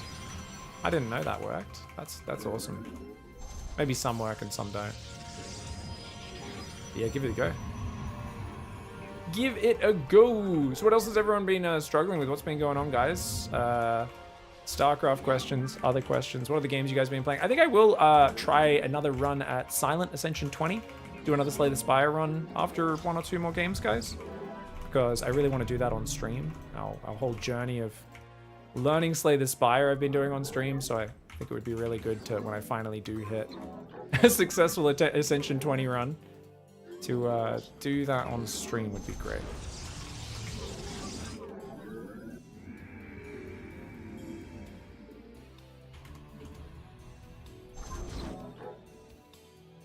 I think I've failed like 4 runs on it so far, but I haven't really felt like any of them have got really lucky. I've also been trying to still experiment a bit. I've been doing things like taking Bane, which is a fucking terrible card. Unfortunately, I really wish it wasn't. Okay, let's just see what he pulls off gas. Let's focus on this game for now rather than card game. So Ling Speed pulls 2 off gas, only 2. Okay, so what we're gonna do is we're gonna go like that and then like that. So we're trying to bait him into going back on gas here because we pretended to leave. And yet, no. Doesn't do it. He either wasn't planning to or he doesn't take the bait. I'm not sure which one. Yeah, we see more drones popping. The firstborn shall persevere.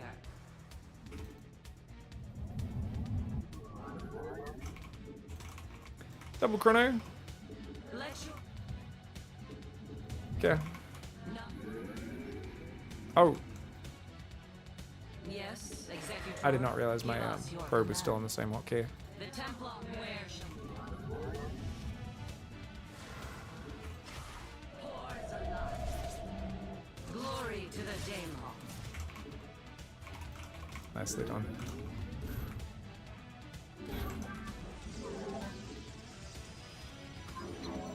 That's definitely a wall off, guys. If you're drunk. Where shall we march? Combat awaits.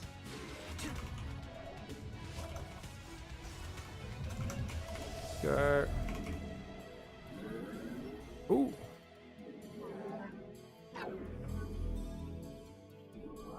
Oracle perceiving.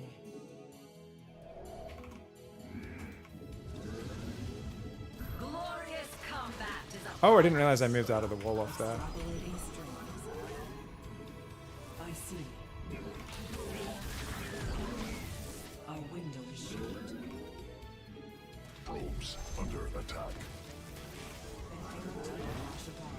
shit. We interpret. Sloppy. Dimensional strings attuned.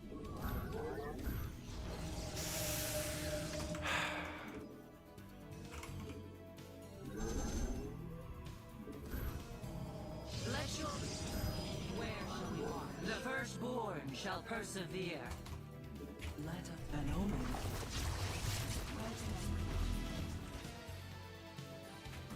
Not the threads of fate lie there.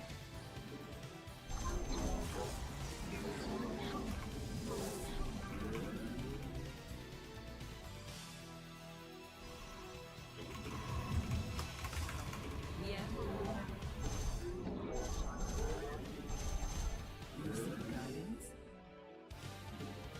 It shall be done. Yes, Executor. How can I aid you?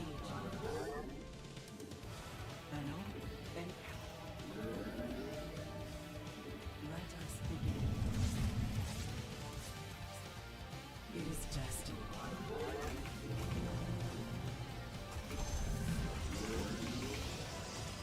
Okay, desperately need that. It's a very sloppy pressure here.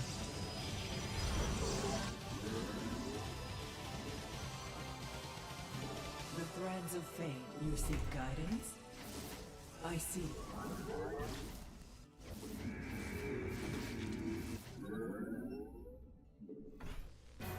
Let us begin. Okay, we don't have as much gas there as I thought. How can I aid you?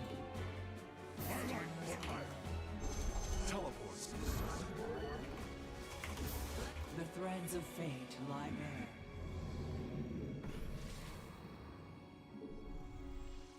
We are with NLD Rashomon.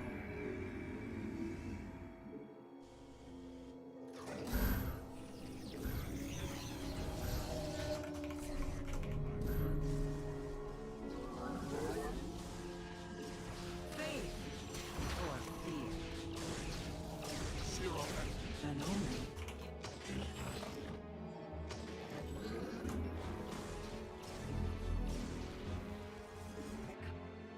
The sky.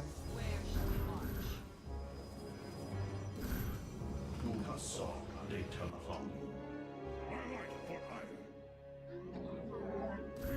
Glorious combat is upon us. Enemy assaulting research completed. Can't remember what I'm making. I was meant to make that, wasn't I? Enemy attack. Iron shall be reclaimed. Pylon under assault. Nexus point under enemy attack.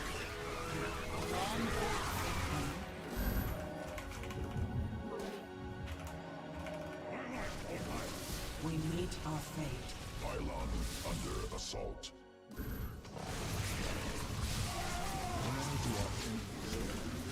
I repaired enemy assaulting probes.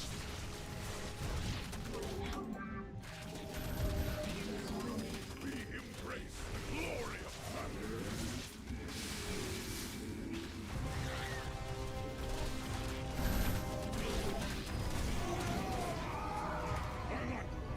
Yeah, I think this is the sort of player where if your build's a little sloppy, you're gonna die in the most one-sided way possible. Like, you really need to...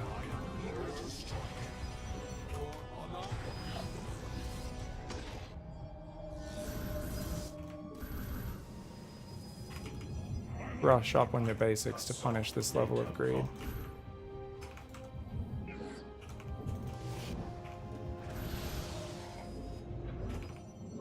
I've just swapped into a normal style here, guys. I return to serve. Do you guys think they're gonna go?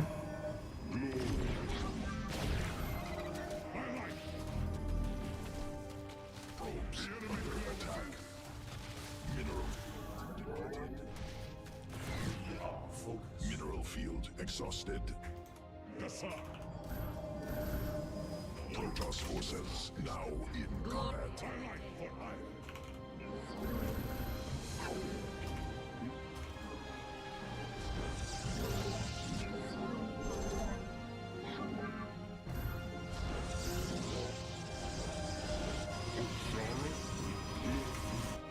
The skies open.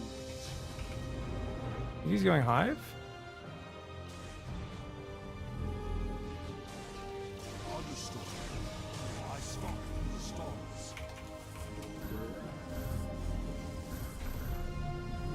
Kassam data clock. Kassam data clock.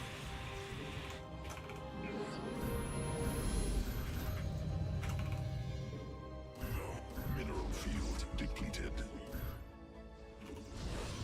What guidance? I return to serve. We embrace the glory of battle. I return. Kassam data clock. We finally survive. We are my upgrade completed.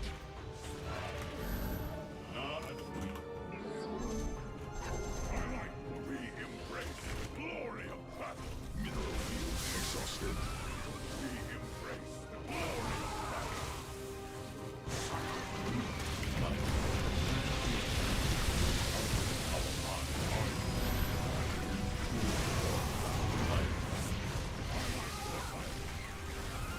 Unfortunately, he's made a defunct composition. Unfortunate. Can't be making these units this late. We embrace the glory of battle. My charge. Sirovek, we need hope.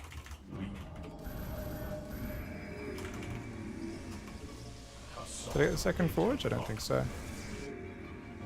He has to rebuild these units. We're going to make Blink.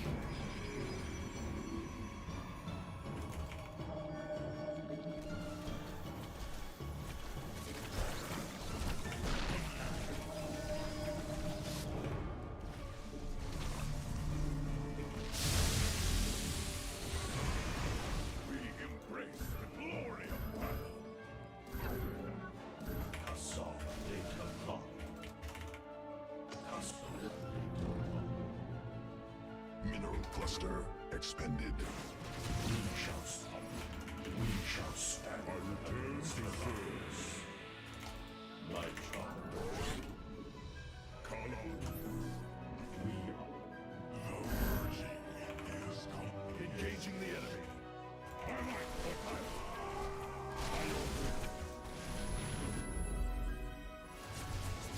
Protoss forces now in combat. My charge.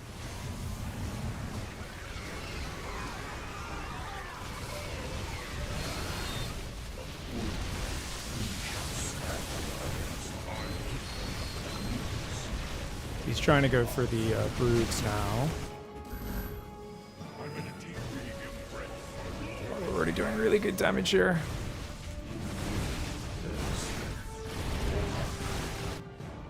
We stand. Our army upgraded. We embrace the glory.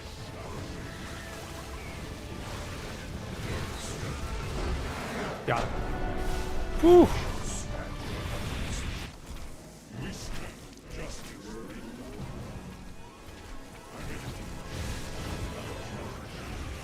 My man. GG's. Yeah, I think he could have killed me.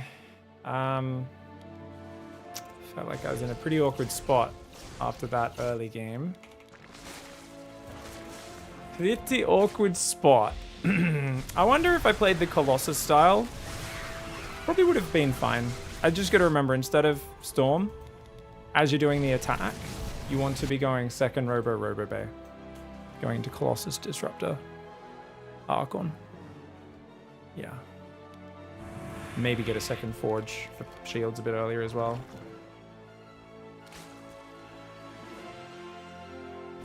Posture check. Oh, I was hunching over for sure. I was like, that's how you play PvZ when you fuck up your early game, you hunch. I thought he could have counterattacked after defending this. I thought he was in an amazing spot, guys. He kills my 4th, doesn't cancel it. There's a single Zergling in my base killing probes that are rallying. Like, fucking, I lose my entire army. I thought this was game over from here. I don't know. These 2 adepts got F2'd back. They probably could have killed a bunch of drones if I wasn't in so much chaos. Fucked me sideways. But luckily he kind of chills. I guess he was a little supply blocked there, and he's just so heavily on roaches from that pressure. And he's forgot his baneliness because of the pressure. I think if he just maxes on Roach Ravagerling and attacks me, he might overwhelm me. But he should have gone immediately. Right? Just Roach Ravager, Zergling, anything. I think if he just barreled across this map, I would have had a hard time. If he's going to play to 80, 90 probes, I think he needed to tech up a bit faster. Like, Spire on its own doesn't really do anything. Needed to go instant infestation pick. So, Broodlords, Ultras potentially could work, though obviously I'm building Immortals, so it's not the best. Lurkers can be okay, but 88 drones of Ravagerling Bane is kind of trash. Just because Ravagerling Bane's such a bad comp. So I could have less money than you, I could have less army than you. The longer the time goes by, the more energy I get, the more efficient my army's going to be. And like, I start building Cannon High Templar, Cannon Battery High Templar, Cannon Battery High Templar, and then my army as well. And then once I realize he's split pushing, I just kind of split my army into 2 squads and go, okay, you guys defend the left, you guys defend the right.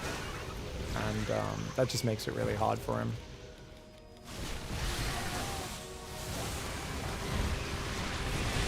These guys were probably a little bit far out, but don't know if I lost any of those Immortals, so it's kind of okay.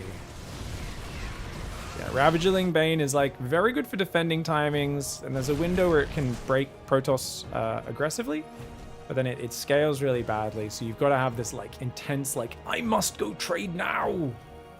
Curious, given how weak early game anti-Zerg is, what stops Protoss from making a few Phoenix and hunting Overlords? To make Zerg, I have to continue to build Overlords and spend dollars on them. Well, they just hide them over the spores. So, the problem is Phoenix build really slowly, and they don't do that much damage. They take forever to kill Overlords. So, there are some like 2 and 3 Stargate Phoenix builds where you hide it, and then you come out with a big wave. And that can pop off really well, but you can't just build them one at a time, because it just has really low impact. You'll randomly see Hero try to do something like this. And basically, you don't need to build spores against the first Phoenix or 2. And then you have plenty of time if you spot the Phoenix building to just rally them all back to near Spore Crawlers behind your base. And in the meantime, you can drone a lot harder than you would against someone who's actually active with Oracles, picking off your guys. Yeah. So usually against Phoenix, you just get a bit further out. I remember Phoenix were really popular in early Legacy, and Snoot showed in one tournament, I think it was maybe the first Katowice in Legacy of the Void, he was basically like, oh, this guy's going Phoenix. And a lot of Zergs would struggle with it, but he would just build drones. He would scout Phoenix, and he would just be like, cool. Like, other people would be like, I'm going to build 2 spores at each base and spores in between my hatcheries and have 8 queens, and I won't take much damage. And they're sitting on like 50 workers or something, but they're like, but I'm not taking damage. And it's like, well, you're not ahead though. And Snoot was like, keep my Overlords and single queens at each base. Build like 5 bases and 90 drones, and the Phoenix just don't have enough energy to kill like enough drones, and they can't get at the Overlords because he's got them protected behind spores, and then he just explodes out a round of like Corruptors or something and is like, yeah, you get wrecked now. And you're like, oh, okay. Drones counter Phoenix was the lesson Snoot taught us.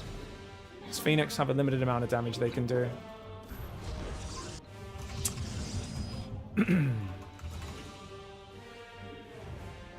And then I think he went Ultras. I think he went Mass Ling into Ultra. He's like, well, Ling Bane is not worth picking up.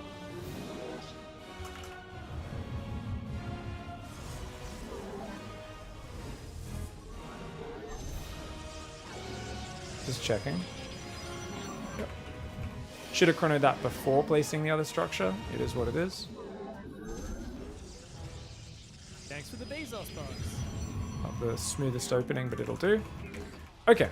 Alright guys, so we're gonna do the same build again. 6 gate, 2 Oracle, 6 gate charge Archon. I don't think I did it very well in that last game. Let's try and do it a little bit cleaner this time, if possible.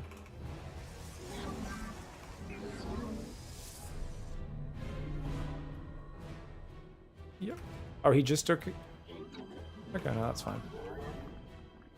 Wait.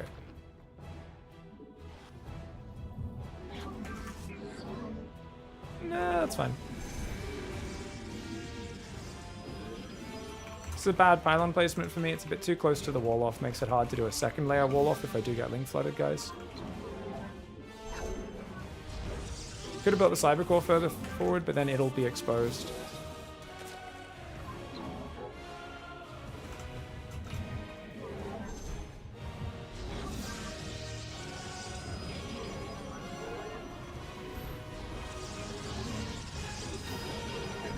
Assaulting probes.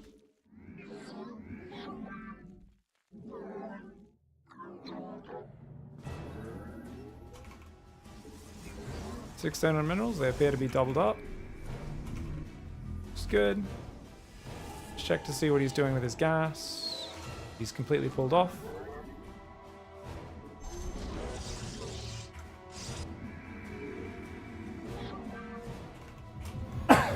What's up, guys? Happy Tuesday. Oh, yeah? Worth celebrating? Yet another Tuesday. Fucking Tuesday, cunt. Let's fucking go, man. Tuesday is my favorite day. Fucking Tuesday, cunt. Sorry, I don't know why I'm so excited, guys. Someone saying Happy Tuesday in the chat, and I'm like, fucking so excited. Such a random comment. I'm like, let's fucking do it. Let's fucking talk about Tuesday. I think it's better than Monday, honestly. When you think about it, you take Monday, you add one to it, you get Tuesday. How could that not be better? Am I right or am I right? The first war, glorious combat is upon us. We are of one mind. It shall be done. Let your wings ire shall. Eh. That's what we call bad micro, guys. That's always an okay move if you're actually a good StarCraft player. I'm not. I'm a shitter. I'm a shitter. Eggs is really good as well, by the way. I almost called him cats there. Eggs, cats. Same thing, right? Definitely not. Very different players. But both aggro. Cat's a little bit more, I would say, stylish. Our window is short. Alright, we have to stay here to defend the third.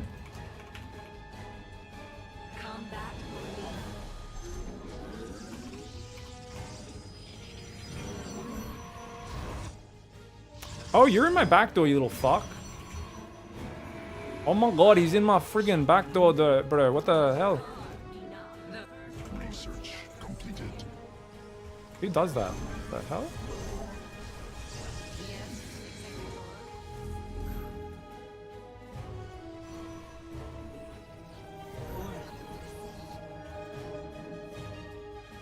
Glory to the Daemon. To glory. I have met the enemy. Faith before fear.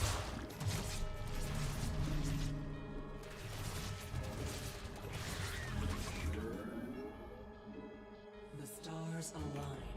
Let us begin.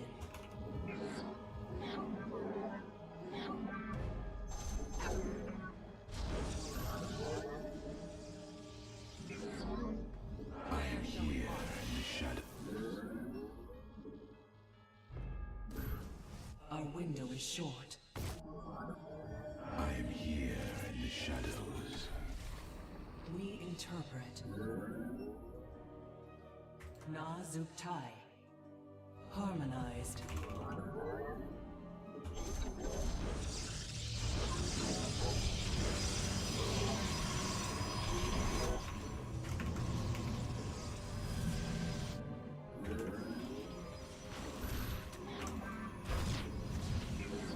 How can friends of faith lie there? You seek guidance? Solid play by him.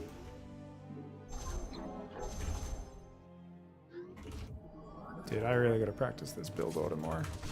My ZVP openings have just been freestyle for so long, so I'm The stars hello, kill the creep shimmer, dumbass. Our fates are one. It is destined. The enemy has discovered us.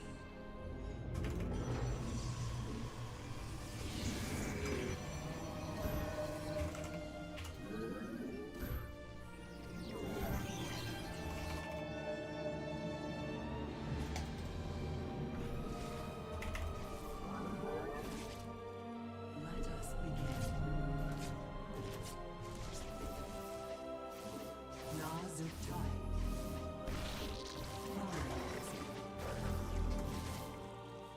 An Eldin Washagal.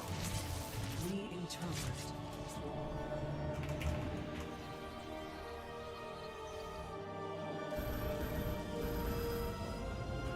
This is some of the worst macro ever. Yeah, I think I just... Attention span's gone, eh? The threads Okay. Oh, he's going, is he? I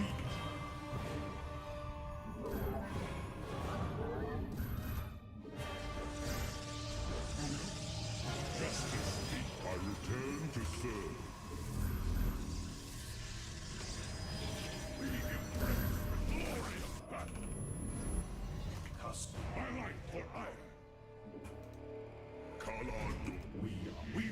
Combat. an Eldin Washagal. Let us begin. Maybe I've overread into that.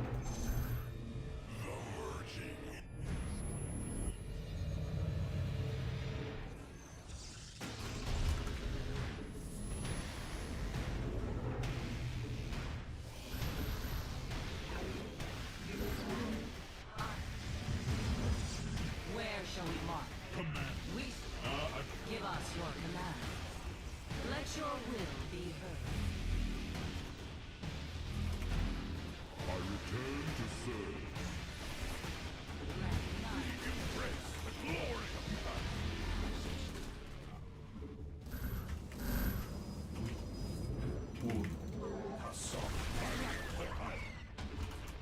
Orange. My meditation. Oh, it's lurkers already, eh?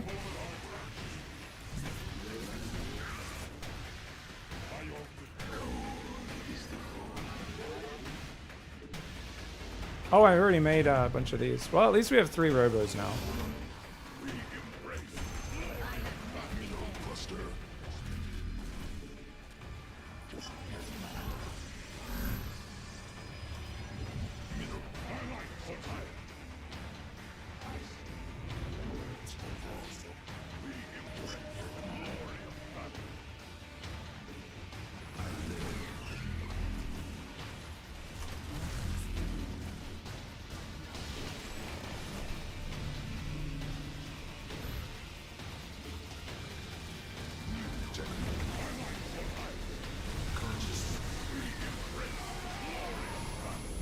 Deliver reinforcements.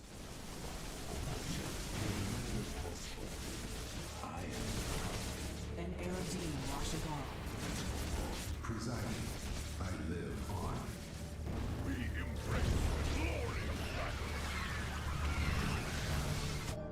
The enemy has discovered us.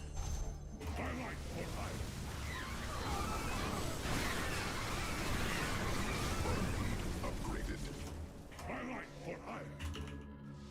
We begin. Spin consciousness. Presiding.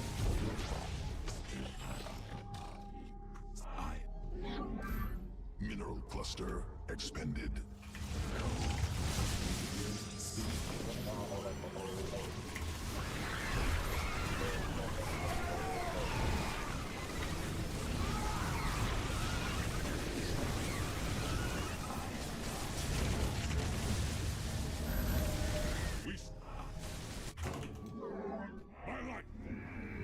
Nexus point under mineral field attack.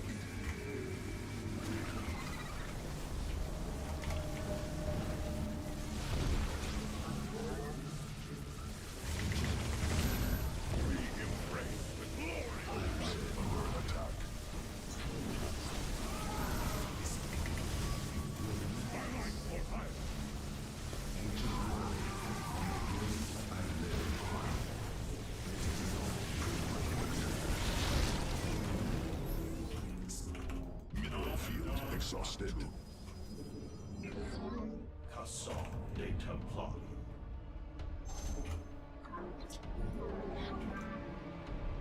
Research completed. Consciousness awakened.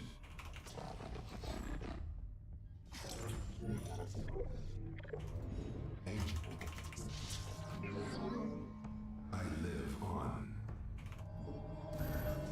I return to serve. Kassam. I like for hire. We made Viagra, right? Yes, we did. Our minds. My charm. We embrace the glory of battle. We seek Protoss forces now in combat. Nexus point under enemy attack.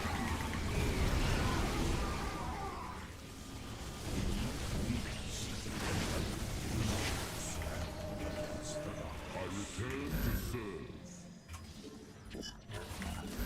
Oh, I didn't even see those guys. Yeah, I'm playing so bad. I don't know what I'm doing this game. It's weird. I always think of Eggs as unbeatable, and then I play him and I realize that he's like, I think he fits into the category of Zergs that's like insanely better against Terran and Zerg than he is against Protoss. Like this felt like it was so winnable, but I just kept freezing up at various moments. I also get a little bit tumbled over. I get like confused. What happens is I start with the disruptors on hotkey 2, and then I obviously want to shift that, but I'm just, the muscle memory always overtakes. Like I always kind of panic when the Zerg runs around me, and I gotta stop making that mistake because it's very unnecessary.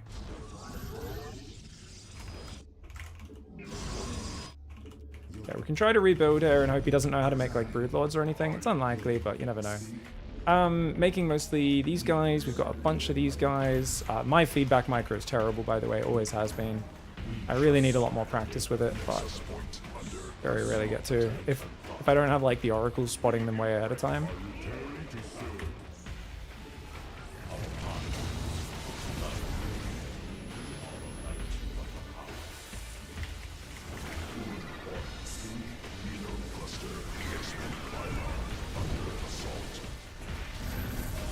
Oh, my other army just died on that side while that was happening. Is he still here?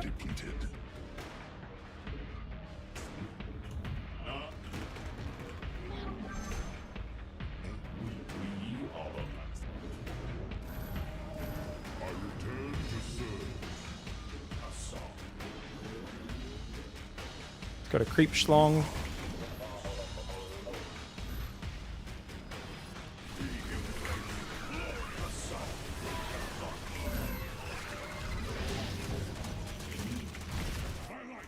Try to run up here.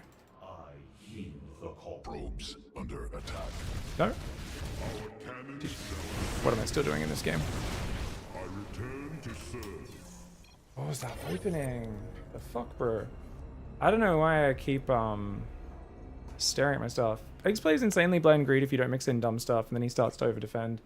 So it really keeps you honest. Yeah, no, he's very good. I think the problem is like he doesn't really have, I think, late game in this matchup. So I think there's a lot of situations if you're in a vaguely even mid game, you just don't need to feel pressure because like he's not really going to be like a super sick lurker.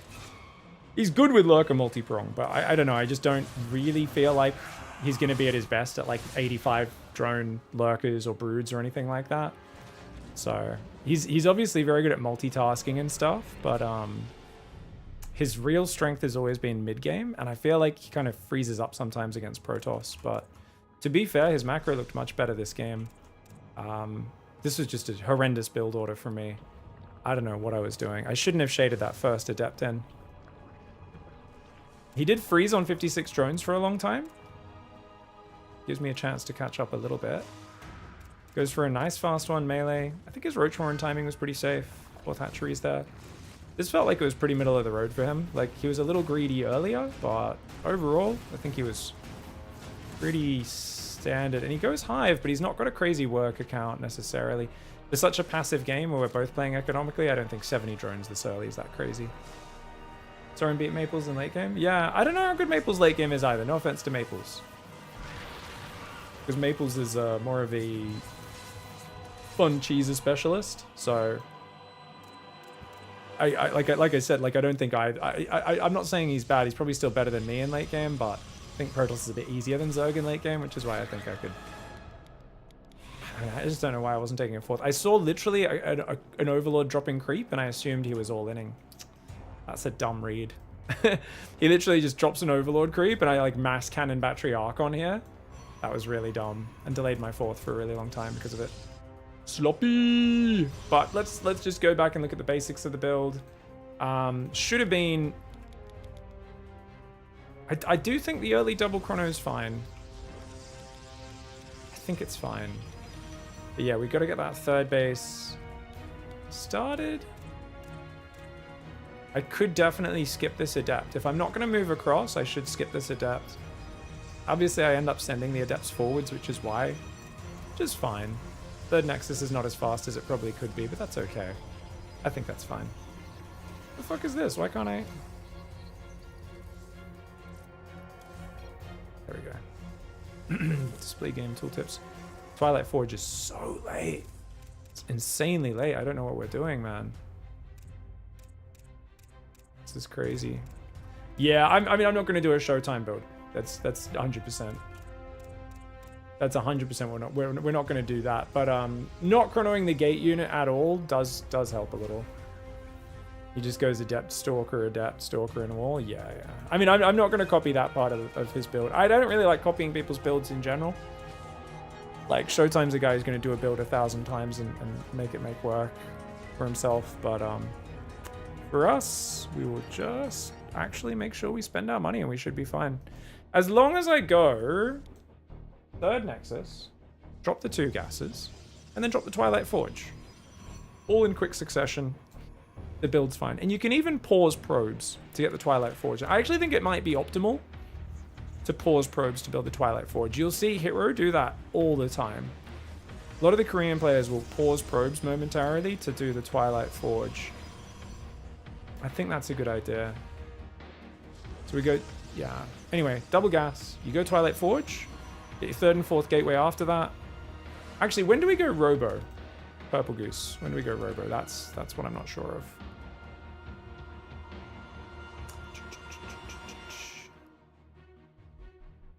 Yeah, Robo before third and fourth gate. So it's Twilight Forge, then Robo, plus third and fourth gateway, then Templar Archives. Yeah. So it's almost like after actually starting charge in +1. I think you should have enough gas for both to do everything at once. Anyway, right? Maybe not.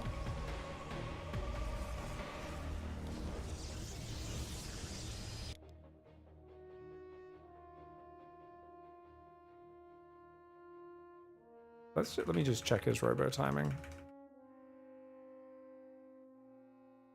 All you need it for is the Warp Prism. I wonder if he squeezes an Observer out ahead of time sometimes. He went Twilight Forge. Yep, just after. Like those gases. Charge +1, and then robo. Interestingly, he has another gateway building. Is that just his second gate in his wall off? Because he didn't finish walling off? Ah, because he's walled off with 1 gate here. So that's why everything's going to be so early in his build. Obviously, we can't always do that. That's good to know. I was just like, why is there a gateway building? Yeah, then Robo, 2 more gateways. Templar Archives, and we should see 2 more gateways again. And then you got to remember to keep adding parts. And he doesn't delay the gases on the third at all. So it still looks like a macro build. And to some extent is. It's a macro pressure. And what timing does he hit? 6:35 with like 5-6 Zealots and 2 Archons. It's not a big attack. Did I say 6:35? 6:35. Hits 6:35. 2 Archons. It's 5-6 Zealots. Awesome. Okay. Yeah. Because that's a very nice pressure timing to punish a guy who either hasn't built roaches or just force him to build roaches. Yeah, It's such a good way to play this matchup as well. I like it.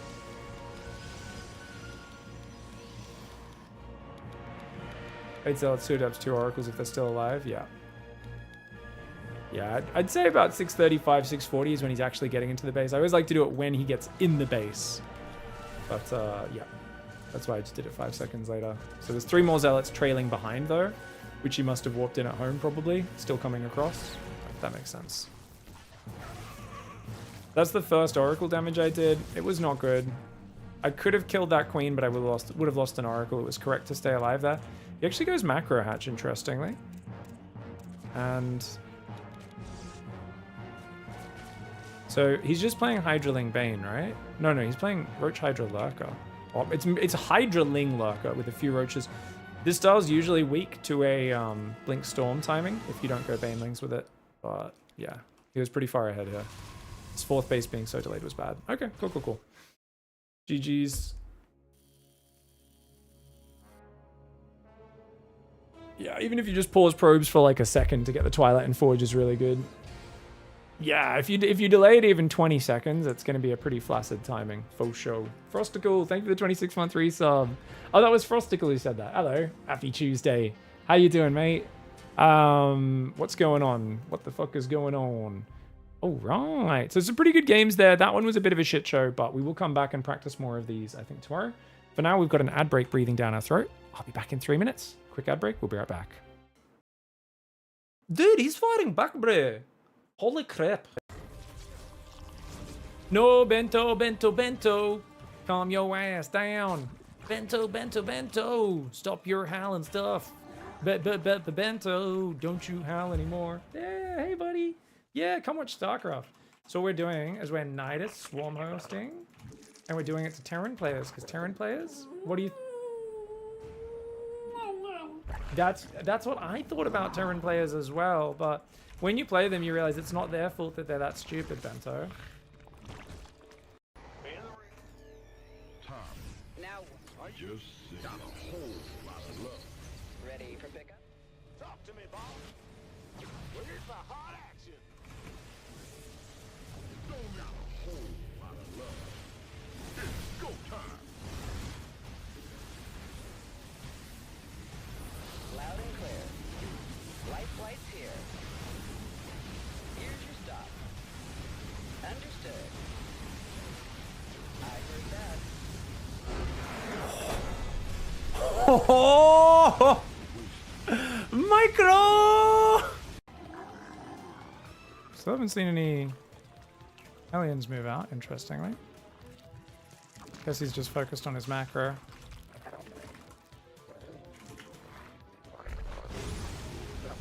Oh, he's looking for the barracks. Oh! Does he find it? He's gonna find it! He's gonna find it! Oh, this proxy barracks location has come back in favor because no one was doing it for so long because the Protoss always checked here. But because of that, I was saying this the other day, Protoss stopped checking this spot. Oh, he gets to the inside. Oh, Hero's not happy about that, but he comes back, Oh! Can he reach him? Oh! And that is a game of StarCraft.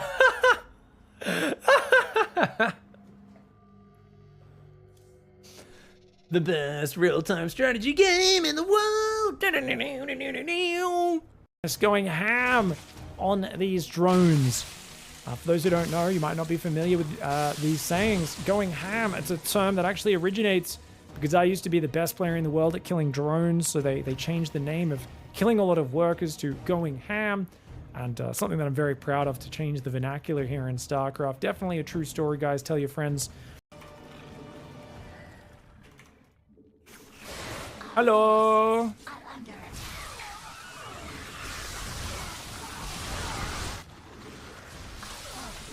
Oh! Oh my god, that was sick! And here we go, Ultralink Bane, man. The snipes are so good, though. Clem's in and out micro. He's back and forth. This is the difference, man. When I watch Clem doing this, I'm like, if I stim towards that army, I lose my whole army. Doesn't matter how much I focus on it. It all dies. There's a giant army in the main as well. I don't know. Without infestors, without any comeback units, I don't know what Raynor could possibly do here. The man needs to pull a rabbit out of a hat. He needs to pull more than a rabbit out of a hat. He needs to pull Cyril's pet guinea pig out of a hat. He needs to pull something absolutely insane out of a hat right now. Man, that'll do it. What? What? No. What? Hey Pig, my friend Stuart is watching your stream. Can you give a shout out to Stupidas? Hey, welcome, Stupid Ass. Thank you very much. I hope you are having a great day, Stupid Ass, and welcome to channel Stu. Or should I call you Mr. Pidass? Either way, got a bit of pizzazz going on. How you doing? Oh, the Zergling couldn't fit inside. He's like, I want to be one of the boys. Please pick me up. Please, can I go? Please, can I go? Mom. She's like, no, Jimmy, you're too young to kill SCVs. You can't come into the Terran base, not until you're older. It's like, oh, I just want to go fight some Terran, man. The underlying racism that threatens, or worse, to creep into the SC2 GOAT discussion is not cool. Come on, Glacavon. Guys, don't even... Can we just be honest and stop being so politically correct? We all know what people are just fucking... They don't have emotions. They look different to us. They don't speak our language. They're impossible to understand when they try to speak English. They don't speak our language. They don't have emotions. And they're called Finnish people. And we love them anyway. We fucking love them anyway, okay? We love Cyril. We loved Elfie back in the day. We loved Wellmu. They're a bit weird. They're a bit different, but they're fucking great, okay? And they're very good at StarCraft, and we're okay with them, okay? We love our Finnish people.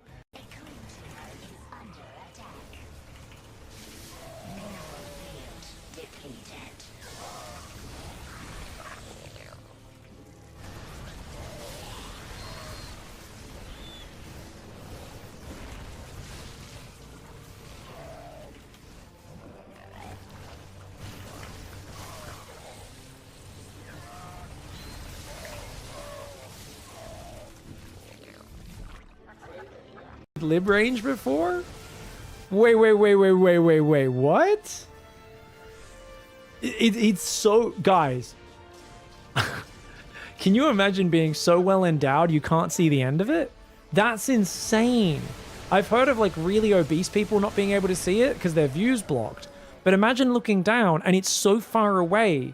Like, Terran players need glasses to see the tip now or something. What the hell, man? That's so fun. Too much.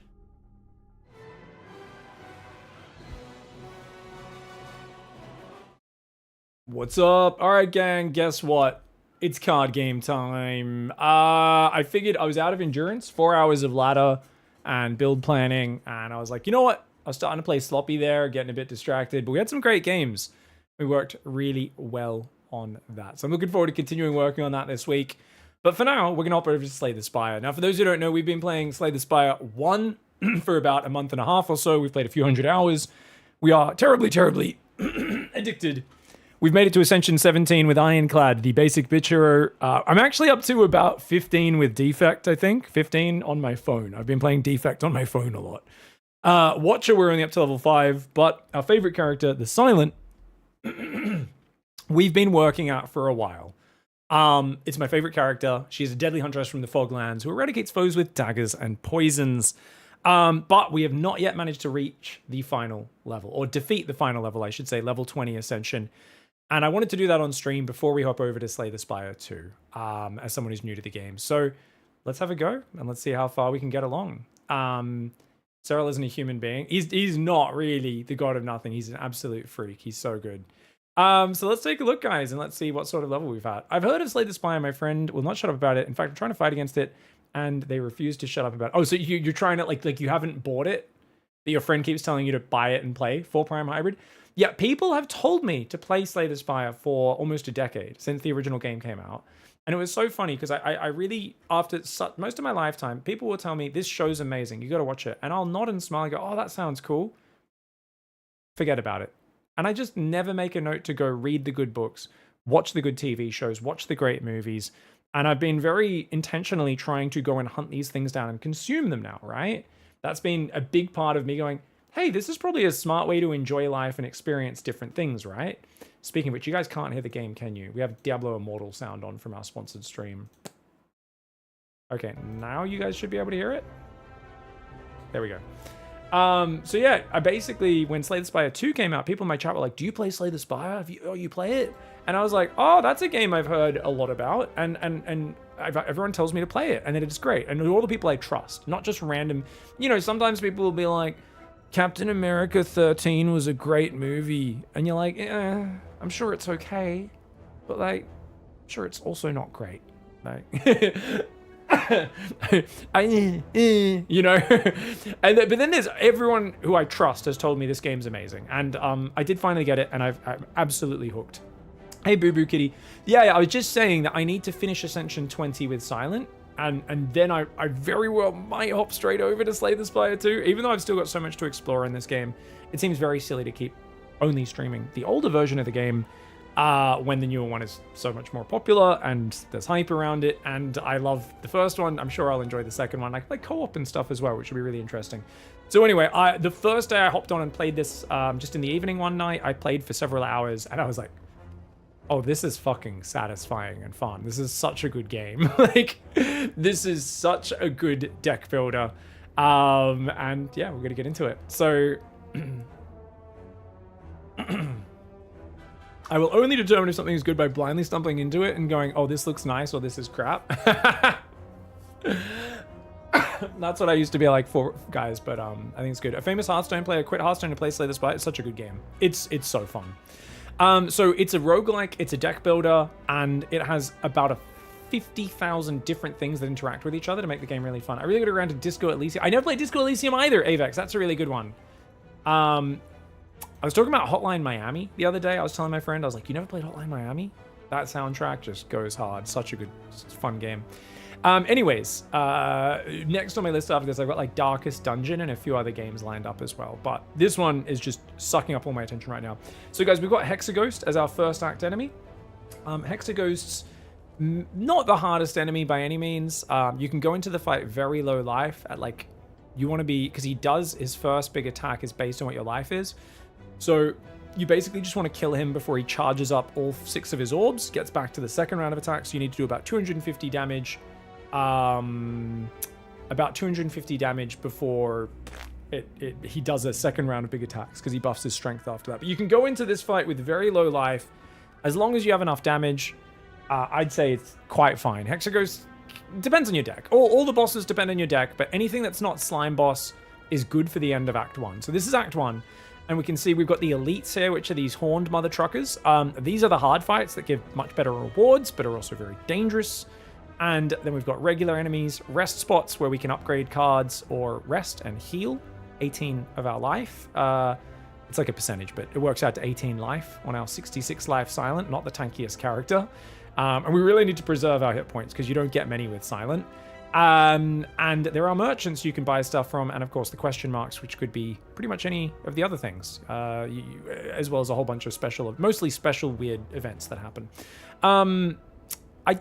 What are our bonuses? Let's check. We've got colorless card. I don't really care. 3 random pots is okay. That's appallingly bad. Oh, I do not like these blessings. I think we take potions here. There's no way getting a curse is good early on. I mean, obviously you could, oh, well, I can then just take it out here at a shop. But then I don't know. 12 life is very good for her. Like, she's got a very low life pool, and it does counter. Maybe this isn't as bad. Just, it feels so weird to have to go to a shop early, take the curse out. 12 life is a lot of life. Like, percentage-wise this early, that is almost 20% life increase. Ooh, maybe. Anyway, we probably go random potions. I think this left side looks pretty tasty because what we've got here, guys, is you've got 3 easy fights. The hallway fights of these regular guys will ramp up after 3. So 3 hallway fights with 2 random encounters, and then we can upgrade a card and then fight this elite. Then we can either upgrade or rest, and then fight the burning elite, and then get another upgrade, get a late shop. Or we can divert right if we're crazy. If somehow we're on full life or close to full life after this, we could take an extra elite. But we'd probably go get another upgrade or rest, get the shop, and then finish the act. And this dodges a lot of hard hallway fights. We get a lot of question mark random encounters towards the end, which could be negative, but mostly a relatively positive. The only problem we might have is getting enough card choices. before the boss. Because we only get 3 card choices there, plus the 2 elites. And then we'll probably have another hallway. Yeah, that could be problematic. If we were to go the right side instead, we could get... Actually, we could... There is a route here where you go upgrade elite, which is not too bad. But then there's no other elites on that path. I want to take 2 elites at least, usually in the first act. Otherwise, I think of it as a bit of a failure. The magical whale offers you potions. You just take it. All right, I'm going to go now. No worries. Oh, thank you, mate. Thank you, mate. Have a good night. Appreciate you. Oaken Tower try. I've never heard of Oaken Tower, actually, Alicio. If you know anything about the game, let me know. I just don't think this right side's as good as this left side.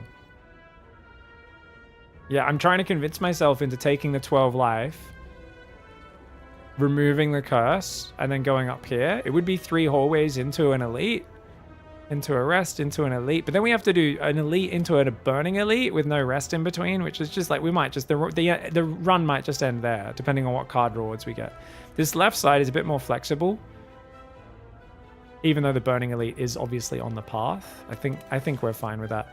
Yeah, in that case, we are gonna go 3 random potions. Okay, so these are all playable. Block potions, pretty reliable. I never know which one of these. I think you probably take Blessings of the Forge. In a hallway fight, upgrading 7 cards at the start can be pretty good. Depending on your draw. Yeah, I think Blessings of the Forge for an elite fight. Sorry, not a hallway. All right, we go left side. It's a new roguelike strategy game, a bit like Tower Defense, but on the fun level, it's pretty similar to Slay the Spire. Okay, that sounds awesome. There's a lot of fun games out there, aren't there, at the moment? I feel like there's so many cool indie games being made. The only problem, guys, is we're probably going to get a potion from one of these fights and have to not pick it up, as we've only got 2 potion slots, but... We are willing to use our block potion if it saves us a decent amount of life at some point. Hello? Game lag? Game lag.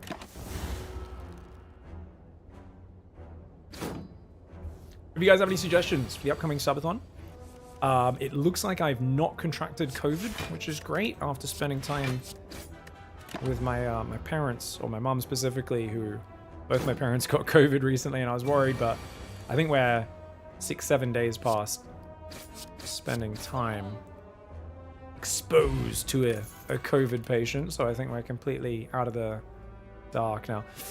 Okay, cool. This is interesting, guys, because I really... Obviously, it's between damage as silent. You start with a lot of defensive cards. Even this is more of a defensive card. 3 damage is not a lot. But basically, you've got a lot of defensive cards. You don't do enough damage to kill the fights. You need to take damage. Blade Dance is the best starting damage card. It's definitely not Dodge and Roll. Dodge and Roll's not a bad card, but definitely not what we need early on.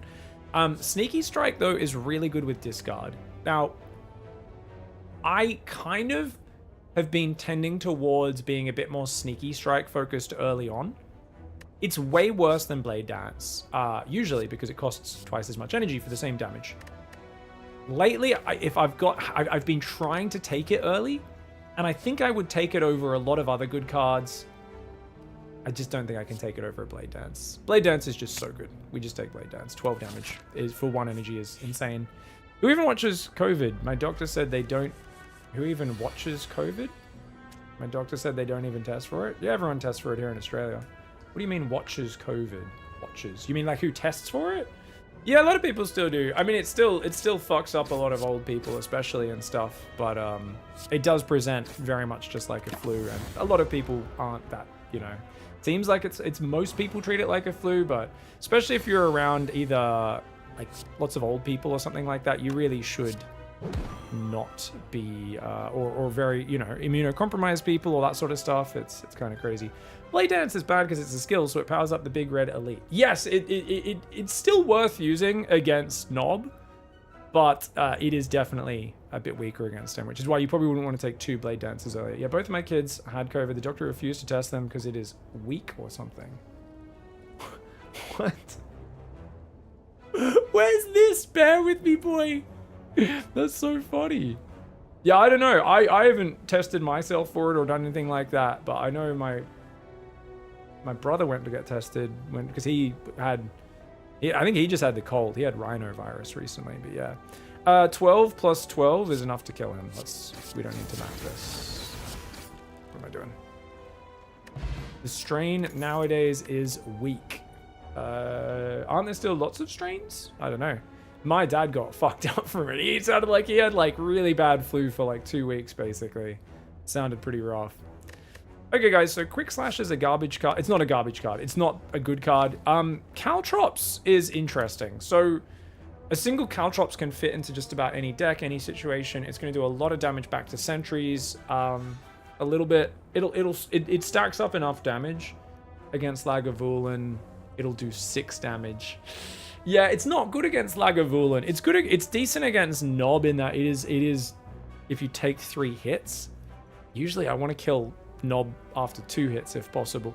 It's not really. I don't know if Caltrops is good right now. Like Quick Slash is going to give me a much better chance of finishing Lagavulin and Nob a turn earlier. Bane, I used to take Bane if I already had a poison card in my deck. It has not served me well. I just have not been able to make a Bane run win. And I know it's not rated highly by good players, and I've tried to make it work, and I'm like, I can see it will work occasionally, but it's just, it's such a, it's almost like a poorly designed card, basically. I wish it would work, but the problem is it's upfront damage is its role, but it only kicks in if you've already put poison on the enemies. So like the whole role of this card is to kill things quickly early on in a fight, but like also you need to wait for something else to be in effect before you can use it, and you're just like, and then it falls off by the time you consistently have poison in play when it comes out, and you're like, well, this is just not a good card. I think we take Quick Slash. It's not my favorite card, but we need more damage, and I think a second damage card is good. Yeah. Yeah, it's usually an early Poison Stab plus Bane can get you through Act 1. It can when it lands, but it also can like fucking just, you know, the Bane comes out turn 1 every time and stuff, and you're like, well, this is annoying. Hey, we got a chest, guys. That's pretty awesome. Okay, so the boot is a garbage relic, but on Silent with a Blade Dance and a Neutralize, it's plus 3 damage for this, 4 once we upgrade it, and it's plus 2 damage to that. I actually think I'm going to take the boot rather than the Sapphire Key here, just to get a smooth early game. Boot is also really good for shivs against birds. And a few other things. It's not bad. It could actually be decent. Boot is good. I think Boot's so bad. We want to go left because we only want 3 hallway fights. We don't want to have a hard hallway fight here. What do we get? Okay, this is a pretty bad event, guys, in that it's a gamble. You can get stabbed. He'll shiv you for like 8 damage or something. You can... Is that card remove? I think card remove is good. 100 gold, good. That's like a relic, good. This is, I think he heals you for a bit, which is good. And this is you get a curse, which is terrible. So the curse is terrible and the shiv is bad. It's not the worst event. It's if you get the curse, it's so bad. All right, we got to heal. It's inoffensive, right? I don't think it's max hit points. It's just a heal, right? It's the full life. We're barely damaged. It's kind of like, you look at that and you go, oh, that's a waste. That's actually good. As long as it's not bad, we're fine. As long as we don't get a negative effect from it, we're all good. We're at full life, which is just rare at this stage. I think we need to double defend Blade Dance. Yes, we do. Good first time. Look at that. Extra damage on each one of those shivs. Not bad.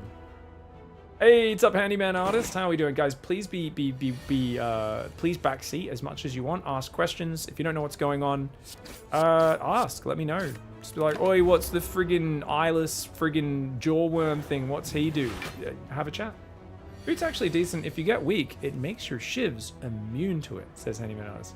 Yeah, that as well. Like, it definitely helps shivs when you're weak a lot as well. Yeah. I shit talk it probably more than it deserves. I think for Silent it's okay. For other characters it's near worthless. Joe Moore? Jawworm? Joe Moore?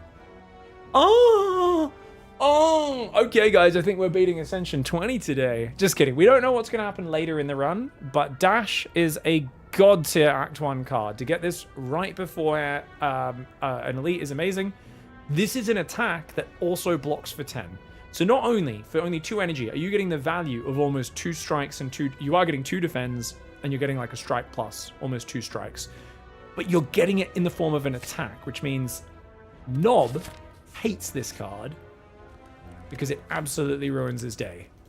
I think we upgrade that. 3 damage and 3 block seems amazing. This is a +5 damage upgrade because of the boot, though. So do we want 3 block, 3 damage, or do we want 5 damage? Bratswag Gillis says upgrade neutralize. You know, I've actually not been upgrading neutralize lately. And it is solid. So this will save me a lot of damage over time. Extra week. Doesn't help me kill the enemies as fast. +5 damage can sometimes end a turn of fight earlier, which is worth more. Survivors! Survivor's not a good choice. Actually, so I was listening to a lot of Jorbs talk about SIlent yesterday, one of his 8-hour discussions about Slay the Spire logic and reasoning and everything. And he was actually talking about how Defend, upgrading that would actually be better than Survivor. If you were, for whatever reason, and it's like it's ultra niche, this choice, but if you were to upgrade one, you'd actually upgrade Defend. Because more often than not, you only need to block for 8 with the way SIlent works in the first act in all the hallway fights and things. So it's often getting a Defend 3 more block is on average going to save you more life than turning Survivor into an 11 block. Because more often than not, the 8 block on Survivor is already going to be as much as you need. And I was like, oh, that's what happens when you play 50,000 hours of Slay the Spire. Jorbs is so smart. Personally, I like small decks, so I'd skip, but I think Dash is okay. Dash is huge, dude. Dash is, like, big. Also, SIlent can win with big 35 to 40 card decks, for sure. You can go massive on SIlent. It's not actually that bad. It kind of spreads out your powers. It also spreads out any curses or bad cards. Yeah. If you are trying to build an infinite machine, probably not the best idea. But yeah. Dash is a god tier 1 card. Okay guys, so neutralize or dash or blade dance, what are you guys voting for in the upgrade? I think the extra 3 from dash, that's going to save me life on both Lagavulin and Nob. I don't think it's neutralized here. I think I want to kill as quickly as possible. Blade Dance for greed. You're going to get Kunai and Shuriken in the next. So this is +5 damage. This is a very high value upgrade because we've got boot. And that's why I think I want to go Blade Dance here. Thanks for the Bezos box. I think they're both good. It's a real close call between the two. I think...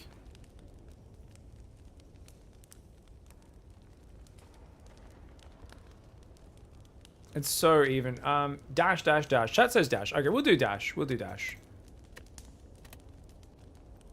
It's kind of 50-50 here. We're gonna use dash pretty much every time it comes out anyway, so we might as well. Quick slash is not bad. Right now we don't know if it's needed. Yeah, well I mean, if I knew I was gonna get a dash, I probably wouldn't have taken the quick slash, right? But it's... I cannot see in the future. Otherwise, I would have been like, I don't need that shit at all. So question, guys. We're probably gonna get a potion from this fight. If I Blessings of the Forge this hand right now, I think that's probably a good play. It upgrades neutralize, which might matter later. I don't think I have any other. Probably doesn't matter in this fight, but it gives us an extra damage there, an extra 2-3 damage there. 3 damage there, 3 damage there, upgrades the blocks. I think I'll use this. Yeah, even if this is like a flaming knob, I'm fine. Because I'd like to crush this fight and get another upgrade on my Blade Dance here. So I think we do that. Oh, that's +4 damage, quick slash upgrade. Quick slash upgrade. I mean, I never use quick slash, so that's why I'm shocked. I'm like, whoa, really? Okay, we just kill this guy. Survivor can block completely on its own, which is great. And we get a strike plus. Pretty good first turn.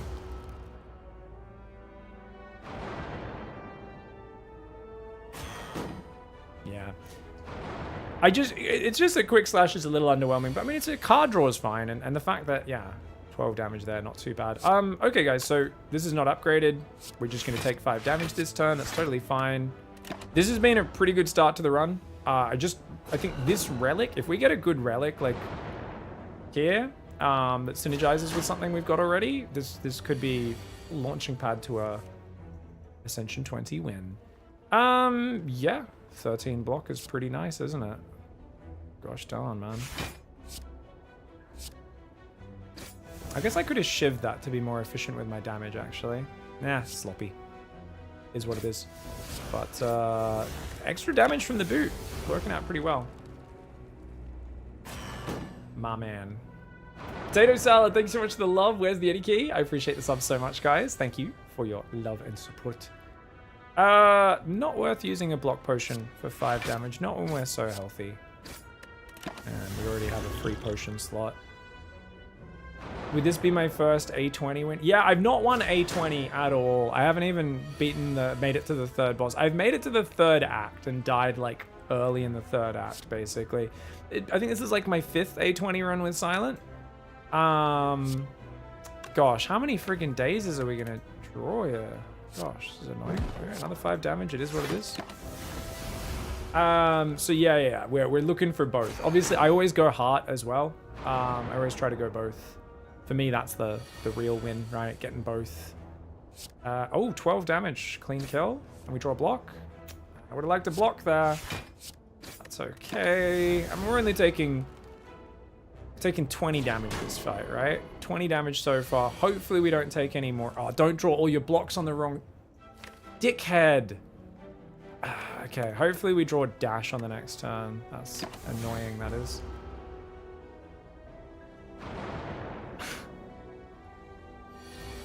Dash? Bloody hell, man. A little bit of bad luck in this fight, but it's okay. We'll take 25 damage this fight. Dash should come out soon, or Blade Dance, Quick Slash, this stuff. We should be able to kill him before he attacks again. Alright. 25 damage. I would have liked to take a bit less. We get Tori, which is... You know, it's funny. I used to think Tori was God tier, and Jorbs in the video I was watching yesterday said it's, like, not that good. And I was like, what the fuck? And he's like, yeah, it's probably, like, the lower end of, like, okay, basically, or the higher end of crap. And I was like, what the fuck? Like... But then I was like, I think that the reason is he's like, oh, at lower ascensions, it's way stronger. But even when weakened, a lot of enemies still do like 6 or more damage. So it doesn't quite get into Tori range. And I was like, oh, that's interesting. But then I was like, but you still block like it down to below 5 enough times that I still think it's pretty friggin' worth it. Over the course of a run, I still think Tori is awesome. Like, I think it's still great. Now, I think we go footwork here, guys. I think we're okay for damage with Blade Dance, Quick Slash, Dash. We haven't got a potion yet, by the way. No potion drops, which means we'll probably get one in the next fight. Yeah, I think we take footwork. I don't think we need the Slice. Slice is not a bad card early on. Just add a little bit more damage for no cost, but footwork's a very good card. Yeah. Okay, guys. So now we do another upgrade. I think we probably do Blade Dance. Obviously, we're thinking about knob and stuff. As good as the footwork upgrade is, it's quite slow. This is more for a little bit later in some of the slower fights. I think I go Blade Dance here, guys. It's either Blade Dance or Neutralize. That's plus 5 damage, which is hard to say no to. Tori with Steel Bar. Oh, it's so good, isn't it? Yeah. Tori Steel Bar is amazing. It's like when the heart's doing like 15 times 5 damage to you, and it becomes literally nothing because of Tori Steel Bar, and you're like, oh. Yeah, I had one heart fight where I was down to like 6 life from its first big attack, but I had Tori Steel Bar, and I almost killed the heart. Like, and I did not have a quick damage engine. I was like But it just could not do damage to me, and I got like another big block out on its next big attack, and like another big block out on its next. But it was when its Heart of Darkness, it's the Beat of Darkness, whatever, went up to 2 damage. That's when I couldn't deal with it, because Tori only stops attack damage. It's not other damage, and I was like, no. Okay, guys, what are we gonna upgrade? I think we just go Blade Dance. Fratswag loves Neutralize. I do like a Neutralize upgrade as well. It's not like I have anything that actually...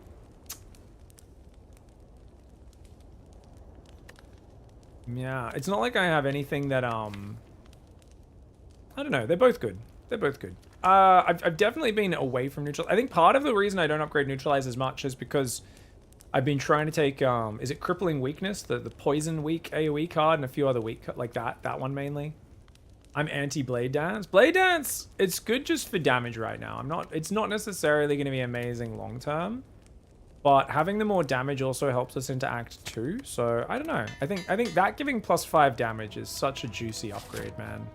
So we're going to go for it. All right, we're going to the chest here, guys. Ooh, it's a big chest. We got a sundial. Ooh, okay, so that's every 3 times you shuffle your draw pile, gain energy. So that's going to make certain infinite engines much easier. You've only beaten the Heart with poison? Oh, you rarely can use shivs to beat Heart at A20, I think, Fratswag YOLO. Definitely, I think that's, yeah, it's pretty rare, right? I'm with you, mate. Okay, guys, so we're up against Lager. We've got footwork, which means our blocks are going to be pretty good. We've also got a few big attacks. Like if we've got minus strength, doesn't matter. Blade Dance, Neutralize are still always going to do 5 damage. Strikes are still going to do 5 damage. Dash is going to go down only to 11 damage. We can play this fight very slowly. Problem, most of our best blocks have already come out, so we might not actually be able to because we're going to be drawing these cards. Well, Dash is a good block as well. We might be able to play this as a very slow fight. The Relic, where you get random cards and exhaust, can be good with shivs. Yeah, Dead Branch, right? That's like meant to be super overpowered. I've never really had like a big Dead Branch run, but I've heard it's like absolutely crazy. Okay, so we're going to have 14 block on the next turn, and that should be enough. We'll take 6 damage, that's okay.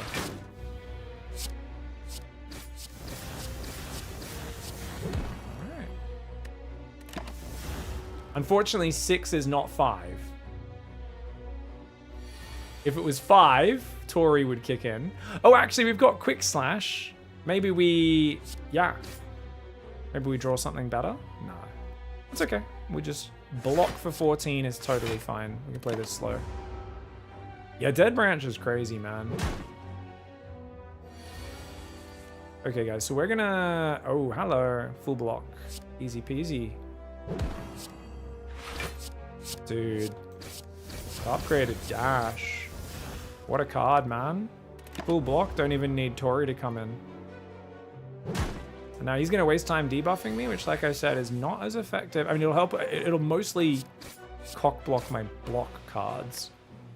But yeah, I think we're fine with that. Obviously, it's a shame we drew 3 blocks this turn. But another Blade Dance and Dash coming out. Hopefully Dash next turn. See how we go. Like I said, I think we can afford to play this slow, but unfortunately, we have to use our block potion this turn. Otherwise, we're going to take crazy damage. We are very weak, but the boot comes in really big in this scenario. So basically, I think we just go 5 plus 12. That'll bring us down to just 1 damage. And we can do another 5 damage with a strike. Sundials now up to 2. I'd like to save the sundial for my next... elite if possible, and I think this should be... Is this lethal? I don't think this is lethal. Okay, so we do another block. All right, it's fine. 1 damage is fine. Ooh, okay, this has been a pretty smooth run, I think, through these first 2 elite fights. Not bad, guys. Not bad. Unfortunately, we don't have lethal yet, but should be next time. Siphon Soul shouldn't matter too much because of the boot. Oh, did that just do 0 damage? Oh, because it was going to do no damage. So the boot can't... Yeah, you have to at least do a point of damage. Oh, discard, guys. We've got Tincture. Whenever you discard a card during your turn, deal 3 damage to a random enemy. That really wants us to go discard synergy. That and Sundial both really want us to go discard as much as we can. Unfortunately, our first rare is Bullet Time, guys. I'm not a big fan of Bullet Time. We only have 1 2-cost card in the deck. It feels very hard to get value out of Bullet Time unless you build around it. Is this early enough to build around it? You guys who are Bullet Time experts, let me know. Eviscerate is a fantastic damage card with discard synergy that is also your infinite like damage. Terra's not bad overall, but I don't know. Right now, Terra is very good with like Play Dance, you know. To be fair, it's not a big damage difference until we get another modifier, because you can Terra something and shivs go from 4 to 6 damage, but realistically, boot was going to make them 5 damage anyway, so it's only a 20% boost. It's not as big as it normally would be. You know, the 50% bonus damage is effectively only 20% with my shivs. Helps more with my other attacks. It's interesting. So we're going to be playing Hexaghost, guys. I think we'll probably be upgrading another card next as well, by the way. Probably our Footwork or Neutralize. One of those two would be probably the best. I don't really feel like I'm that desperate for damage. Like, it does feel like I'm doing pretty good damage now. That's doing 20 damage. That's doing 13. That's doing 8. Hexaghost will get trivialized by Terra, right? If we take Terra, that trivializes Hexaghost. Eviscerate's kind of a curse right now. It's a curse that we don't need. Its payoff is not worth anything unless we get discard synergies. We already have good reason to take discard later. We don't need to. That would be us basically hoping. It's Terra or skip. I agree with you guys. I think it's Terra or skip. Terra would be very good against the boss. It's not the most useful early Act 2. It's not really going to help me much against birds and all the hallway fights, which are really, in my opinion, the main problem with SIlent going into Act 2 is the hallway fights. It's going to be good against the slower fights. It's going to be good against Centurion and Mystic. It'll be decent against... Won't be useful against Spirit Guardian. It could be helpful against the bandit the mugger guys that try to steal your money. That fight often goes for like 4 turns. Wouldn't say it's super good there though.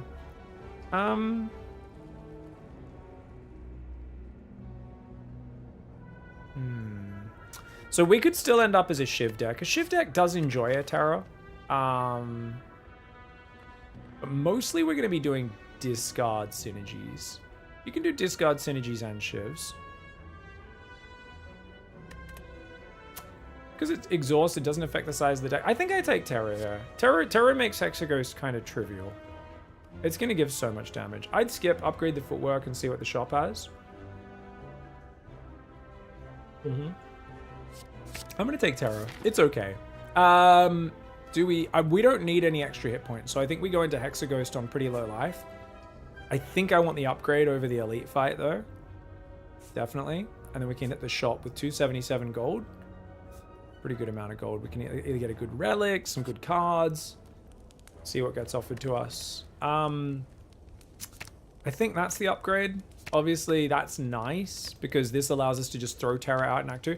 Honestly, I'm probably upgrading both of these, Footwork and Terra, on these 2 rests before Hexaghost. Dude, why am I such a neutral? I used to always upgrade Neutralize, and it's worth it. It's a good upgrade. I'm such a hater lately. I want to upgrade Terra. I think 3 energy, that Terra is really nice. When it's not upgraded, it feels really awkward in your deck. When it's upgraded, it feels like it makes the decision making easier. You're like, well, I'm gonna use it when it comes out because because it's there. So leg sweep's the other reason why I often don't upgrade neutralize, because I feel I don't need it when I have a leg sweep in my deck. And it's on discount, and it is an Omega block card and just a good card in general, which is really sexy. Chat says Waffle is tempting. It is, but I against Hexaghost, I'd say its value goes down a little bit. Ornithopter's a very good sustain, and you do struggle to get sustain with SIlent. I'm gonna get my calculator out. There's too many times I have thought I've done the math correctly on this, guys. What's my gold? 277. So if we minus 166 for Ornithopter, that leaves us with 111, okay? I'm gonna 111, and then if you minus 75 for a card remove, we have 36 left. Damn it, we can't quite afford. I was thinking Ornithopter, leg sweep, and card remove, guys. Damn it. The second Blade Dance is I don't think something I want to go. I don't think I'm going to be committing to Shivs this run. It does work with Waffle because it's 3 less. Oh, really? Oh, right, it does, doesn't it? No one's considering Master of Strategy. Oh, I never really take Master of Strategy because it's so expensive, even though I know it's, unless I'm really rich. So I don't even look at it. It's such a good card. Like, draw 3 cards for 0 exhaust. It's a god tier card. That's like the best card drawer in the game. If we buy that, I only have 71 gold left. I can't remove. So we could go Master of Strategy leg sweep as well. And that's going to just make you pull what you need much more in Act 2. So Master of Strategy helps kind of solve Act 2 a little bit as well, which is cool. Ooh. Yeah, what do you guys... So there's a few choices here, guys. There's Waffle, remove, leg sweep. Spends almost all of our gold. There's Master of Strategy, leg sweep. And there's like Ornithopter plus remove. I think I want to take Master because I'm trying to do more colorless cards. I've not been taking many colorless cards, so I do like that idea. I'd go with Master. Yeah, Zadri, thank you for the tip there, because I wasn't even looking at it. Not big fan of Master, but your choice, says Panetti. I mean, it's just really good card draw. It's only a one-off, but that should add great deck consistency for us in Act 2. Like, that should really help us pull what we need, especially if we have 4 energy. Yeah, I think for 0 cost, we'll give it a go. Let's give it a go. Even when I'm playing Ascension 20, and there's part of me that wants to just do it. Yeah. I usually either take Dash or Leg Sweep. Mana feels awkward with both of them. It's okay. We're going to get a 4th energy handyman. Don't worry about it. Don't even worry about it, dog. It is very expensive to have 2 2-cost cards in the deck already. But we upgraded Terra, so it's free. And sometimes we just only get to play one of them, and that's okay. Very block-heavy deck, right? We've got 2 gigantic block cards. One with extra weak and a footwork. We've got some decent damage as well. I don't know. I feel pretty good about this. I feel like I can take Hexaghost's best punch to the face a good amount of the time. Do we want another hallway fight? A hard hallway fight for a reward? I think we just want to go question mark. 34 life is like near optimal for going into Hexaghost. We'll get a hard hallway fight anyway. It is what it is. Game says no. You got to take a hard hallway fight.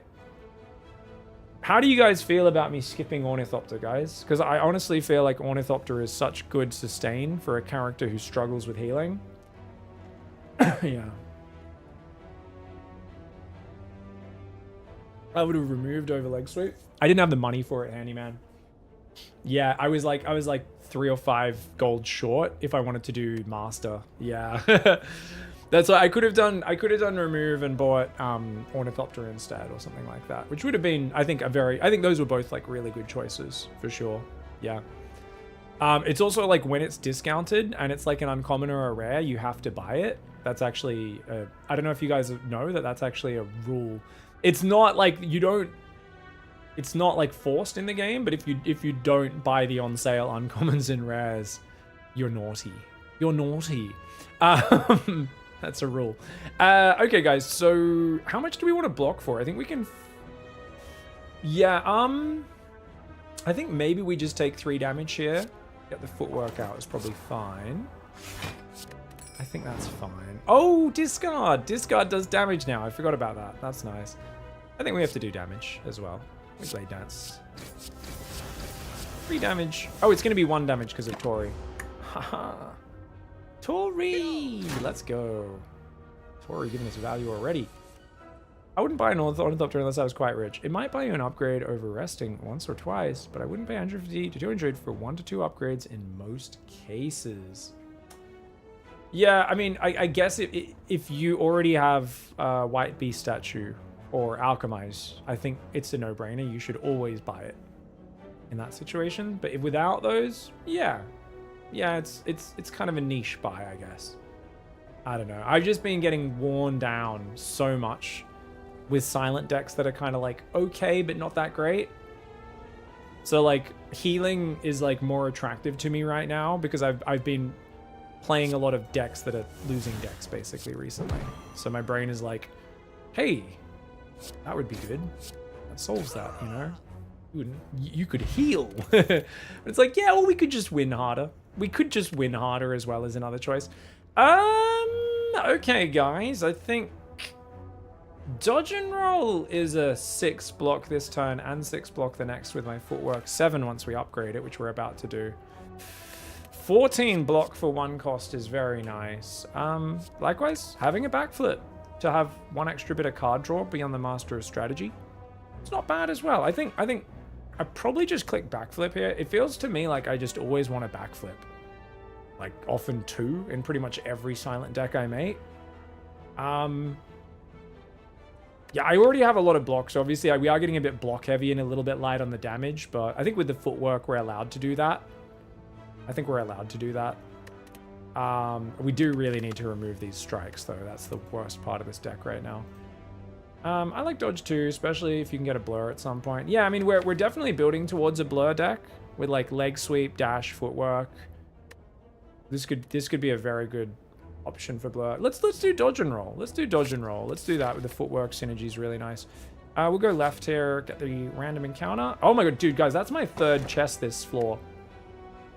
I friggin' this is why you're dumb, Zadri. You're so stupid. I should have bought Toy Ornithopter. You're so dumb. Obviously, I should have just looked into the future and known I'd get White Beast statue. Ah, idiot. I could have free healing for the rest of this game. God damn it. Damn it, I'm so dumb. Such good sustain. Left on the table. Left on the table. What's the upgrade for Master do? Just 1 card. Cool. Just looking. It's got to be footwork here. I like neutralize, but footwork is good.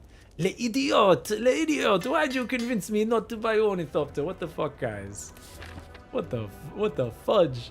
What the fudge? All right, guys, we're going Hexaghost. Let's get after it. We might save Master of Strategy here, guys, because we already have so many cards. And another card draw. It's kind of a shame we draw the dash this turn. I would have liked you to come out the next turn, bro. Ah, shit. Maybe we will just to try and get my footwork out as quickly as possible. You know, draw towards your powers, get them in play, that sort of thing. If we leg sweep, it also helps protect us on the next turn.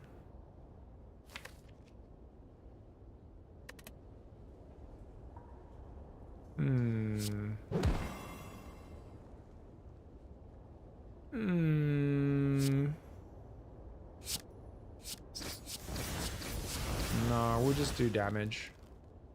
We'll just do damage. We'll just chill. You might get lots of burns later. That's true. The vulnerable already is pretty nice. Okay, we just chill. We'll save it. Let's go. I think you should call this pot next turn 100%. Yeah, I mean, it could give me the panic button, right? It gives me Dark Shackles, which is -9 damage. That completely blocks this turn. Beautiful. No damage for you, dickhead. Dude, why aren't you even doing damage? You suck. You suck, mate. Survivor could have done discard damage. Oh, good point. I got Tincture, don't I? I am far from an optimal player at this game. I think we just do leg sweep to get the weak on it for next turn. Obviously, it's an overblock this turn, but that's fine. If we're lucky on when we draw the burns, we might be able to get a perfect fight. Maybe, maybe, maybe. Okay. Dodge and roll's gonna get played no matter what. I think we play Master. Yeah, play the dodge. Play the quick slash. I mean, I could have saved the Master, of course, but that's okay.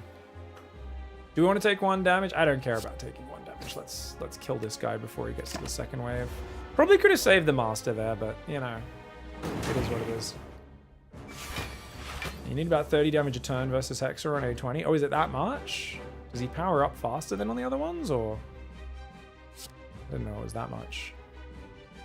We might have to just block that turn, because how much strength does he get on A20? Is it like 4 or 5 strength? Because it was like 2 strength on the lower levels. Do a bit of damage with Survivor, as well as remove the burn, or discard the burn. I don't think we're going to hit that 30 damage a turn. Well, we'll see how we go.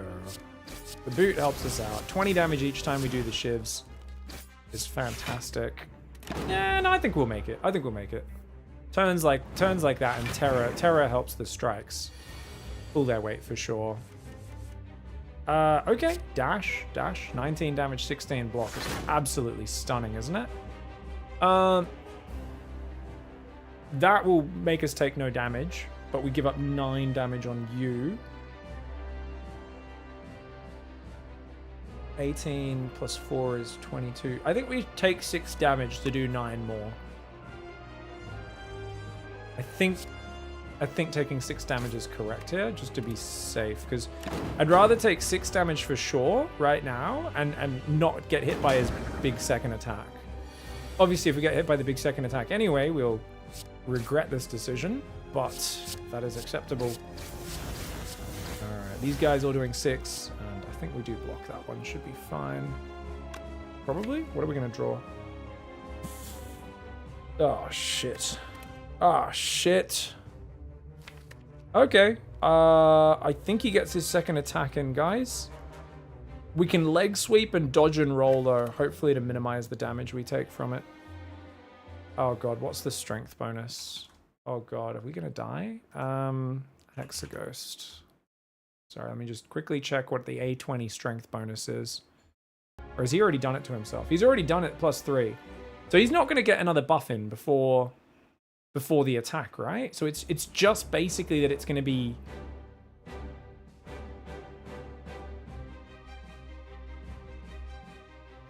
He's going to do... It's 6 times 2, right? But then it's going to become like... Or 3... I don't know. Yeah, it hasn't... It's 3 times 6 damage. Okay. But it's going to be 3 times... Wait. No. It's not Inferno. What's the other one? Divider. Yeah. H plus 1 times 6. H was current hit point divided by 12. So if we get down to 23 life, it'll be like 3 times 6, right? But that'll be 3 times 9 because of the 3 strength. 6 times 6. Oh. And turns all the burns into burns plus. I think we can survive that turn. But you know what's funny is it's actually better for me to take damage now because he'll do a little bit less. I think. I'm not too clear on how this one works. I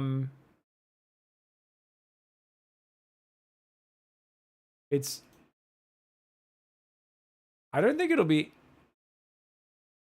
Oh, the next attack isn't dependent on your hit points?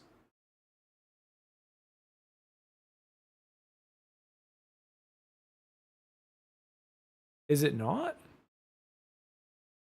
That's only his turn 2 attack? Well, isn't it the exact same attack, though? I'm pretty sure it's still called Divider, isn't it?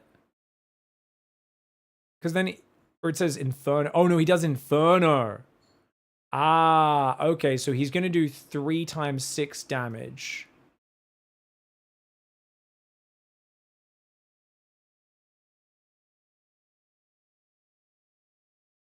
Ah, okay, so it's just 3 times 6. His base damage is determined. Yeah, that's only for that divider attack. Okay, no, so it's just going to be 3 times 6 no matter what. It's the burn pluses that'll kill us. We can definitely tank that attack. The 3 times 6 should not be hard for us to survive. It's the burn pluses that'll kill us. Sorry, 3 times 9. 3 times 9. 27 life.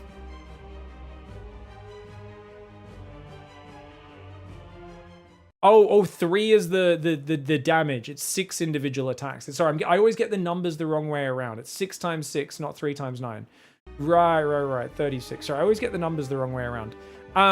Which one refers to which? Okay. Yeah. 6 times 6, 36. Yeah, we can still tank that for sure. Obviously, we'd rather not. 6 times 6. If we take 9 damage now... So basically, I'm torn between planning to take that damage and not. I think we get 2 more attacks in. The problem is we're definitely not gonna stop him getting there, so we have to block. We just like there's no other choice. I think we might be dead to Hexa, guys. If you weaken him, Tori would make it 1 times 6. Oh, Theodos. Oh, you genius. I thought it was 1 more turn. I thought it had 1 more turn to attack. Thankfully. Oh, that's crazy. So we're going to take... Dude, Tori Gate's cracked. Oh, that's insane. Is it worth blocking here? Yes, of course. We've got nothing else to do. Okay, cool. I mean, obviously, we're going to block most of it anyway. Because of the weak. Yeah, we take 1 damage. Okay, never mind. Tori's OP, guys. Obviously, we got to kill him quickly. Please draw burn. Oh yeah. Oh my god. This is going to be painful, but that's okay. We can discard one of them, which does 3 damage. We can do that. That's fine. That's fine. Draw the dash straight away, please. Draw the dash, draw the blade dance. Dash in blade dance, dash in blade dance. I think we're out of the woods. Oh, we're not out of the woods. We're going to take... Thank you, Sundial. Very helpful. Very helpful. We're going to take 12 plus 8. We're going to take 20 damage this turn. Jeebus. Okay. We're not out of the woods, guys. We're not out of the woods. We are not out of the woods. And now we see if we get deleted. We get deleted. We lose. 16 minus 12 is 4, which means we take 5 damage. GG's. There is variance in this game. Have you guys heard? There's this thing called variance. And did we get a little unlucky? Yeah, a little unlucky, but I think the argument would be this dodge and roll and this leg sweep were mistakes. The dodge and roll, definitely. The leg and sweep is okay. The dodge and roll, I would call a big mistake in terms of deck balance. We have 1, 2, 3 good damage cards. This one's okay. It's not crazy damage, but it's okay. And it was not upgrading neutralize. Shut up about your neutralize obsession, Frat Circular. It was definitely not to do with neutralize. It was like we have 3 damage cards. Terror helps them out, makes them a bit better. Master of Strategy is fine, but I think dodge and roll was a huge mistake. I think leg sweep, I'm fine with making that decision, but dodge and roll was a problem. And that's unfortunate. Also, if I bought Ornithopter, I would have healed for 5 and I would have survived that turn and got 1 more turn of attacks in. Just saying, guys. Absolutely could have seen that coming. I don't think there was much else I could do differently in this fight. Look at that, guys. By 1 life. If we had 2 more life there. Oh, Tori saved us. Oh, I'm not dead. Tori. Oh, we're not dead. Oh, no, I forgot about Tori. Sorry, guys. I literally thought we were going to a new round. Tori saves the day again. I'm so stupid. I think you should have taken the combat. Looking for another damage card. Ooh. Guys, I'm a genius. I'm very good at this game. I definitely always know what's happening, and I never get confused. Now, in Venom, I don't particularly like, so I think we have to take Malaise here, guys. Malaise is always a good card. It's not the best at the start of Act 2, but it's a very good card in some fights and later on. So we take Malaise. Always good to have Malaise in the deck. Fucking hell. If only we took that second Blade Dance, we could go Wrist Blade and go full shivs. This is the classic decision I get, guys. Do you want to kill yourself getting an extra energy? Or do you only want energy after you're already like in the fights that you have to dodge because you've already taken too much damage in the hallway fight, so you can't even fight the elites?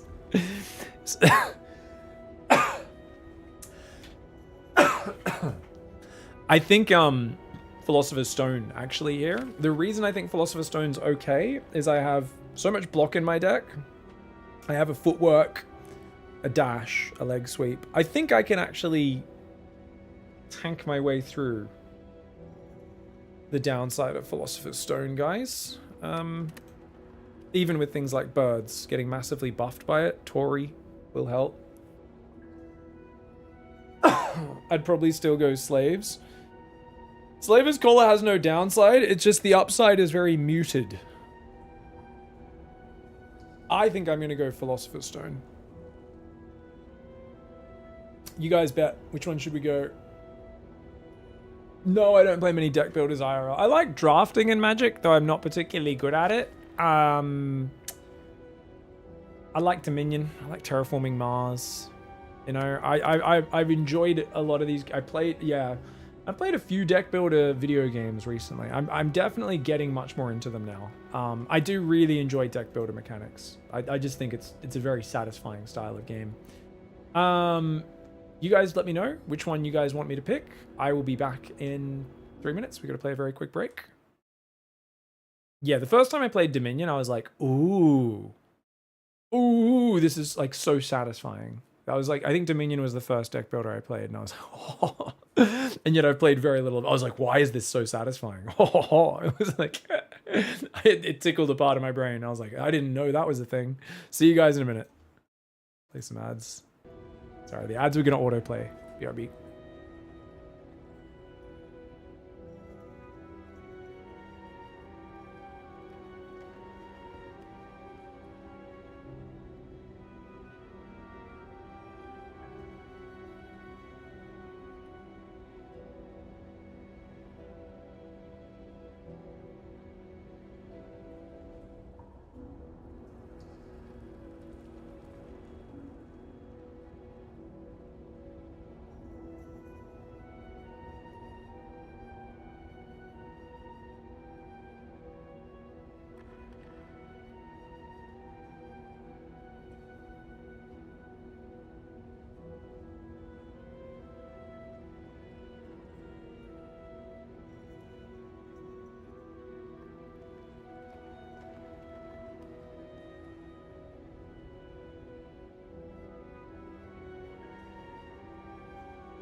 Guys, Dot made fried rice.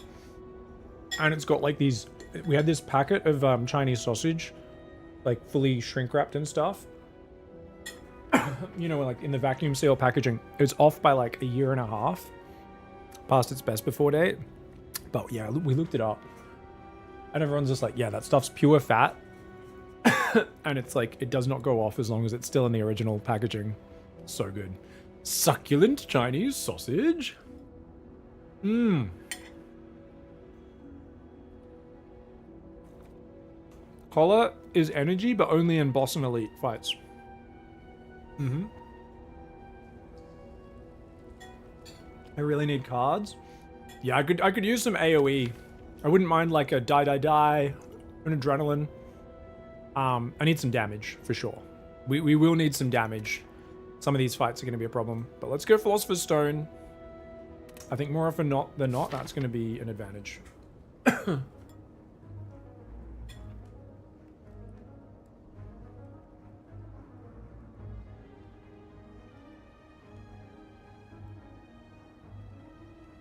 Stone is normally something I would never, ever take. Well, not never, but with Silent, like, it's hard to ever justify. At the start of Act 3, I'll take it. Act 2, very rarely. But I think with Leg Sweep and Dash in the block, and a foot in the deck and a footwork, I don't know, I feel like I've got enough block that, like, having the extra energy is always going to cancel out the bit of extra damage coming. And you guys are either going to see this pay off, or me regret it. There's definitely a percentage of the time this gets me killed. But...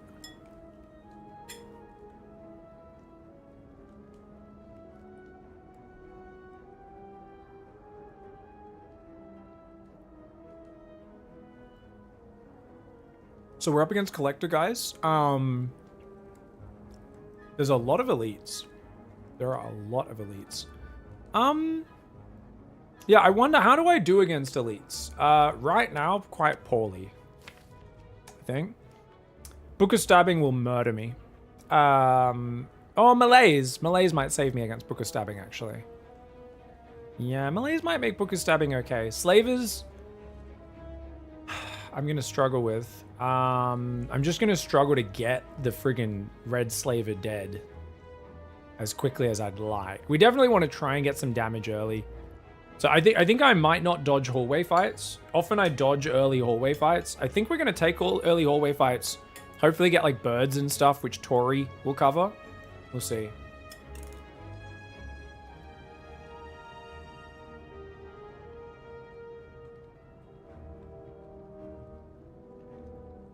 Great question, Joseph Prov. Why are some cards, this is too early, only good in Act 1? So basically with Silent, your starting deck is just going to die against a bunch of the elites that we fought in Act 1. So you need to like really prioritize damage, which is why Blade Dance is just a great damage card. Quick Slash, it's an okay damage card. It's better than a Strike. It's like an upgraded Strike, so hey, it's way better than a Strike. And these kind of early picks, and then Dash, lots of block, lots of damage. It's not the most useful card because it doesn't scale up massively off of anything in Act 3, like towards the end of the game, Act 3, Act 4. But it's amazing Act 1. It's still super decent Act 2. It's just going to fall off later. But at the moment, it's just basically like, here's raw stats. That's way more energy efficient and card efficient than playing individual strikes and defends. That's kind of what you need, is just better strikes and defends to get through Act 1, essentially. And then as you go on, you need more scaling. Right, so things like footwork makes all of our defense, all of our block cards better for the rest of a fight. So powers are your main scaling. Terror, at least against a single enemy, scales up all of our damage cards. So these are nice scaling cards. Card draw is nice because it helps you get the right thing in your hand. It reduces variance, and you go, oh, I've only got attacks and crappy attacks in my hand. I need to block this turn. Card draw helps you balance that out a bit, so it just makes your deck a bit more consistent. And then you've got like, yeah, abilities like Malaise, just based also on the fights you run into. Like Act 2, there's lots of multiple enemy fights in the hallways and the elites. There's lots of like 3 enemies you fight at once, which means a single target thing like Malaise is not really that useful against a few of these fights. Whereas if we had some area effect damage, it really pops off here in Act 2 as well. So there's kind of things, there's also other cards that like aren't that inspiring on their own, but once they synergize with a few other things, they create this like unstoppable engine of just debauchery. I don't know why debauchery is the word I went with.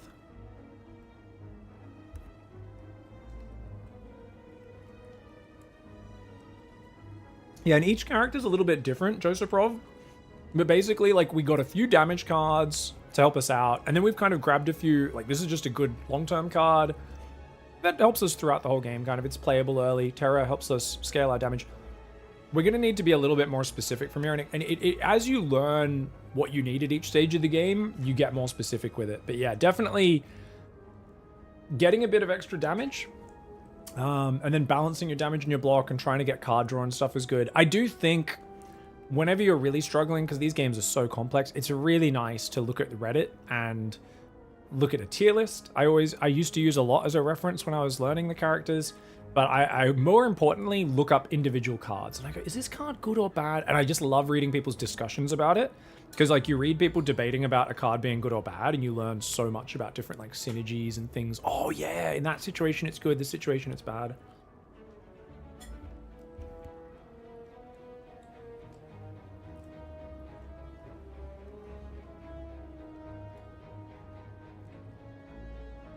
Yeah, we want to fire before elites. I expect you to take lots of damage. Definitely. The fights are going to be drawn out. I have a lot of block, but like also some fights ramp and stuff. So I don't think too many fights actually ramp up. We'll see how we go. But I think this way we can skip the elite if we have to. Otherwise we go there. If we're doing well, we can go left and hit a second elite, optional third elite. Or we can go off to the right and grab 2 shops for 2 removes. Which actually might be the better option. I really need to start taking strikes out of my deck, so probably just hit an elite and then go get 2 removes. I think we might do a single elite act 2, which is probably a good idea, but we've got the option to branch left. SIlent is the character which is most in love with options when you're playing. Like, if we're doing really well, we can pick and grab 2 more elites. And if not, if we get a bunch of acrobatics and card draw things which minimize the damage of having crappy cards in our deck, we might be able to just go left and take the elites.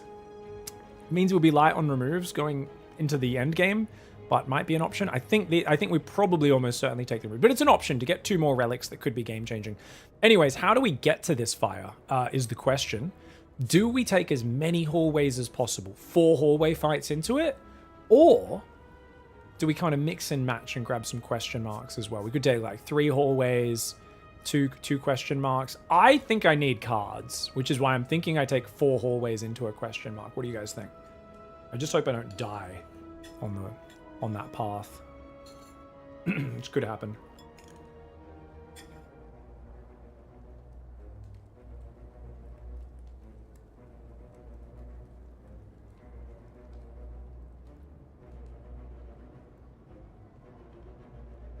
Guys, Rayatello's back.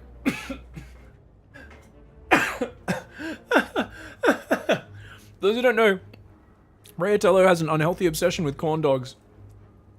That's pretty much all they talk about in our channel. And they've come back and said, well, it turns out trying to replace corn dogs with deep fried cheese curds isn't a healthy replacement. Amazing.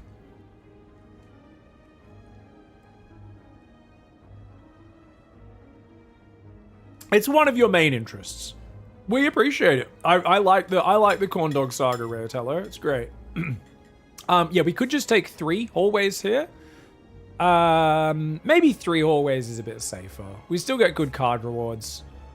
Yeah, let's do 3. Let's do 3. There's also encounters like library and stuff. I think those are Act 2, right? I think Act 2 library's available. I don't actually know when all the different encounters are and aren't available. Okay, guys, so we can footwork, we can defend, and then we can malaise. Probably decent way of doing it. Yep. Footwork, defend, malaise. It's going to make him weak for 2 turns, knock 2 strength off him. Obviously, he's still got the one from Philosophers. Take some damage. It's a big attack for turn 1 from this dead.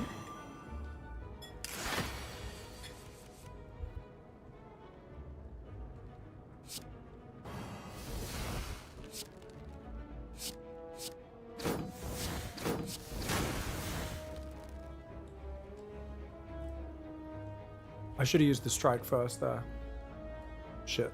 That was dodgy.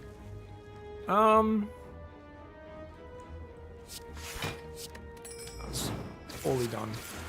Also, should have used the discard first. We could have knocked a lot more plating off. I'm going to save scum that, guys. Sorry, I was distracted by eating. I'm going to be a bit of a bitch here. It's not like I'm save scumming in terms of seeing what happened and changing it. We're just doing it in terms of I really wish I pressed that button in a different order. And if we were playing a card game, I would have started moving the card forward and then immediately changed my mind. But, you know, there's levels to save scumming, and that's the type which I will... sometimes I'll be like, no, but...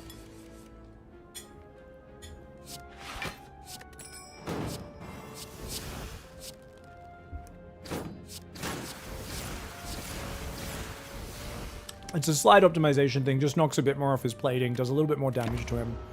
It's fine.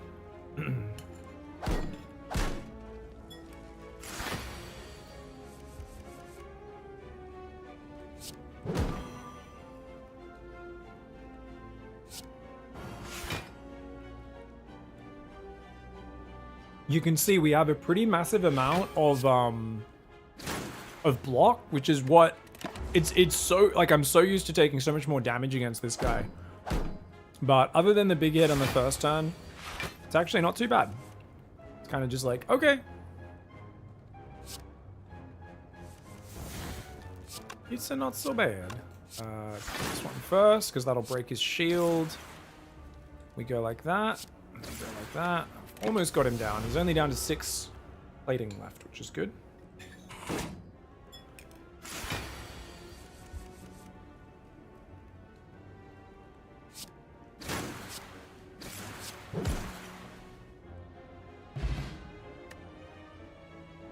Sorry guys, I was chewing into the mic. I thought I'd muted it, my bad. Can we, oh, heel hook probably makes sense in this deck, actually. Normally not the biggest heel hook fan, but I think with a leg sweep, might actually make sense.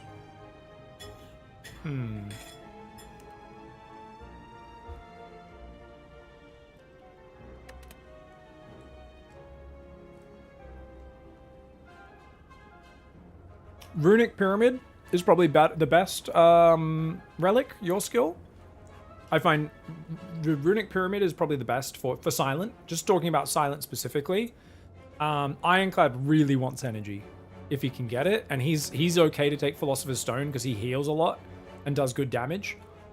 SIlent, I would say you'd like energy. You always want a good energy relic, like a Cursed Key. Sometimes Coffee Dripper can be good. If you've got some sort of healing relic, some sustain, Coffee Drip is like S tier if you've already got that, but yeah. I think I'm going to take Heel Hook here, guys. It's not always going to pop off, but sometimes it will, and I think we should be taking something like that that could be a semi-infinite engine.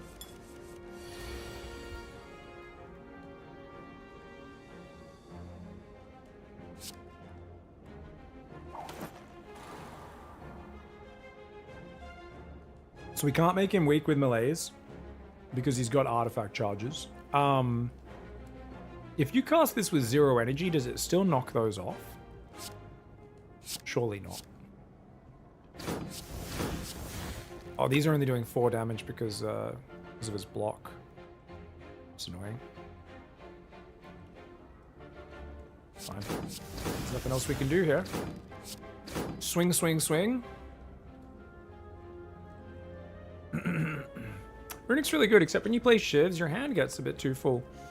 Yeah, you can still do it with shivs. It's still pretty good. Just the consistency, like there are times where your hand fills up a little bit, but usually you should be able to clear a bit of space before playing your Blade Dance, right?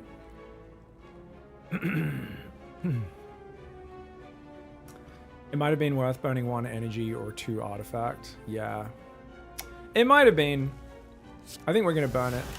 Yeah. Burn it out of the deck. This guy's a very annoying fight. He stops us from making him weak.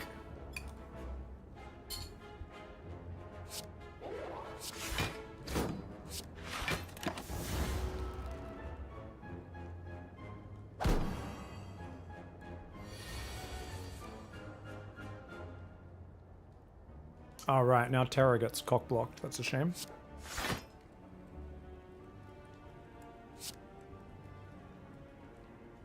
I don't think Terror is ever going to really affect this fight. So like, we're not going to use it this time. We might as well discard it. Use that. Alright. Very defensive deck right now. We need some more damage. We need some more damage. Yeah, we probably master a strategy, see what we got.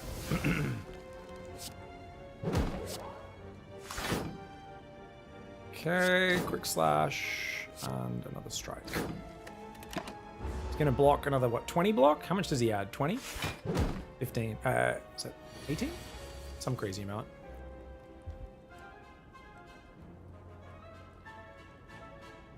Okay, so 24 is a lot. Oh, thank you. Are you putting the dishwasher on or something? Ah, okay, thank you.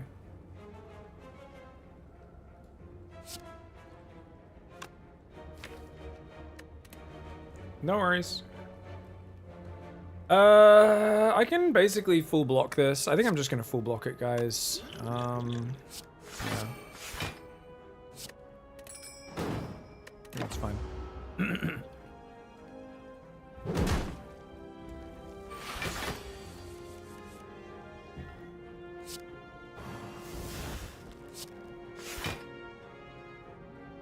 we take 1 damage? We don't need to. We got the energy anyway. All good. Okie dokie, what are we doing? Extra energy from Sundial comes in. Not the most useful time for that, but that's okay. Okay, we can weaken you now, which is nice. We are permanently frail in this fight, which is normally why it's so annoying. And that's pretty sick. There's a whole bunch of damage. Some dodge and rolls. We got blocked for the next turn, and we've almost got him down. Awesome. This was good. This was a pretty smooth fight. Yeah, we can stab yous. Finish him off. The ball doesn't achieve anything. We get another Gambler's Brew. I think Explosive Pot's pretty valuable right now, so we're going to keep that. Oh my gosh, these are 3 cards that are all good. I don't think we need the dagger. I'd rather take the Blade Dance than the Dagger Spray, even though Dagger Spray is kind of amazing in this act at clearing out some of the fights. I just don't think AoE's as important. Obviously, Blade Dance is pretty slick. Piercing Whale is an amazing card, both in this act and in general. You always want 2 Piercing Whales in your deck. The worry I run into is my deck is already incredibly defensive. I don't think we can just sit there defending for the entire game. I think I need to take Blade Dance here to add more damage. That is 20 damage, remember, with our boot. Not necessarily into block, but otherwise. I don't... Like, I want to take Piercing Whale because it's one of the cards in the Finish deck. I want a Piercing Whale. There's a lot of Finish decks I do not want 2 Blade Dancers in. But you kind of... It's upgraded. You have to take it. Like, there's... It doesn't feel amazing, but it's good enough for now. It is good damage. I should be happy about it. I shouldn't be whining. I'm just like, no, not exactly what I wanted. Oh, yes, I am a little whiner. I think we're gonna weaken the Centurion because he's gonna do scary damage next turn potentially. I think it's like this does 3 damage, or we melees. I think we melees. The Centurion's usually the scarier damage guy, so I think we melees you. Take your 1 strength away, add another turn of weak. And then we want to take the Centurion down. If you kill the Mystic, Centurion gets angry, so... I used to always go for the Mystic thinking, of course you got to target the healer first. That's just logical. Why would you do anything else? And I was like, oh. He gets mad and punches you. That's why you don't do that. We are frail, but with footwork, it don't matter. We can block all day, baby. It's good damage.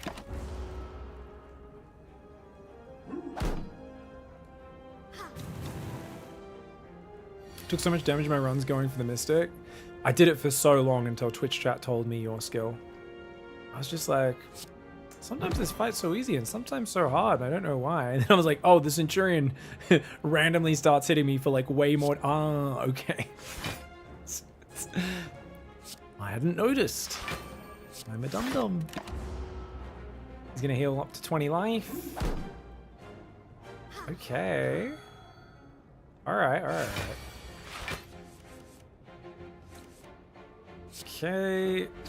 I think we can kill you now. Yes, we can. Aha. Good to draw all those strikes then as well. Means the rest of our draw piles. Nice defensive cards and good damage cards. Both of which are quite slick.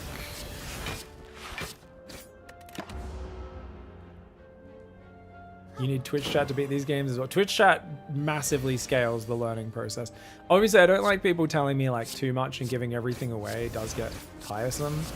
But there is like a pretty big advantage to make you weak. Even though I know Survivor can do damage with Tincture. Oh, this is good, guys. We're going to get 2 shuffles for Sundial going into the next fight. That's nice. That is very nice.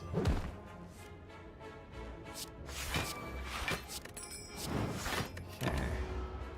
This is such a defensive deck. Jeez. To be fair, this guy doesn't attack very much.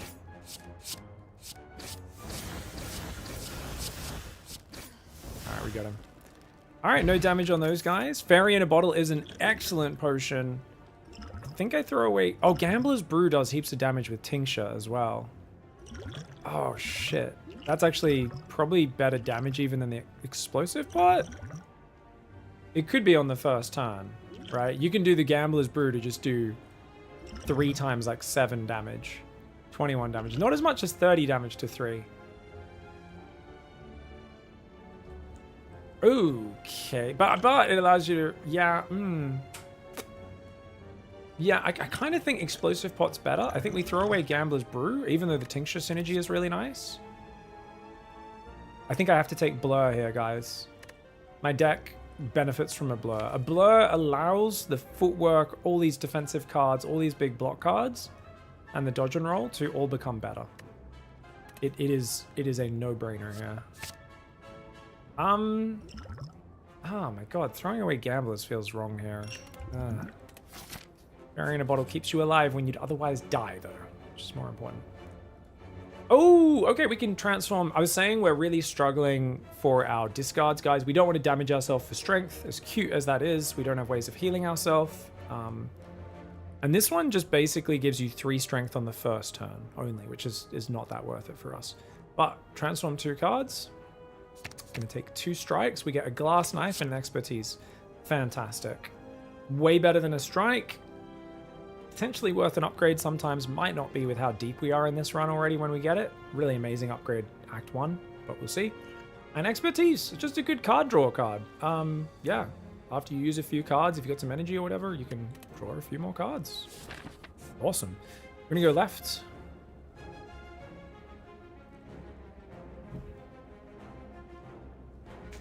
Yeah, you can't take this fight.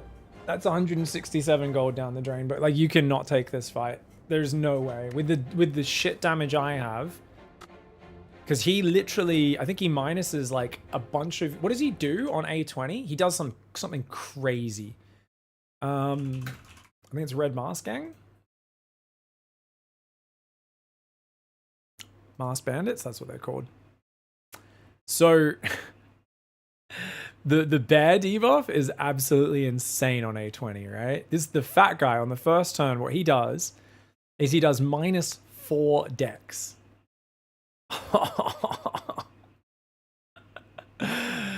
And there's no way I could kill him. He's got 40 to 44 life. Like, yeah, technically I could draw 2 Blade Dancers or like, you know, a Blade Dancer, Glass Knife and something else. But with this deck and how defensive it is,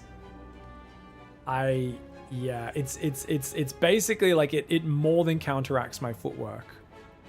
It puts me at -1 dex even after footwork's in play, and then these guys do a lot of damage. I think I need to just ignore. I need to pay all the gold. Pay him off. Yeah, I think so. Save our explosive pot for the next one. I mean, obviously with explosive pot, we could fight them. They give you red mask, which makes your opponents weak on turn 1, which stacks with our other weeks quite nicely to like either extend weak or get it on the first turn in case we don't draw our week. That also enables my heal hook to pop off on first turn. Fight LOL says, does anyone have an actual serious, you think I should fight them? Because like, you know, there's a dream where we get either Master of Strategy, we get Terror, we get Glass Knife first turn. Thanks for the Bezos. Hey, Bully, thanks for the Prime sub.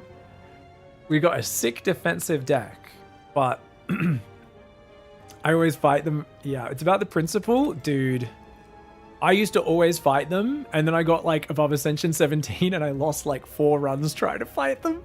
I'd either die to them, or I'd get past it with like 3 life and die right after. I do have a fairy in a bottle. 167 gold is a lot because I wanted to take this path and get some removes. So I think we can definitely survive the fight. You know what? I might take it, guys. We might take the fight. If we can't kill him first turn, we'll probably try and kill Romeo first. Because Romeo also debuffs you, right? He applies weak. So he chills, he makes fun of you on the first turn, and then he does 12 damage and makes you weak for 3 turns. Yeah, it's A20, you can't play too safe, that's true. Yeah, we've got at least 2 rests. Like, we can dodge the elites, get two rests potentially. I don't want to rest at all, but yeah, I think we'll fight. And basically, we're just praying for a good first turn card draw, so. RNG gods. That's not what we needed. It's okay. It's acceptable. That's a really tough draw. So Twitch chat, you guys baited me into throwing this run. I just want you guys to let the record show that. Yeah, I think we have to kill... We can kill Romeo next turn. So we can kill Romeo next turn. We can kill Romeo this turn. Oh, I could have killed Pointy this turn then. Oh, we've got enough block already. I can I don't even know if I can explosive pot next turn if I need to. We definitely kill Romeo. We're actually fine. Dude, this deck's kind of crazy. Dude. Hey, not too bad. Dodge and roll carries over to the next turn. This is not a bad first turn. Getting the dash is fantastic. Grab him, bear. So we got -4 decks. So our blocks are now worthless this turn. We can use footwork and make them somewhat worth stuff. But I think it's more important to do damage. So I think we probably explosive. This guy, so the question is, do we attack? Pointy never scales. Pointy's kind of the little bitch of the crew. He doesn't really get better. He just does the same thing, I think, like every single round. It's just, yeah, he's just going to keep doing 7 times 2 because he's got the strength buff.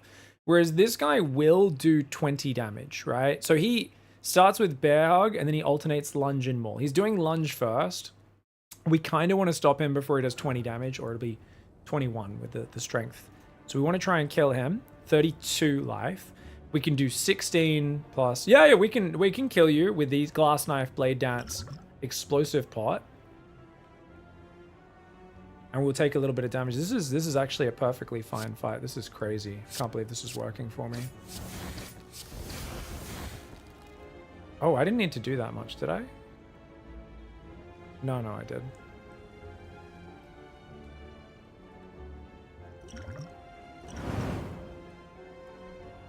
I have elephant, so I might as well use the explosive pot. Yes, good point. Do I use expertise? What else could I draw? Is one of these guys weak? No.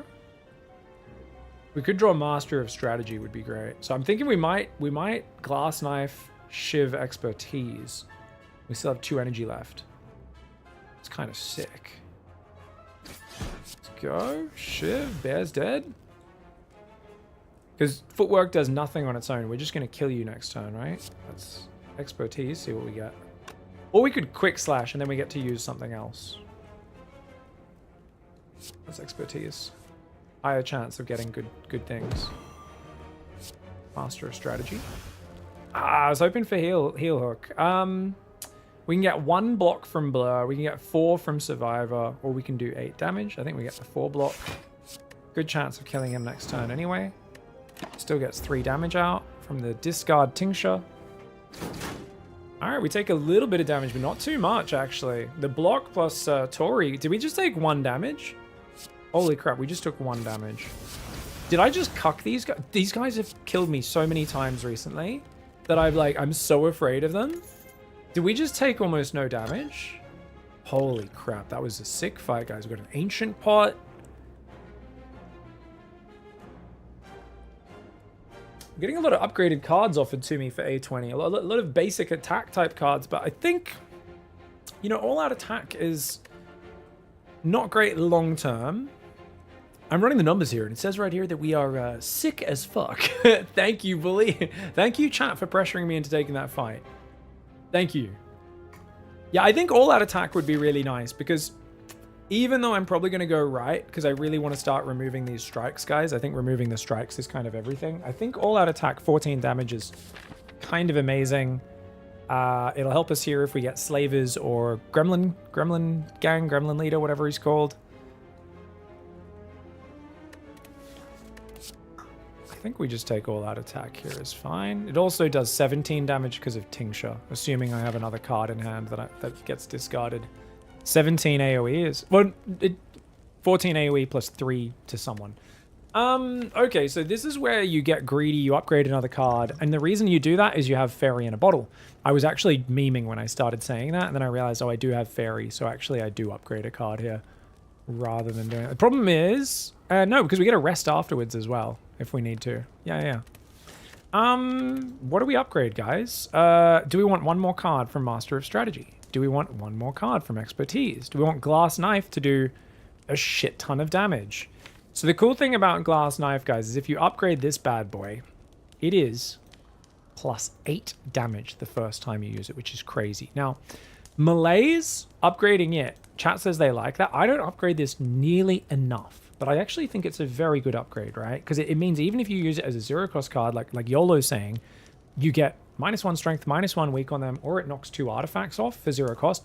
It makes it useful in every single fight. And hey, if you use it with a lot of energy on Book of Stabbing or something, it actually just is an extra point more effective. I often upgrade Malaise. I'm actually not sure if it's worth as yours. Yeah, I think it's really good. I should upgrade it more and test it out a little bit more to see.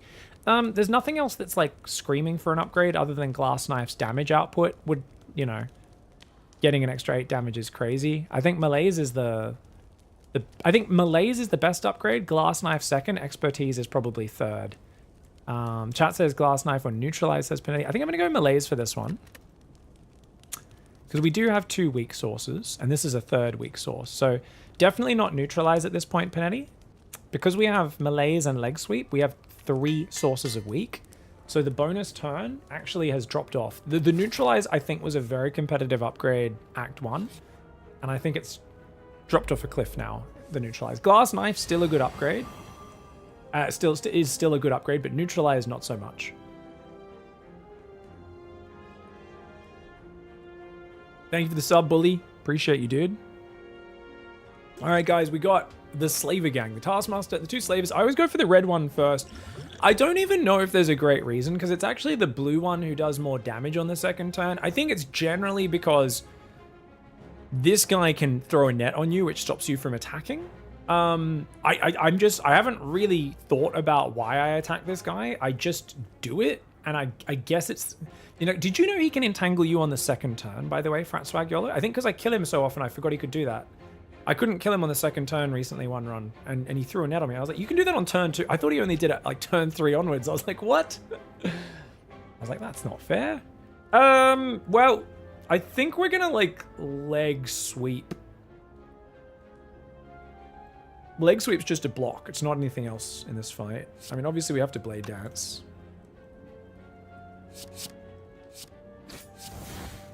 Oh shit, I should have drawn card first. If we're going to use that, which I think we are. Yeah, because Terror's going to come out, you donkey. That's exactly why I should have used that first. That's why they call me Simple Pig, guys.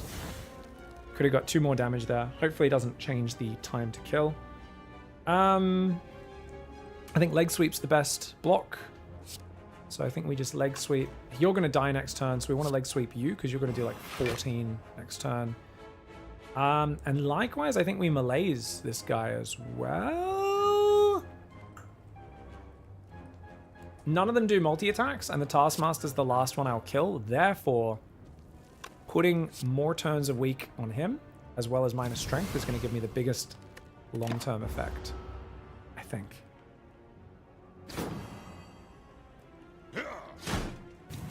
Yeah, the wounds I just never consider as big a priority because he does so little damage that once these two dickheads are off the board, I always just kind of go, okay, now I can deal with Taskmaster.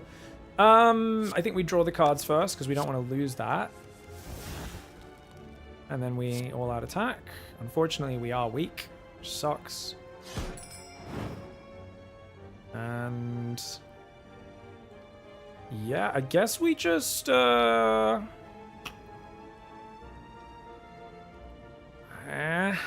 we double strike this dickhead to make sure? Oh, actually, no. With vulnerable, it's one strike to make sure he's dead. I think we just double defend here and take a little bit of damage is okay. I think that's all right. Because, like, what else could I get that's 0 cost? Heal, hook, or neutralize. Or like a blade dance or something. Would I blade dance? Well, I'm worried about wounds coming through, so maybe. There's too many cards I could draw that I kind of want to use on the next one. We could have used Artifact. Oh, fuck. You know, oh my god, I forgot that this guy actually made me weak. For some reason, I thought it was the red one that made me weak, which is why I was kind of confused that I was weak. Wait, so the red one makes you vulnerable. Oh, the red one makes you vulnerable. Ah, I see. Okay, yeah, I'm a dum-dum. That's I guess the other reason why I kill the red one is because vulnerable gets you killed incredibly fast. This guy makes you weak. Oh, I'm so dumb. Because I need to use the potion this fight anyway. I'm gonna save scum like a bloody idiot. We've got White Elephant. Yeah, because I was so confused that I was weak. I don't know why. So dumb, man. Alright, drink that. We'll do the exact same turn order. I think we're gonna try and pause on the save scumming from now on, but that's a little bit stupid. Gotta always remember to manage these. Once we've got White Beast, you have to use your non-Farrier bottles as quickly as you possibly can. I'm gonna make the same misplay I did before on purpose, guys. Where we play one Shiv, then we quick slash, and then we terror. Because I'm a big boy like that. And then we leg sweep you. And we melees you. Okay. Yeah, ethical save scumming. It made the same misplay I did before. It's fine.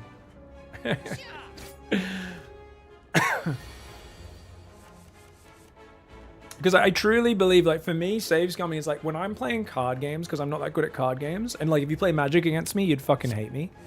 I'm constantly just kind of going, oh shit, I played that in the wrong order. Whoops, I meant to do this. I meant to do that. Ah, crap. Like it's like I'm constantly doing that.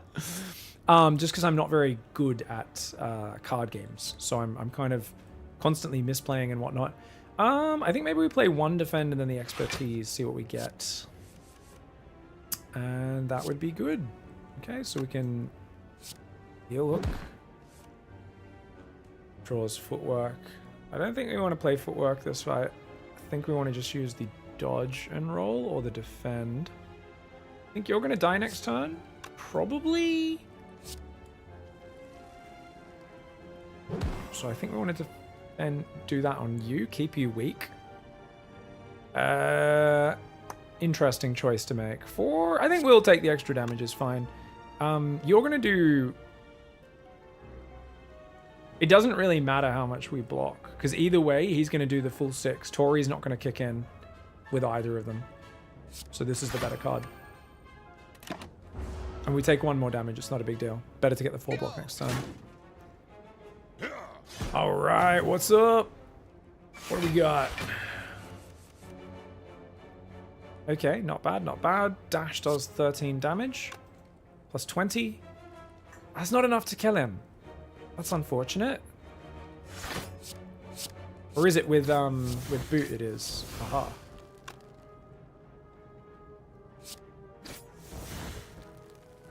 We throw blur away? No, we got to use blur instead of survivor.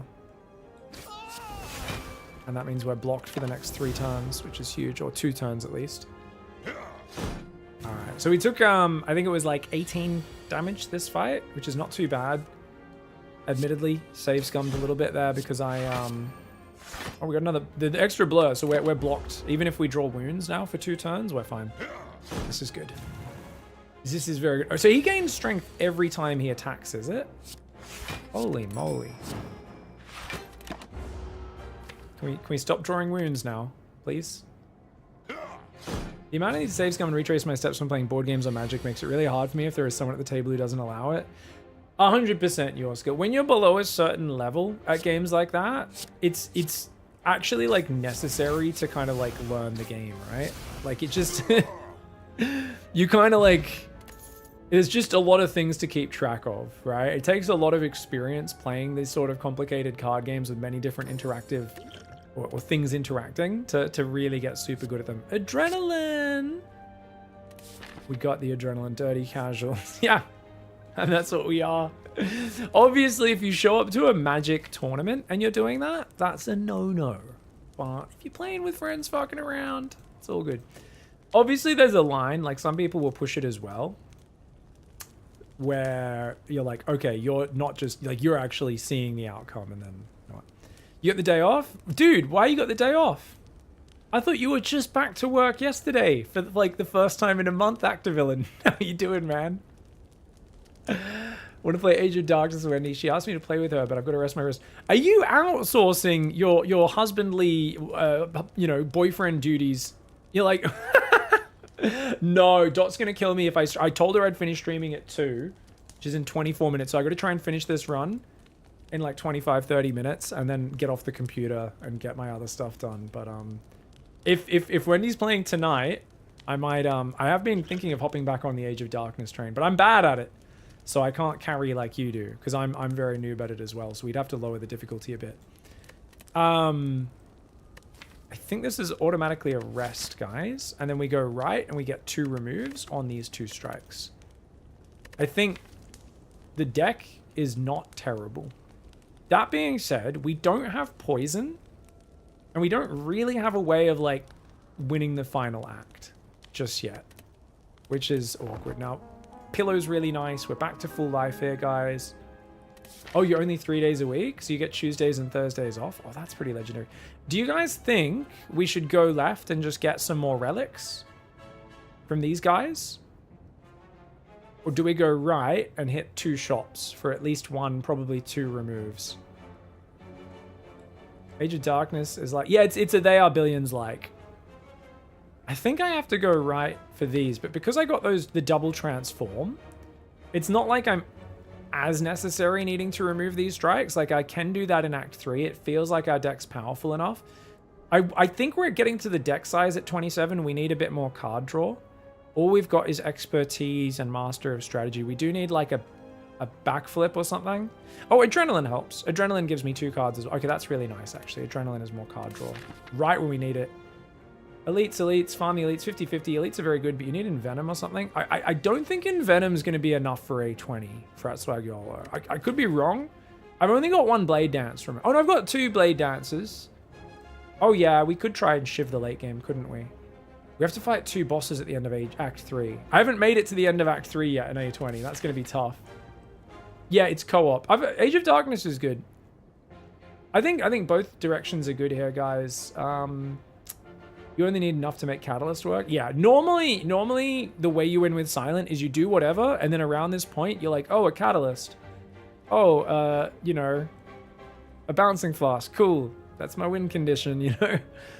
The shops do help you get more of those choices to get towards the win condition. The left side, though, these 2 give me a higher chance of getting the Holy Trinity. Do you guys know what the Holy Trinity is? When you're playing Shivs, the Holy Trinity is Kunai, Shuriken, and Ornamental Fan. You compare any of those ones, especially with After Image, Shiv decks are god tier. You don't have any of those, Shiv decks are kind of shit. There is no guarantee at all I get any of those from these, but relics are always useful. I think our defends are fine. We don't really need to take defends out of the deck with footwork. We have higher chance of getting Wraith Form from these guys as well. Yeah, okay, we'll hunt at least one of these elites. I think we can opt out of the second one, need be. Now that's meant to be game winning. I believe that's a game winning relic, guys. I've heard that with Shivs, they're the only thing I have that exhaust other than Malaise, Terror, Master of Strategy. Oh, there's 3. And Adrenaline. I have 4 cards plus 2 Blade Dancers that exhaust.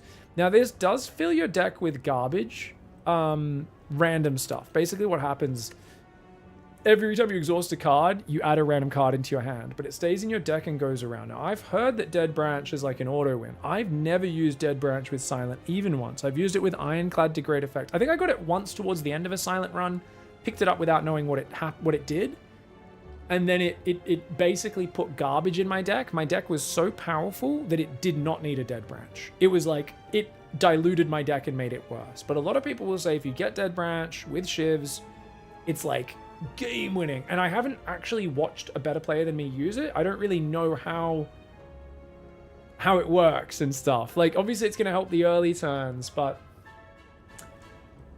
Key, I never got good things. That's so interesting. Because I you know, Jorbs was saying you should almost never lose when you get Dead Branch. But I think he was saying from Whale bonus when he was saying that. So I'm assuming he then knows how to build his deck. The problem with my deck is I have too many exhaust cards. I think if you have like 1 Blade Dance or 2, because I have so many exhausts, like it feels to me like it'll fill my deck with random garbage. It's an inconsistency stacker. I don't know. I never get good things. I don't like it personally. Do you have good energy? Are you running out of cards? I have good energy. We do have 4 energy. I'm not really running out of cards. I have good card draw as well. Like it feels like right now we're spending our energy well. We're having things to do on each turn. We don't have a lot of damage. No worries, Frosticle. Have you played a lot? So I'm not as high a level card game player, but I think we don't need it. It's just one of those things where like I have no experience with it, so I'm kind of like it's one of those parts of the game I don't really understand. You know what, guys? We're gonna do research. This is what I do when I'm gaming off stream. When to take Dead Branch with Silent.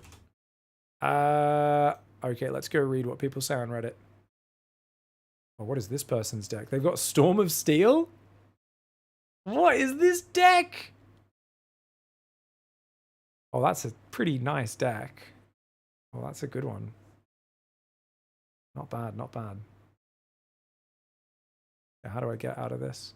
There we go. Third attempt clearing A20. Maybe I can take this all the way to my heart. Knock A20 off my bucket list. Picked up Storm of Shivs from Niao. Beat my main source of damage. I sense that with a few prepared or calculated gambles, I should be able to go pseudo-infinite pretty easily. Then I got off a Dead Branch in the mid-act. I feel like picking Dead Branch up now would totally wreck the cohesion.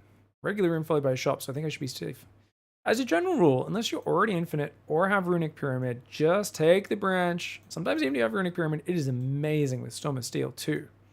Every time I pick up Dead Branch, Storm of Steel and Silent, I get an easy run up until Act 3 bosses. It's always worth it. You're so early in the run, it's about to get bonkers. You're able to pick up cards like Concentrate that are normally fairly bad, but would rock in this deck.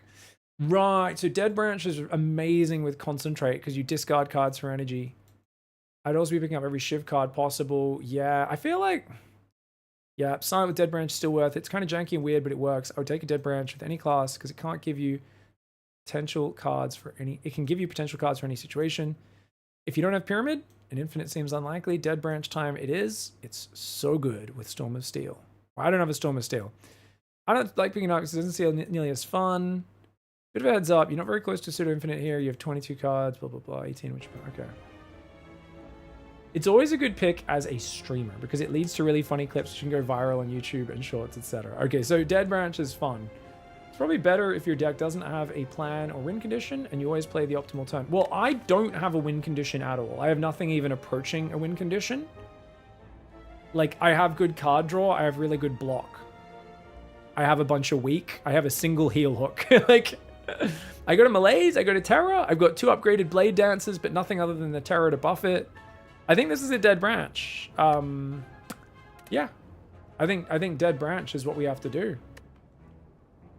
Yeah, this seems like the time it is. We take the stick and see what happens.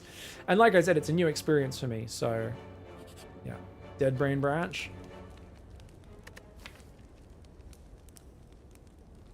Yeah, we picked the stick.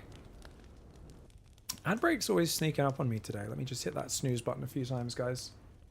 Takes a second to cool down. Let me click it again. There we go.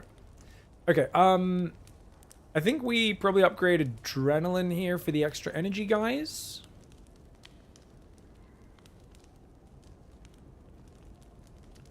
There's an extra card draw on Expertise or Master of Strategy.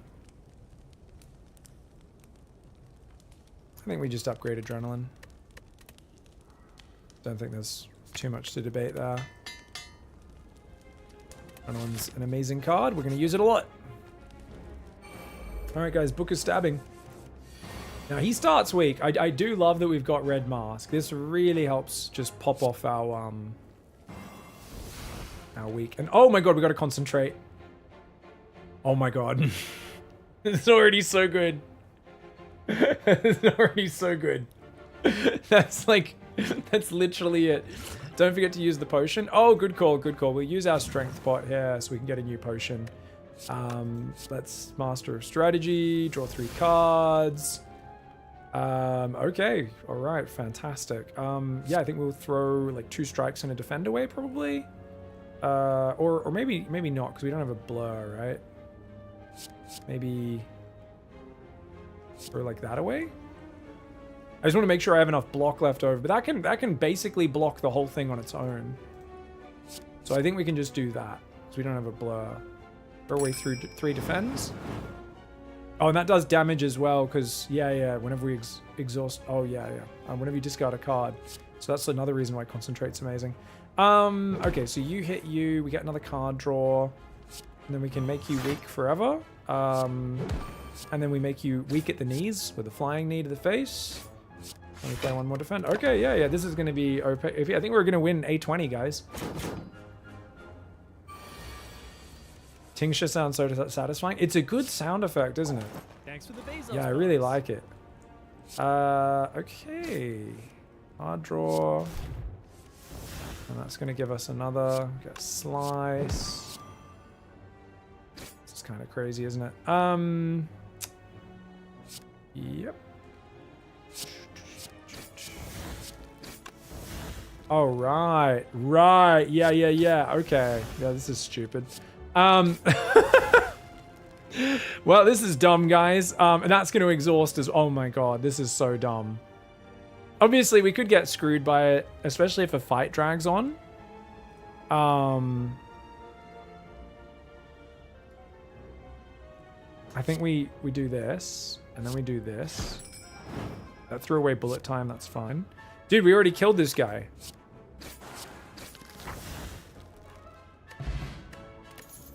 What the I can't believe you deliberated on that pickup for so long.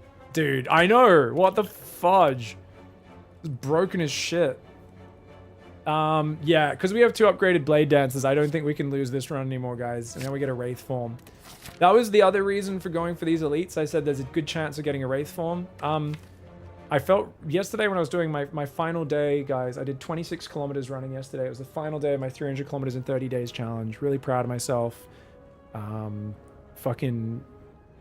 I was listening to Jorbs talk about SIlent for like 2 hours yesterday, which is why I really needed to play more Slay the Spire today on stream. Because I want to do A20 on stream with you guys, but I was like, So anyways, I felt very happy that he hates Wraith form. Because I think Intangible is a shit mechanic. I almost never take Apparition, even when it's strong. Unless my run's like in a point where I feel like I might die anyway, even if I take it. Because then at least there's still some excitement. But I really like Intangible. And he doesn't as well. And he was kind of shitting on Wraith form. But you have to take it. It's just too good. You can't not. Not taking Wraith form would be insane. How do you guys feel about Warp Tongs? I used to never take them. I actually don't think they're that bad.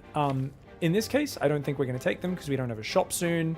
I don't think it really makes sense. I think we just upgrade a card in our deck, and that will obviously be Wraith form.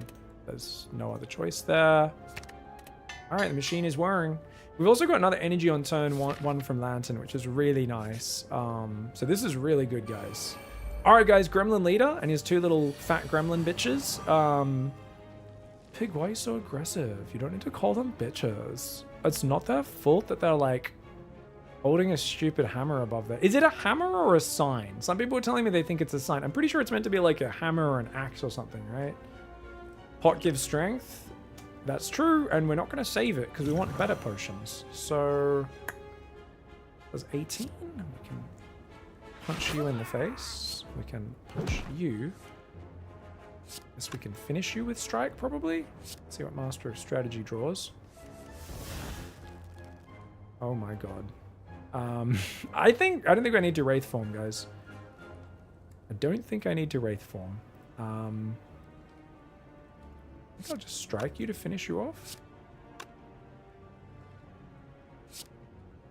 Might as well. Adrenaline is going to give me an escape plan. It's going to draw me a leg sweep. The Tonki blocks almost all the damage anyway. The Tori, yes it does. Well, I mean, and I've got enough block up to block it anyway. I think we just play our powers. I'm like, is there a way to min-max this even more? So guys, when this exhausts, will I keep the card that Dead Branch gives me in my hand for the next turn, or will it go into my draw pile, my discard pile? I mean, I'll hang on to it. Okay, awesome. It's good to know. I think we just melees this D-bag. Or we could dodge and roll as well, just to give us some block for the next turn. I think we just melees. Should be fine. That'll give me another card as well. A Nightmare. Oh, we could have Nightmare Wraith form. GG. It's fine. Okay, cool. We got a Cloak and Dagger. Very nice.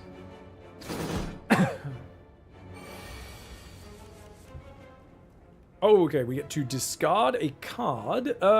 Probably Survivor. Okay. Neutralize. Glass Knife. Let's see what cool cards we get, guys.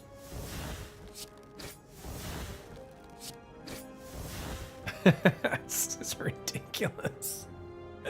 This feels so dumb. This is so dumb. Yeah, sure. Throw away Sucker Punch. Oh, could have got the Terror earlier if I used that earlier. Oh, we got a well-laid plans as well. Why not? What? This is ridiculous. Yeah. I don't know. Block doesn't do anything. So I'll just do that, eh? Hang on to Predator. Damn, this is crazy, man. We can still take damage. It's not like the run's over. We've still got to be a little careful. We've still got, not really. I mean, do we? Do we really? I don't know. Maybe? Maybe one could argue we got to be a little careful. I could just kill Big Boy. We don't really want to go weak, though, is the problem. Which is why I think I'll kill him.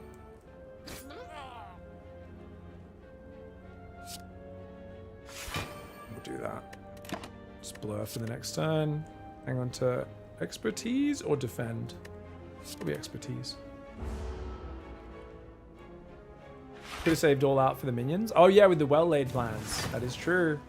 Good point, Theodos. That would have been a smart maneuver, wouldn't it? You think I'm some sort of genius over here or something? You think I'm like some sort of guy who knows how to like think with his brain or something? Psst. Ridiculous. Ridiculous. Let's go escape plan. If I can click. Which apparently I can. I think we Wraith form. Draw one card. Discard. Don't need a strike. Can I kill you this turn? I don't think so. Because how much damage does that do? Like 22. No. We've only got that, and then Sucker Punch is not enough. Oh, actually, Blade Dance could do a lot as well. We're definitely going to play the Blade Dance. Might as well. That's what gives us Dead Branch things. Right. Yes, it does. Do we have another discard? I don't think so. Oh my god, it can give you Adrenalines, of course. It can give you Adrenalines. That didn't even occur to me. Oh my god, Count Campbell. Oh my god, I feel like I'm cheating so badly right now. This is insane. And that's lethal. What in the world? When you get like an Adrenaline or something from Dead Branch, from a Shiv, it just feels like cheating, doesn't it? Pantograph, great healing before boss fights. Energy pot as well. Do we have good discard, guys? I don't think we do, right? We've only got Survivor.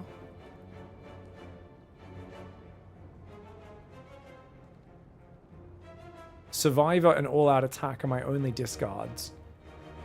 Discards are usually really good, which is why I do like reflexes. I think in this scenario we take the other heal hook. Heal hooks are amazing when we have 3 sources of weak. So I think we take the second heal hook here. Not really any downside, especially with red mask. Heal hook's basically all upside. Whereas reflex is only good if we get more discard later, so we'll take the heal hook. With Dead Branch adding random cards, now we only take good cards, right? Yeah, I think you only take really good cards. But I think that's a good card, right? Because that's always, like, I have 3 different weak sources in my deck, including 4 if you count red mask. So I think that's a very good card. Like, that's a 0 downside card, right?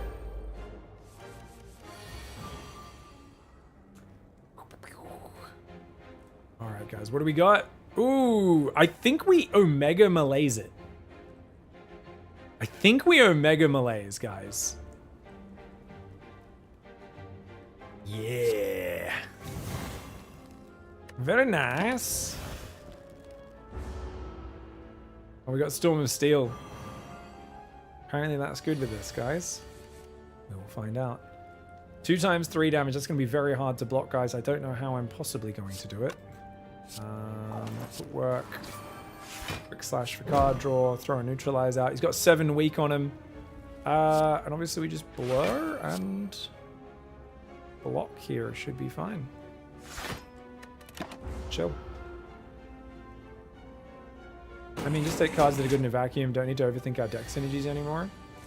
Fair call. Terra? Last night. And this is what we call the lucky dip, guys. Yeah. Ooh, what are we gonna get? Shame I'm weak. Hello. After image. Yes, thank you. After image, well laid plans.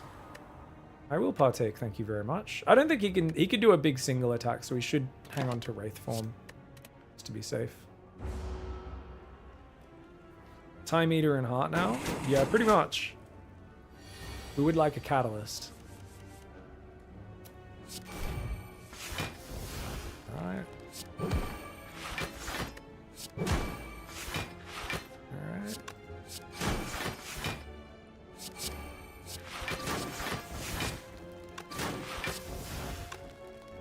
Noxious Fuse.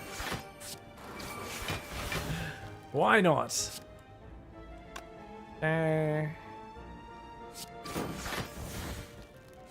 We have 2 Wraith forms in hand now. Super necessary. Alright. Oh, another fairy in a bottle, guys. Alright, 2 fairy in a bottle. Some nice backup there in case things go awry. You know, I don't have a piercing whale, guys. I think we probably want to have a piercing whale in this deck. Yeah, it's extra exhaust, which is generally decent with Dead Branch.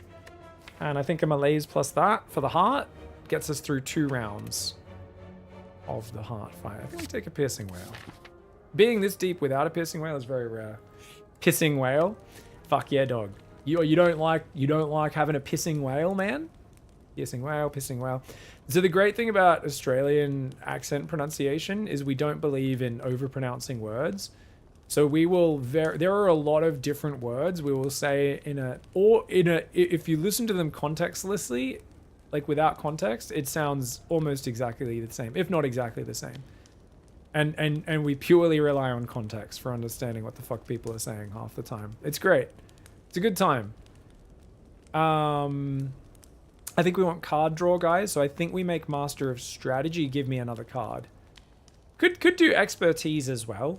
Because we get to cast that multiple times, but I think Master of Strategies is probably better. So Aussies is Asian.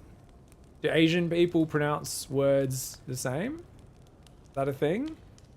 In China, they're like, sometimes we say banana, but other times we say banana. And you're like, okay, I don't know what we're talking about right now.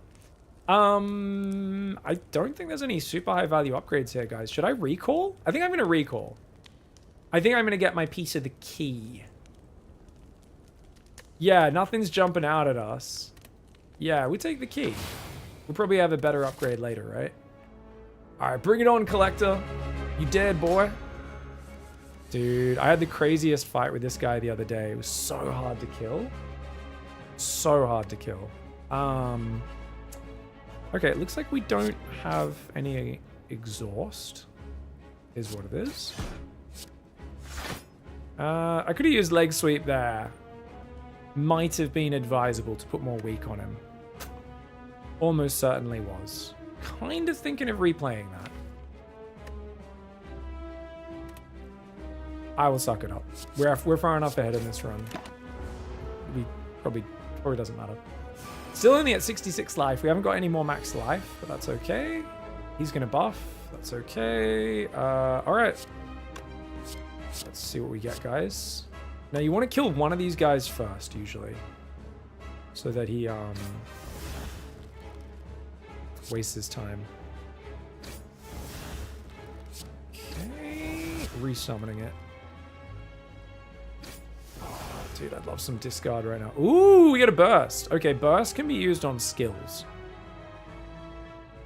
I don't have space in my hand to do anything with that. Damn it.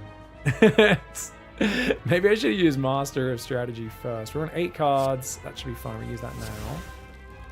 Oh, okay. The extra Wraith form got drawn. That's fine. Footwork can get played. We don't have weak, which is why Heel Hook. That's why I should have put Thingo on it. I think I YOLO the all-out attack and hope it doesn't remove the Blade Dance right now. Dude, it hit the reflex. Guys, the random discard hit the reflex out of all the cards. You cannot be any luckier than I am. I'm actually freaking blessed today, aren't I? I think we Survivor Adrenaline Sneaky Strike. So Survivor, throw that away. Adrenaline draws 2 cards. This unlocks Sneaky Strike. We can play that there, get the energy back. We can start saving block for the next turn. We could like burst blur, and that just ensures we're not taking damage for a long time. But it does give up the Blade Dance bonus, which is potentially an issue. And you got Adrenaline to play Sneaky Strike. It was from my deck. It was I drew Adrenaline, your skill. It wasn't a Dead Branch Adrenaline. That was my upgrade. That was my Adrenaline Plus, to be fair. Could have it wasn't that level of luck. It was Streamer Client, let's be real. Streamer Client. I think 2 turns of Blur is very safe. But playing Blade Dance is very funny.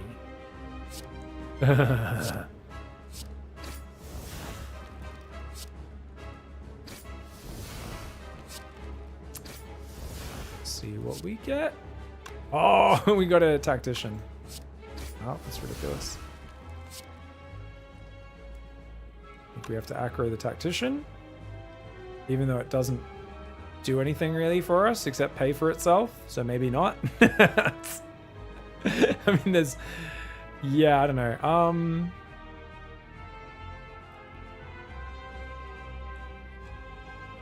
Tools of the Trade? I think Tools of the Trade's pretty good. I think having discard mechanics for all the Dead Branch stuff might help. Normally is you. See how we go. It's going to be interesting when the deck comes around in these boss fights with Dead Branch, because so much garbage starts getting drawn. And you're like, uh-oh, suddenly that's not as attractive as it was, you know, a minute ago. We don't have any weak, which now we do. Yes, we do. I don't think we want to let him resummon one before we kill this guy, I think, generally. Also, that's going to be way more effective on you than on you. So... yeah. Oh, did we just use it? That wasn't our Malaise Plus. That was a regular Malaise we just used. Oh, that's so funny. I didn't even realize. That was like a baby's Malaise we just used. I guess we used Piercing Whale, and then we Malaise the heck out of this guy for -4 strength. Obviously, expertise would draw like terror and blur and stuff like that. Would draw, yeah, because we would draw these three: terror, blur, and curse.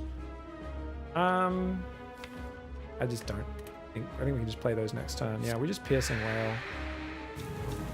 Is it worth defending here as well? Oh, caltrops. Hello.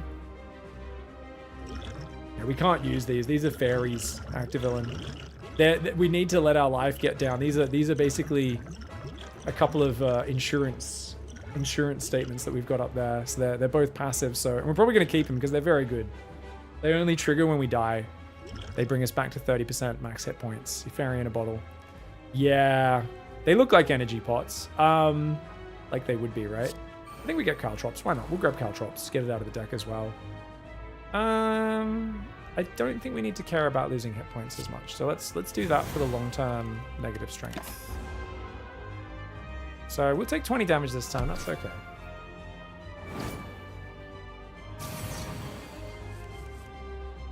These longer fights get awkward for sure. Choose a card to discard. Well, I think Ascender's Bane, because we don't really care about it coming around as much. Because we've got 30 cards, so that's never going to happen, basically. So now we can go. I think we, dude, are you not going to summon? Normally they summon a new person, but he's not going to summon. I think it's better to at least he'll probably summon after the debuff at least. So we want to keep one guy alive. Oh shit! I missed my terror. Ah, bit of a derpy. Thanks, chat. We got 2 blurs, which is kind of nice. I think blur all out attack is pretty good. That's going to give me 2 turns of the carryover effect. Nice. Didn't mean to kill that guy, but I'm a dumbass, so it's fine. At least it saves me. At least I carry some of the block over, so he's going to resummon his boys now. Oh, he's still not resummoning his boys. Dude, this guy hates resummoning his boys. He's like, nah, I'm not going to do it. I'm like, why not, bro? Resummon your friggin' boys, you dickhead. He's like, I'm not going to friggin' do it, man. Just leave me alone. So just leave me alone. I think I'm going to burst aggro here. I think burst aggro is fine. Let's see what we get.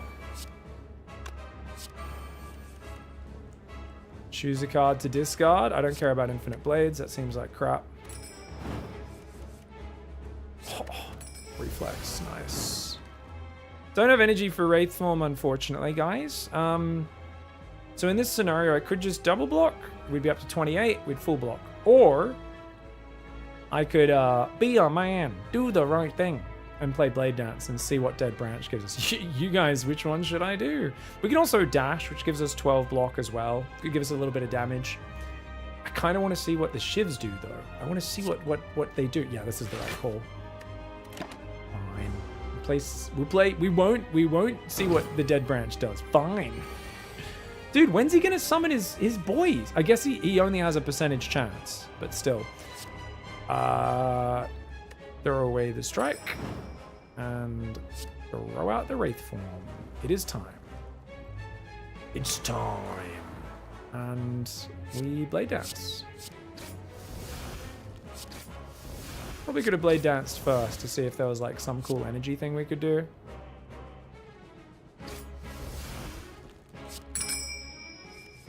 Taste my tincture.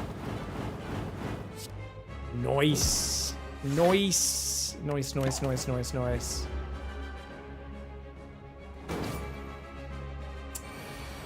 Dude, this guy just doesn't believe in calling his boys back, does he? He just doesn't resummon his boys.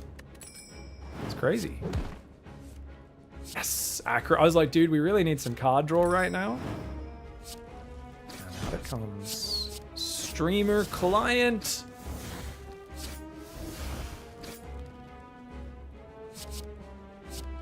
Thousand cuts is entirely unnecessary right now.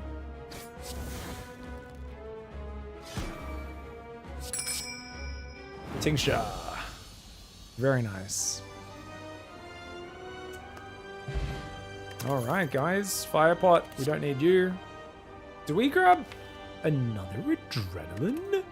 Die is not that important anymore. We're past Act 2. Storm of Steels. apparently quite good in Dead Branch.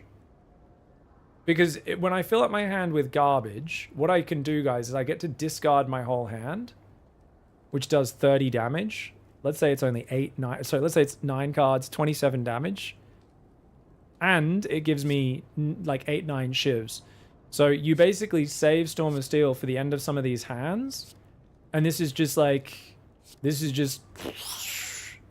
is actually like a god tier card. Storm of Steel is like the worst card out of the rares of Silent, except when you have Dead Branch, when it becomes a god tier card, right? Yeah. The funny thing about Branch is while it fills your deck with trash, you also grow with powers. Yeah. Storm of Steel is crazy. And yeah, with Tincture as well. I've also got Sundial, guys. Yeah. We've got the Boot, which makes Shivs do a bit more damage. Like, yeah, this is very nice. Okay, guys, we're going into the final act. You actually can take Fusion Hammer here. Snecko Eye's garbage on Silent. She doesn't have enough expensive cards. Like Wraith Form, yes, is 3. But, like, what else? I've actually got a dash and a leg sweep early, which is rare. So the question is, do I care about a 5th energy? So I would give up some upgrades, which means potentially denying the extra damage on that. We could also be doing...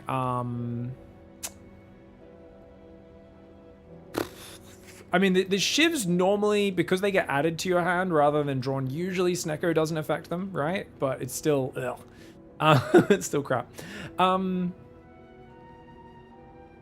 mean, I'd still like to upgrade a bit more card draw from, like, Master of Strategy and stuff like that. If I get some acrobatics, I'd love to upgrade, like, an acro or 2. I really feel like we probably take Tiny House here.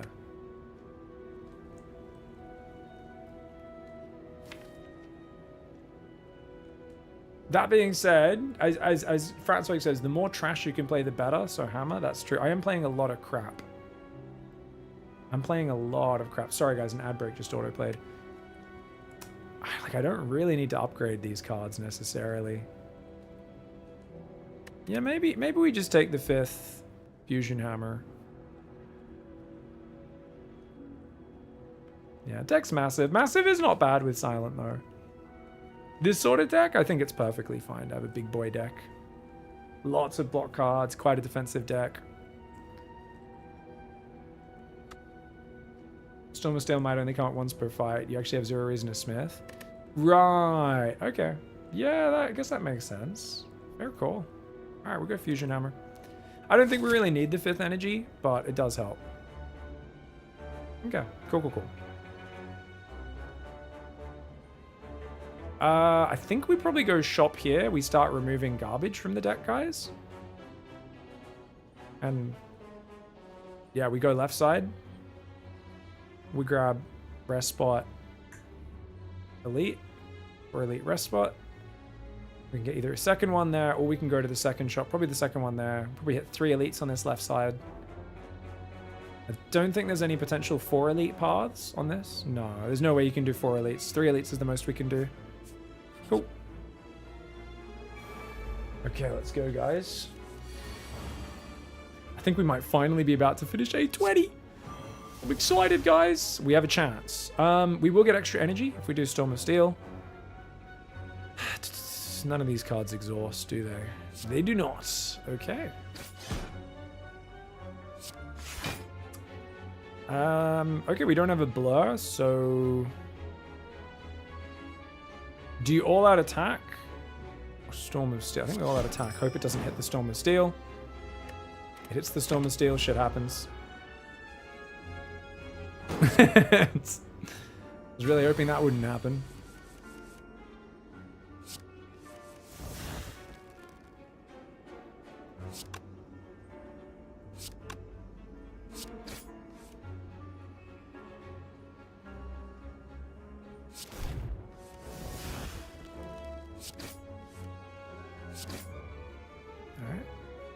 Nice. Liquid Bronze, not good enough to replace a Fairy in the bottle. None of these cards are great. Let's see what the shop gives us. Maybe another relic could be really good, guys. Ooh! So, guys, we can do Strange Spoon, and what that does, it'll stop our Dead Branch from activating half the time, which if you think about it is genius, because that will add even more randomness to our deck, which would be great. I'm trolling you guys. I'm not that dumb. After Image and Potion Belt are both great here. I kind of don't know if removing the strikes and defends is as important as these things. Like After Image is kind of amazing. Shuriken's really good as well, obviously with the two Blade Dances, but Blade Dance is not the most important part of the deck anymore. It's good. I don't know. I guess I probably, yeah, would I take another Blade Dance if I get offered it just to proc Dead Branch more reliably? I don't know. I do not know, man. I think Potion Belt makes perfect sense with White Beast, obviously. We've got a whole act to get benefit from it. I think we got to click that. Shuriken seems OP. Yeah, I mean, Shuriken would be good. It's just, I don't know if Blade Dance is really my damn... Oh, because we got Storm of Steel now as well, don't we? I mean, I can just save scum that. Like, this is the advantage of clicking a button, is you can always unclick it. So we've got 1, 2, 3 ways of, like, doing good Shiv stuff. Got our heal hooks that are free cards. They're going to be a free attack.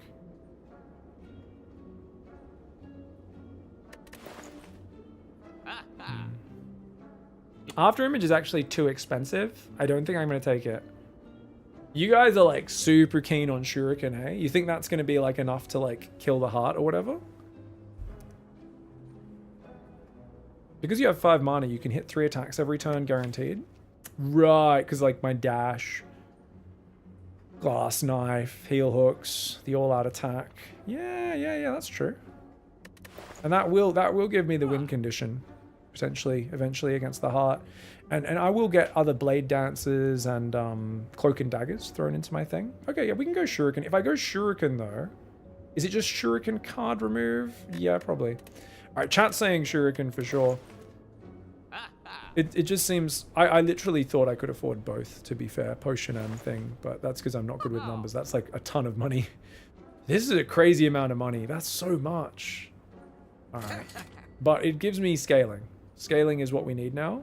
I think we just remove, guys. I didn't actually look at the colorless. I'm trying to work on looking at the colorless. Fuck off. Those suck. Too often, they're not worth it. Piercing Whale with Philosopher's Stone is very strong, says Munchy Tuna. I don't think we need to worry in third act about Philosopher's Stone too much. We've got 1 Piercing Whale. I think it's more important to take remove out to remove than it is to get a second Piercing Whale. Like, I'll take another one if I get offered a second Piercing Whale. I just don't think I need to pay for it here because it costs me a remove. You know what I mean? I would buy it if I had leftover gold, but I don't. I don't think we want to hit encounters. I think we want card rewards from now on, guys. Because there's a lot of negative random encounters in the final act. And we just want to try and get like a second Wraith form maybe, or, you know, something else that's really, really, really good. Something else that's really, really, really, really, really, really, really good. Okay, guys, we got these guys. Hallway fights in the third act are not difficult, guys. They're just annoying. This is something I've realized the longer I played this game. Like, there's just these spiky dickheads are everywhere, and they're so annoying. Alright, who are we fighting? Donu and Decker. It would be Piercing Whale's good against them as well. Very good even, once you get rid of the charges, which we will with weak. They're artifact charges. Okay, we can kill you straight away. So let's... I'm just wondering if I terror you for that, or if I terror one of the big boys to make that a bit easier. Yeah, we'll be fine. Okay, and then we can go boom. We can do the boom boom.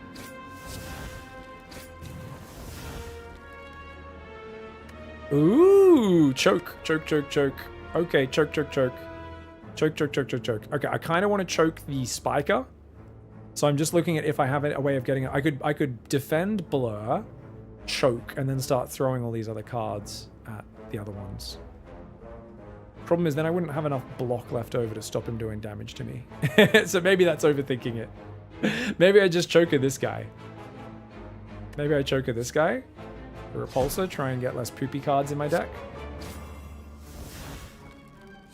You do 13. How much do we do? 7? Okay. Oh yeah, we're getting like strength boosts here as well, aren't we? We're gonna throw setup away because it's a garbage card. And we can like blur. What are we at on Shiv? Shuriken? Okay. 1, 2. I think it's more important to not take damage here. So we do this one. We do this one.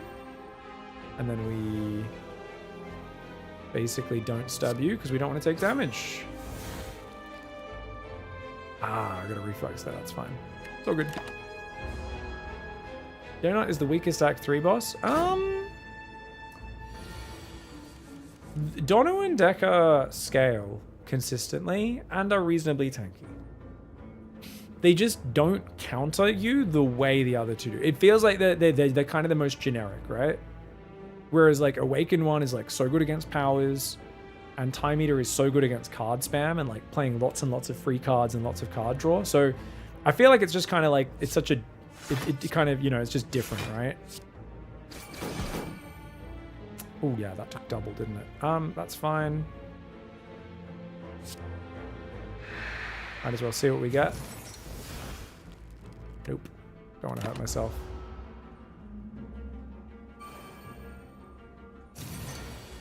I don't know. I find Awakened one is like, with certain defect runs, I find Awakened one is nightmare fuel.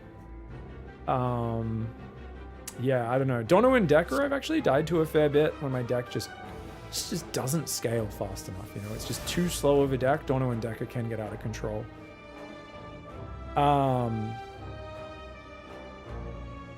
We gain block first, so that should be fine.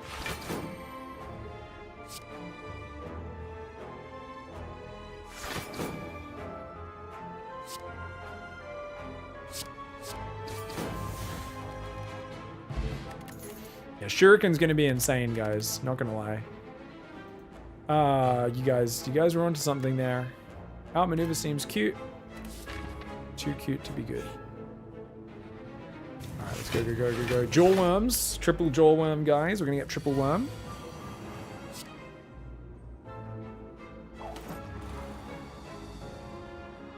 Doesn't really matter which one we hit. Just hit one of them. Oh, unload. Cute.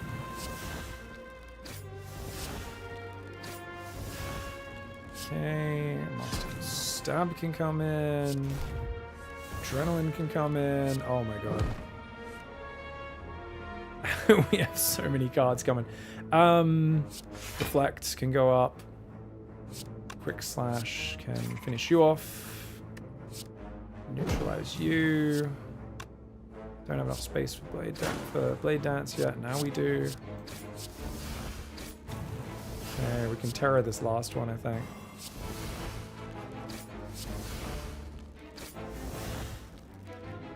Stab could finish you off potentially.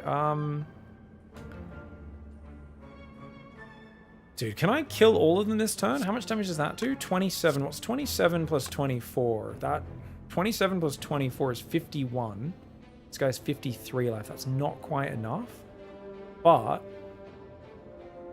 that's going to discard some cards as well. 1, 2, 3, 4, 5, which will give me energy. Yeah, I think that's just lethal.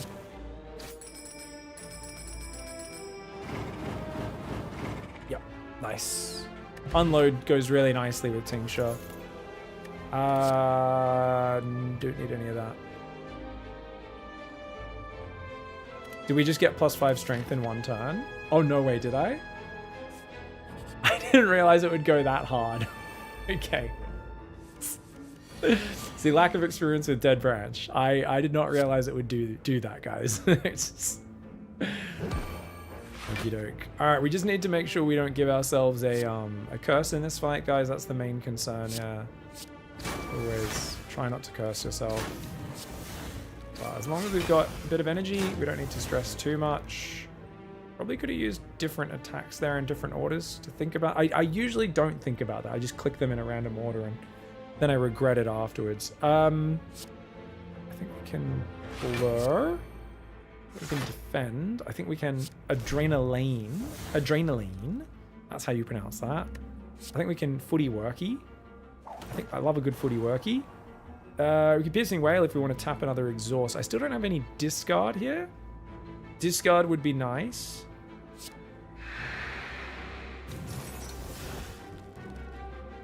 Okay.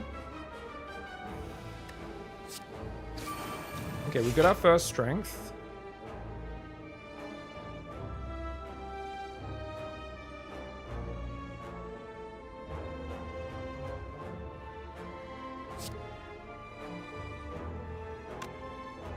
I can only hit him twice more. Yeah, I'm thinking of unloading now, and then I've got one more attack left if I need it to swap him into a different mode.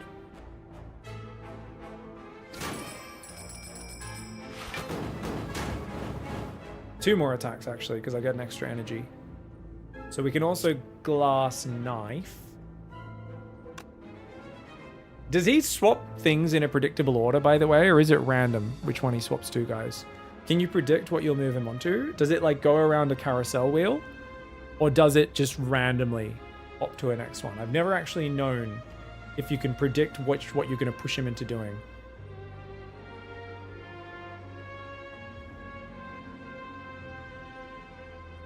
I might be damaging myself a lot by doing this. We'll find out. That's fine. We get an extra strength. We take a bit of damage. It's okay. Probably shouldn't have hit him there. Probably should have just held back, but that's okay. You can predict. Okay. That's not predicting, that's guessing, Cohen. Those are two different things. I'm not sure if you're aware, but they're technically not the same. Yeah, I think we can do that. See what he gets swapped to. Oof. Not that, please. A lot of damage, that is. Oof. Be nice. There we go. 9 damage. That's a bit friendlier.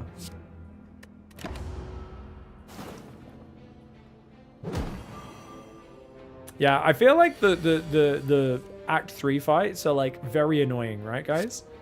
Like, not many of them are like particularly hard, but many of them are like very annoying. Like, you're just like, oh my god.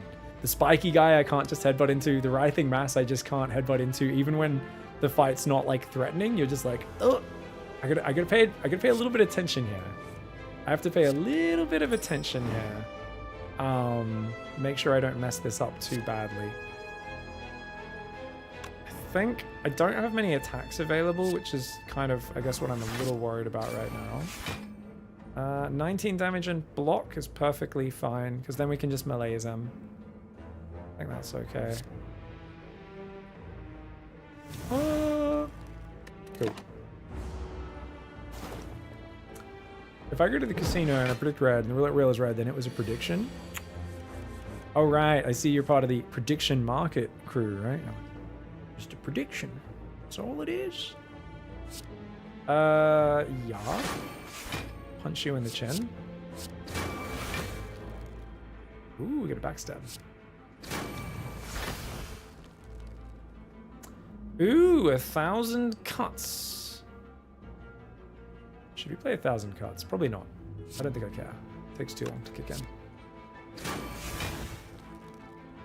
Hello. Oh, okay. We can like burst blade dance or something. Okay. Well, this never ends. Sorry if you were hoping to leave this fight at some point, Writhing Mass. If you thought I would have to stop, I have unfortunate news for you, my friend. This will literally never end. Throw the laser away. We're not going to use that. Yeah.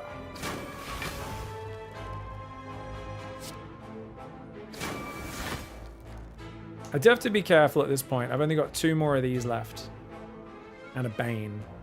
So where do we want this to finish? I think it should be okay. Just not on that one. As long as we don't leave him on that one, we're okay. There we go. 7 times 3. Back on 7 times 3. We can finish it there. All good. The writhing mass is such a dickhead, guys. We've got 7 strength. My god. Dude, the strength goes up so quickly. It's absolutely wild, that is. 13 plus 3. Not enough to kill. I can go there. Oh, 13 plus 3 is lethal. Oh, right. Vulnerable as well. The writhing spaghetti monster.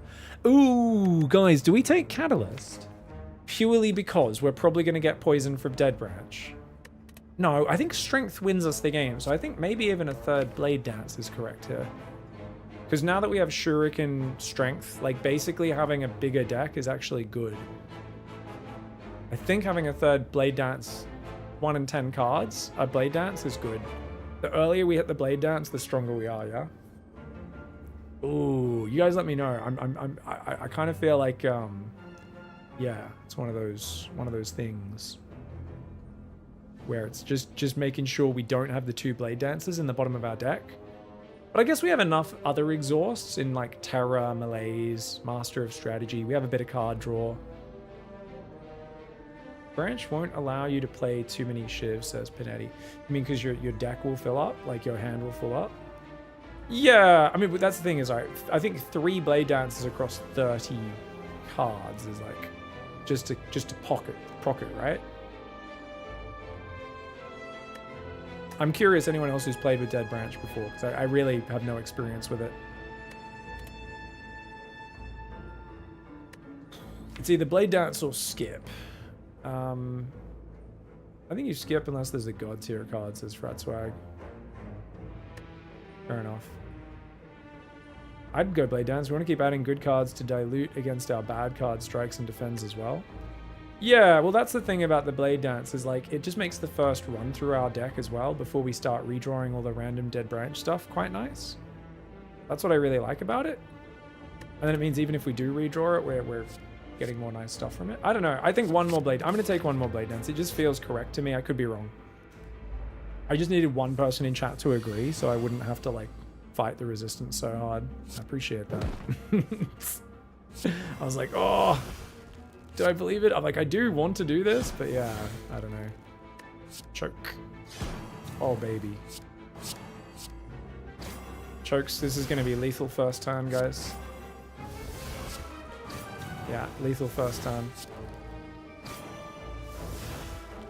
Absolutely brutal, man.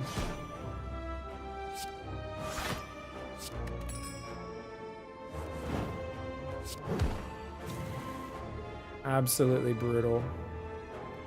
So I think we storm now, yeah? Do we Storm of Steel now, or do we use one more energy first? I think we just storm now, and that's lethal. There's the Tincture procs, and then the Choke procs for every card we play as well. Oh my god. So gross. What in the world? Bag of Prep, 9 cards on the first turn. That's lovely. I think Acro's worth taking, right, guys? I think Acro is super worth taking here. Card draw is just going to be God tier. Yeah, 200 plus damage in the first turn. You guys were totally right about Shuriken. I didn't realize also how many attacks we'd be drawing as well. I think Acro is like just always good. It's my first Acro in this deck. Now, guys, how do you guys play this? Lately, I've been clicking this one to see the options, but I swear I just say no to the cards. Like 90% of the time. Like, Panache would be God tier. I think I should play 10 hit points and hope we get, like, Panache, right? Is there anything other than Panache we would actually take from the colorless pool? I don't know. I think we can afford 10 hit points with 2 Fairy Inner Bottles. And a Fusion Hammer, so we're going to rest anyway. I always go add 1 and skip 90% of the time. That's exactly what I used to do. I used to do add 1, skip 90%. But I think I can afford 10 hit points. Let's see how we go. Do we want a Bandage, guys? It dilutes your deck, but it exhausts with Dead Branch. So actually, I think Bandage Up is a card we take. Yeah, I think Bandage Up is actually really good there. And then do we take blind? No, I think good instincts we might take. We probably don't need that. So we take bandage. I don't think we take the second one. Put an attack from your draw pile into your hand and exhaust. I mean, I don't think I need that.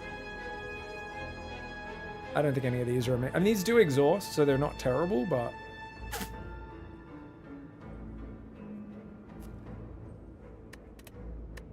I don't know if any of these are good guys. Let's see.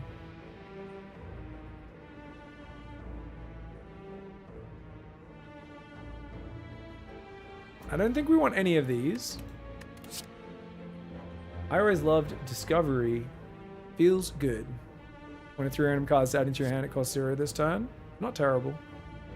Secret Weapon is nice because it replaces itself. Well, this basically grabs an attack. And it will exhaust. And it only costs 0. I think it's fine. It's just Dead Branch in of itself, you know, is going to give me something random. So is it really worth drawing an attack? Like, I can pull a dash out. Can pull a glass knife out. I can pull a heel hook. Oh, I can pull a heel hook. It's super worth it. Because if I pull a heel hook, this basically puts a random card and the heel hook replaces itself. So Secret Weapon plus heel hook actually is a no-brainer. Yeah. Yeah. Once I realized I was like, what attacks do I even want? I don't care about drawing my attacks that much. I care about drawing my blade dances. Then I'm like, oh, heel hook. Okay. Yeah, I think we skipped this one. Okay, that was pretty cool. Our deck is big, guys. Big booty deck. Yeah. Do we go to the right side and fight this elite? There's 2 elites on the right. Or we can go left, and then we get an elite, a shop, and elite. Which is probably fine. We can do a remove at the shop. Both give me the same number of rests, same number of elites. One side has a shop. I think we're good. Get a nice little rest in. Get ourselves up there. Arguably could have skipped that. Oh no! Why would you offer me this now? Evil game. Evil. I have to take the Sapphire Key, guys. Oh, I told you guys, the Holy Trifecta is Shuriken, Ornamental Fan, and what's the other one? And it gives you Dex. Yeah, it's the last chest. Don't like Kunai. Kunai is the other one, yeah. Don't like that. Okay, let's see if we can kill Repto in one turn as well, yeah? Okay, Secret Weapon, guys. Fantastic. So, we start with Secret Weapon. But we need to clear space in our hand first. Okay, what are we going to play first? Maybe like a Piercing Whale? That doesn't actually clear space. Maybe a Survivor. We can just throw like a strike away. That's fine. That clears some space. We throw a Secret Weapon. We pull it. Heel hook out. It's like, why is my deck so small? I'm like, oh, it only grabs thingy-majiggies, doesn't it? We can try and kill this guy. And then that we get this, and we get that. That's free. And then not just that. Like you can draw with this guy, and we can also Wraith Form if we want. Do we want to Wraith Form? Maybe. Probably ensures we don't take any damage, which would be nice.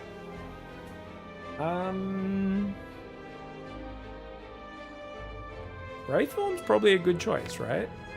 We've got 3 Blade Dancers we can draw and all this stuff. There's no way we die. Like, Wraith Form's just going to make sure we don't take damage. This is just the safe way to play. That's fine. That's fine. Yeah, Ornamental Fan would have made us kind of impenetrable against the heart. We didn't need to attack the little guy. We could have attacked Repto if we were going to play Wraith Form, because these guys are going to impale themselves on me. But it is what it is.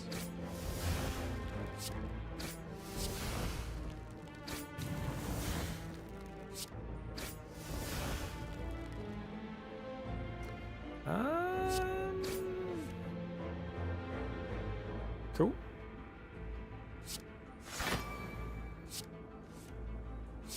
Nice. Any more exhausts? Not really. Damn. I think that does way more damage than if I do it the other way, right? 1, 2, 3, 4, 5, 6. We've got enough to block.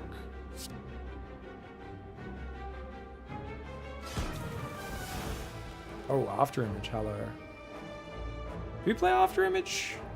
Part of me wants to just turn it into a shiv. It's not going to proc a shuriken though, so...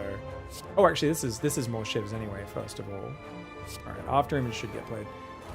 Oh shit! Now I can't play Storm of Steel. Oh, dumb Jared. Give me an energy card. Give me an energy card, please. He's fucking insane with 2 Storm of Steel. It's fine. We got 2 turns to kill it. I did misplay that. I thought I was going to be able to Storm of Steel there.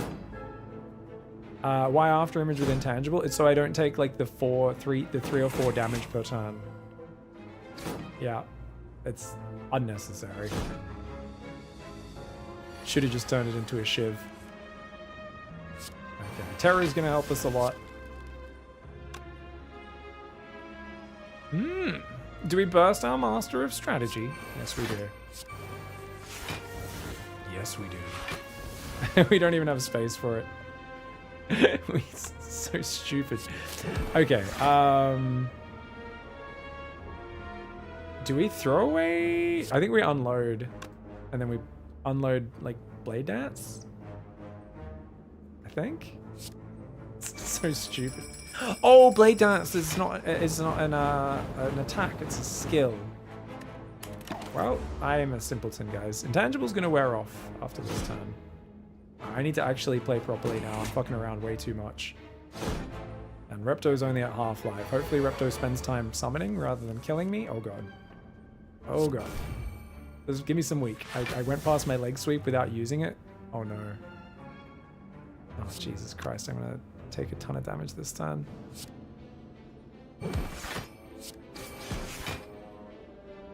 Oh, that's annoying. I could have played 1,000 cuts. I probably don't want to.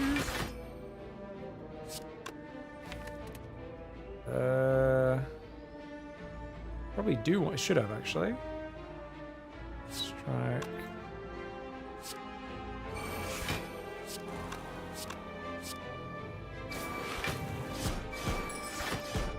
It's like we still almost killed him. That's alright. We'll take some damage. We have to rest at the rest spots anyway, I think. 17 damage is not the end of the world. Oh, I gotta think through that turn order a little bit better next time. Ooh, I think we bottle adrenaline, right, guys? We got bottled lightning. I think you bottle adrenaline. Then again, we start with 9 cards. Does it make sense to start with Storm of Steel? Because we have Bag of Prep, so we start with 9 cards. And I guess what does Storm of Steel really do? It gives us a shiv for each card and discards them. The problem is the discards don't proc Dead Branch. They only proc Tincture, right? Like, am I actually going to use it on the first turn usually?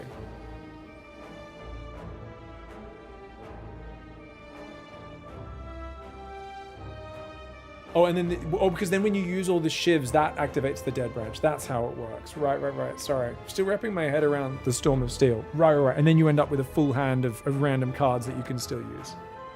So we definitely want to do that. We definitely want to bottle Storm of Steel so we can do that first turn, every turn. And we want to upgrade it as well. We can't upgrade, but that's fine. Yeah. 8 times 3 damage. Sounds good. Well, it's actually 8 times 5. It's 8 times 4 normally, but 8 times 5 because we have the boot, remember. The boot has actually given me so much bonus damage this run. It's kind of crazy. Okay, guys. We're doing well. Okie doke. We got some little bitches we're going to be fighting here, guys. Let's see. This guy has 2 artifact charges. The Spheric Guardian, because the red mask knocked one of them off. So we could Piercing Wail to knock another one off, and then we can use like a Malaise and a Terror at the end of the turn to get Terror on it, which does seem to make sense. For now, though, we should focus on using the Storm of Steel. Now, it probably makes sense to use Master of Strategy first. So maybe I could like Piercing Whale and then do that? Or just Master of Strategy. Like, I'm wondering if I should Terror this guy or something like that. Actually, yeah, I really think I should Piercing Whale. Knock these charges off. And then we can do this. You get Terrored. And then, as long as this doesn't get rid of Storm or Steel, it's probably not worth risking it. Yeah, just get the cards. And then we just do this. And then Tincture goes wild. And then we want to kill these little guys first, I think.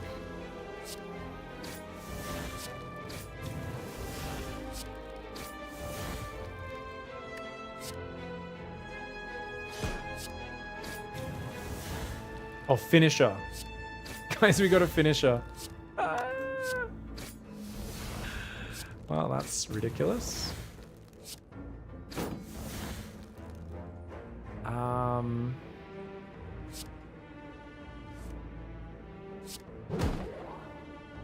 It's up to 9 times 11. That might just be lethal, guys. It might just be lethal.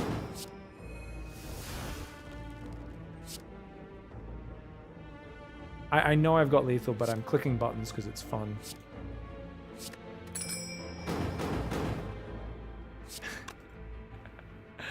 Okay.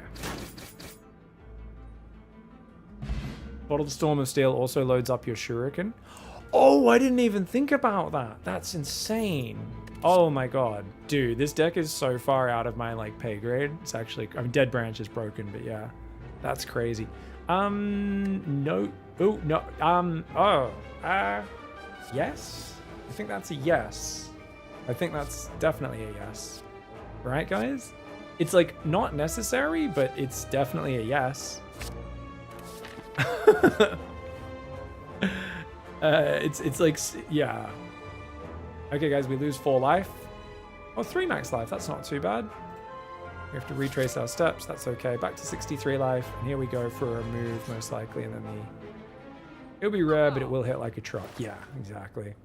Shame we can't get Pen Nib, guys. Stone Calendar is actually the best relic in the game, guys. For those who don't know, it's extremely good at doing nothing. I'm just going to remove here. Don't need 2 accuracies. We are going to remove another strike. What's up, Berg Master? Yeah, we're going to be finishing very soon. I meant to already be off, but this run is going crazy. So we're going to try and finish this run. Ooh, I think we got to play that accuracy, guys. Accuracy turn 1. Not bad. And then we can Blade Dance, even though we only have space for a few of the things. That's still worth doing. Probably. Maybe we just clear space by doing that. Oh my god. I don't need to after image. I'm going to do it just because it feels good. I like Synergies, okay? Oh my god, another Blade Dance? Jesus Christ. Guys, strength's going to go wild here. We got an Adrenaline. Guys, we got an Adrenaline. We're drawing more cards. Okay, and now we Storm of Steel. Oh my god, this is obscene.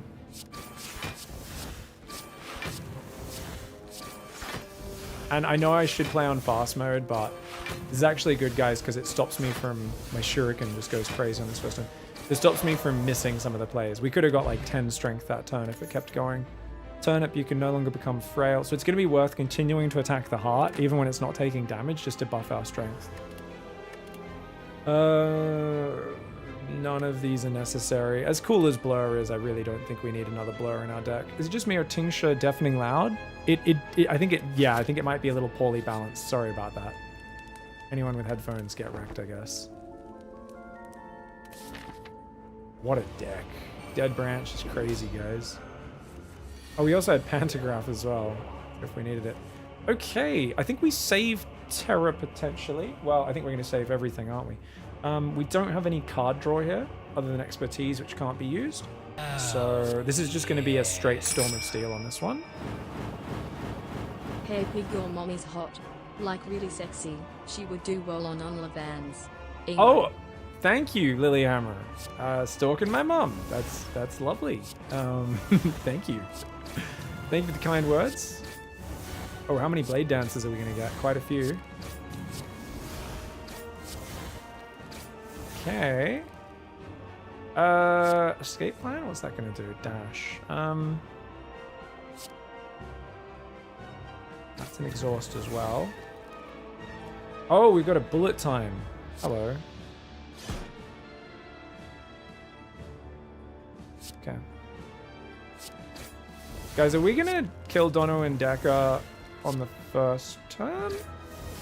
Crippling Cloud's really good here because it's gonna get rid of all the artifacts. So I think we Crippling Cloud, but we might want to save the bullet time for it first.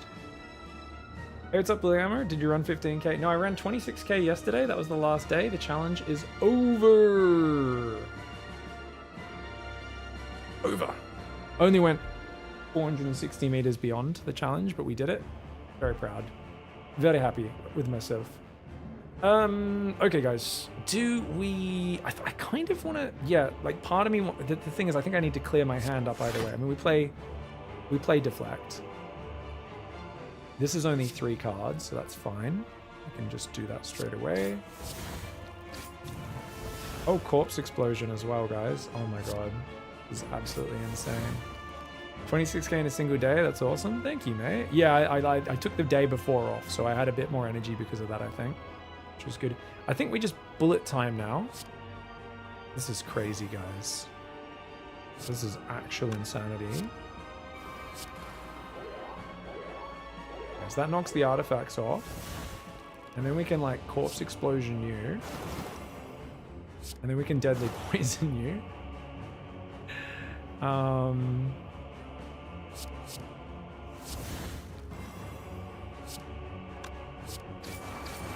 8 times 5. My god, the strength is just going crazy. We're up to 6 strength already. Actually could have done that in a better order there to get the riddle with holes to pop off a bit more. Oh, we don't have any more card draw because of bullet time. We will actually take some damage this turn. That wasn't really focused on blocking. Maybe 10k is my max, working up to it. Yeah, lots of running. Oh no, says Brainless. What's up, Brainless? Did you just tune back in? Yeah, we had a crazy first turn. That Bottled Storm is absolutely insane. Oh no, we take 13 damage and we kill them next turn. Yeah. It's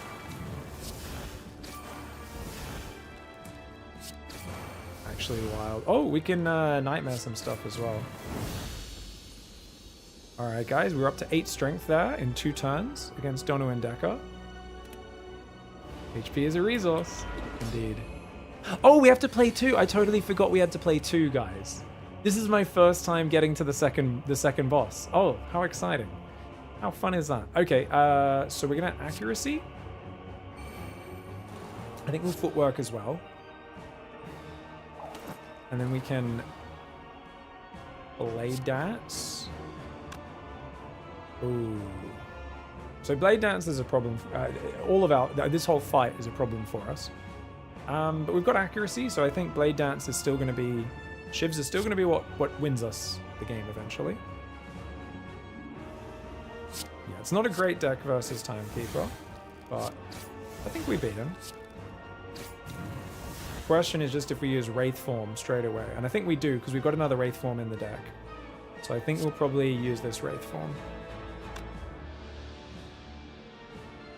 It just means we don't get to use Storm of Steel, which is sad. Actually, we can... That seems... Yeah, no, yeah, oh. Not using the Bottled Storm of Steel seems so wrong, doesn't it? Missing out on the tincture damage. Oh. So obviously we can take a bit of damage this turn, and maybe that's the better play, is just take a bit of damage, do the Phantasmal, and just drop as many shivs as we can into his face. Like, they're already doing 11 damage, which is not terrible. I've never really fought Time Eater with this sort of thing. It's just obviously Wraith form will keep me alive. I'll take no turn damage this turn, no damage the following turn.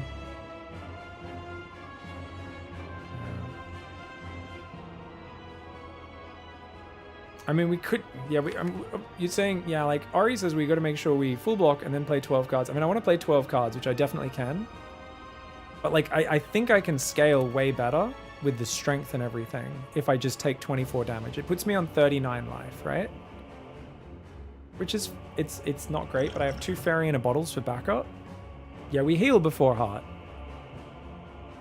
I think I have to not play the Wraith form here to make sure we actually get our damage going as hard as possible. I don't even think Phantasmal's as important as just play as many shivs as I can to like get my next 2 Shuriken charges. Actually, I can't get 2 Shuriken charges, can I? I can only get 1 more because we've only got 6 actions left and it's every 3. So I can only get 1 more Shuriken charge either way. Still, I think we should go for it. Storm of Steel will do a ton of damage from Tincture as well, which does really matter. It absolutely matters. I think we play the Phantasmal. I think this is the line. Play the Backstab, because that's worth more than a Shiv, I think.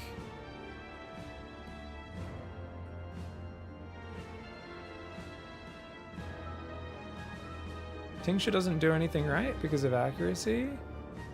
Oh, Tincture just discard. It's damage when we discard cards. Yeah.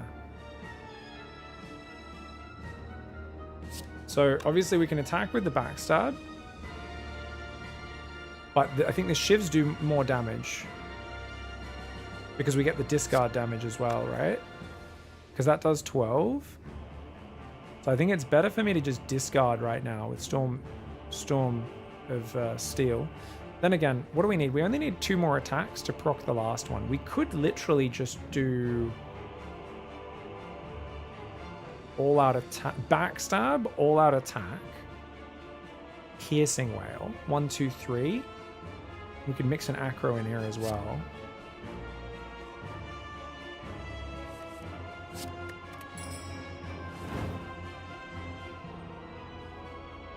Malaise pops out at not the best time. We'll throw that for 0 at the end. We could. Ooh, maybe? Might. Thing is, Storm of Steel will give us all those Tincture charges. That's why I wanted to do Storm of Steel. Ah, crap. Yeah, I should have Storm of Steeled instead of Acro. That was dumb. Whatever, take the damage. It is what it is. Take the damage, deal the damage. Yeah, it's fine. God, our redraw is just going to be shivs though, isn't it? That's the problem. Well, that's what I'm worried about now. Yeah, I might have just misplayed this. I don't know. We'll see. Okay, we've got Terra, first of all.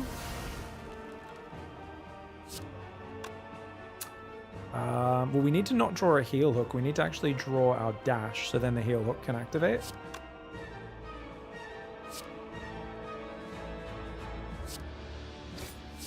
Oh, these are doing a lot of damage with Phantasmal, aren't they?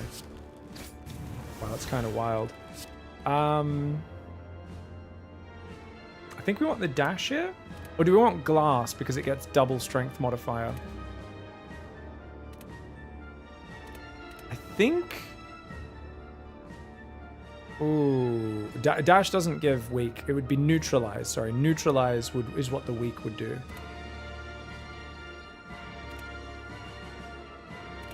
Jeez, he's going to do a lot of damage to me this turn.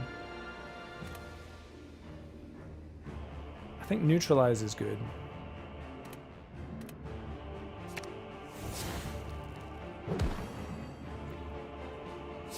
Then that gets to do damage.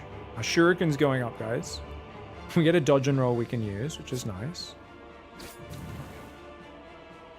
Do we just want to stack damage here? 1, 2, 3. While we've got Phantasmal active? I'm not going to kill him and he's below half-life. So the answer is no. He's going to heal and clear debuffs.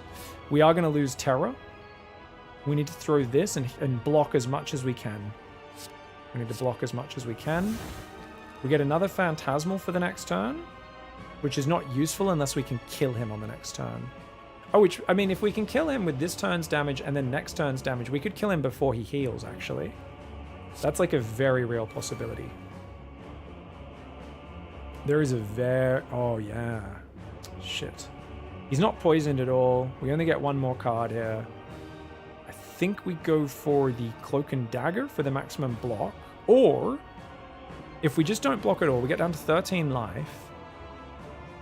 Do we think us doing 30 damage now? He's on 180. Can we do 180 damage next turn?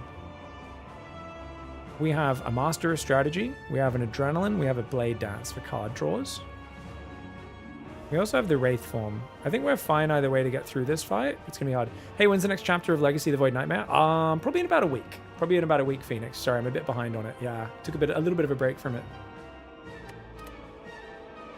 Poison plus Bane together would actually deal big damage. I've only got one turn left. I really wish I did that. Yeah. It would have been so good, dude. But unfortunately, I don't know.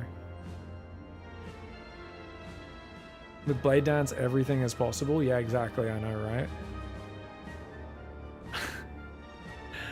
I can get extra energy from Flying Knee.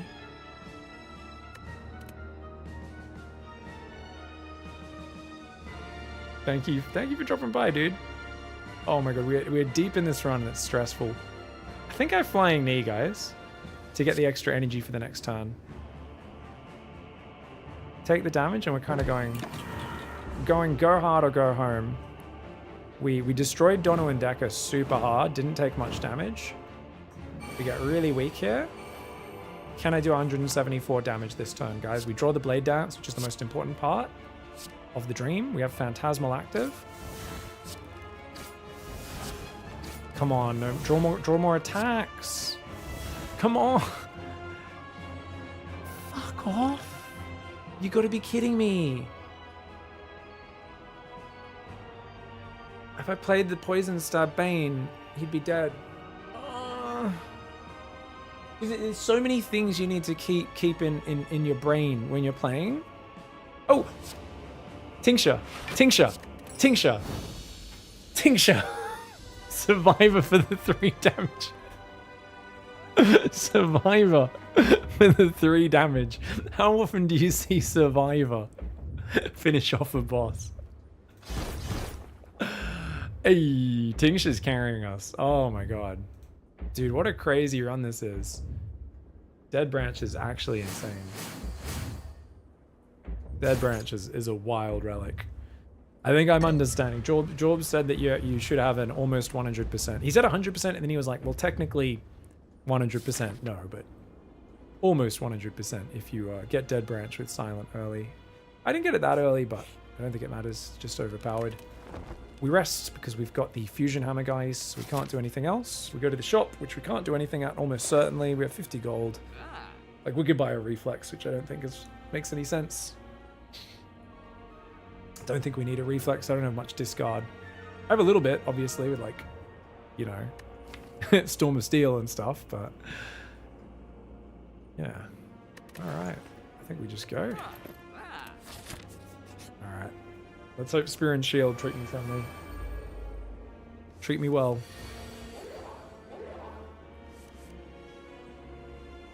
Okay, so we are at 9 cards, so we can use a Neutralize straight away. And then Master of Strategy. Or we could use the Glass Knife, 16 damage. I think Neutralize to get rid of the thing. It's more important. Master of Strategy. Oh, we've got extra. Okay, yeah, so we want to use Terror. And I'm quite sure we just want a Storm of Steel now. Yep. Nice. And now we can Kill you. Oh, and Venom. It's not the best. It is 2 energy. It's kind of expensive, but I figure we're attacking with so many shivs this turn. It's probably worth it. Might not be, actually.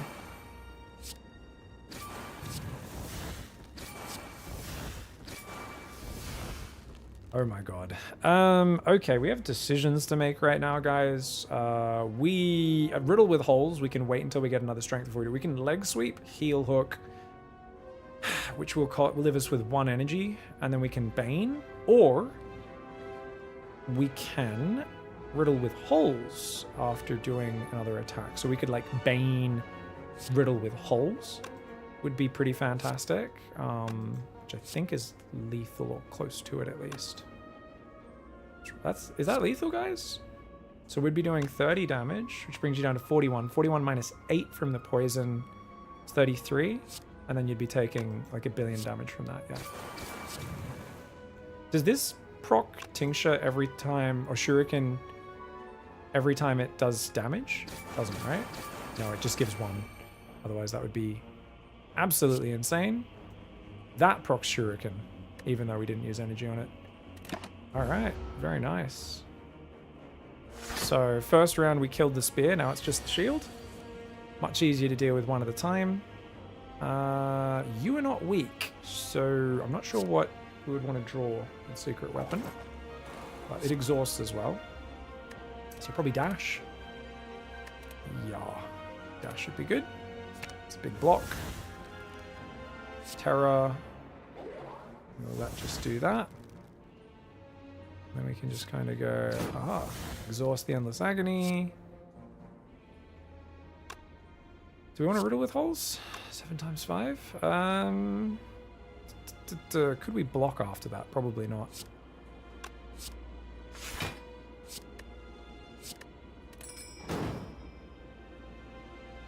I kind of want to block beyond this turn, so let's do this. So we got some block for next turn as well. Just knocked one of my strength off. Dickhead. Play the accuracy, play the blade dance, and this should be lethal, I think.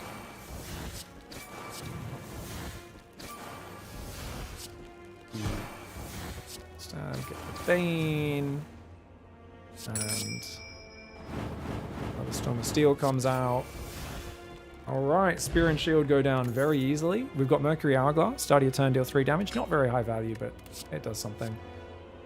The question is, do we want Concentrate, guys? I think normally you want Concentrate with Dead Branch, right?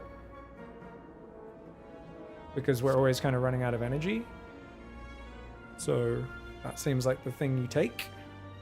People were saying on Reddit when we looked it up before. Tactician works with Storm. Yeah, just not as reliable at coming out on the same turn, I guess. Like, my discard is kind of inconsistent. I don't have many discards. I only really have Survivor and Storm of Steel, I think. Sometimes Dead Branch gives me something that has discard on it, though. So it's not completely inconsistent, but it's somewhat inconsistent. I think Concentrate. Go, guys. We've got 2 Fairy in a Pot, and I think we're about to do our first Ascension 20 run. Obviously, you start with Wraith Form, guys. Just kidding, we don't need Wraith Form. Wraith Form's for bitches. Wow, so aggressive. Goodness Malaise, turn 1. It'll give 1 billion turns of weak. I don't think we want to do that. I think we can save that for later. I think we can tank 1 or 2 hits with our 2 Fairy in the bottles. Question is, how do we clear hand space here? Because I'd like to play the Blade Dance. Part of me says don't even bother, just Storm of Steel straight away. Like, just fill your hand with the Blade Dance and go from there. I don't think, no, I think it's better to do, like, you think just Storm of Steel and just save the energy for that? You just Storm? Actually, I need block because I'm going to play so many cards. So I could dash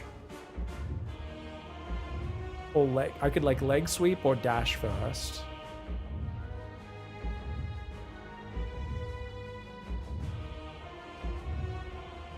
You'll pick up block easy. I don't have that much block.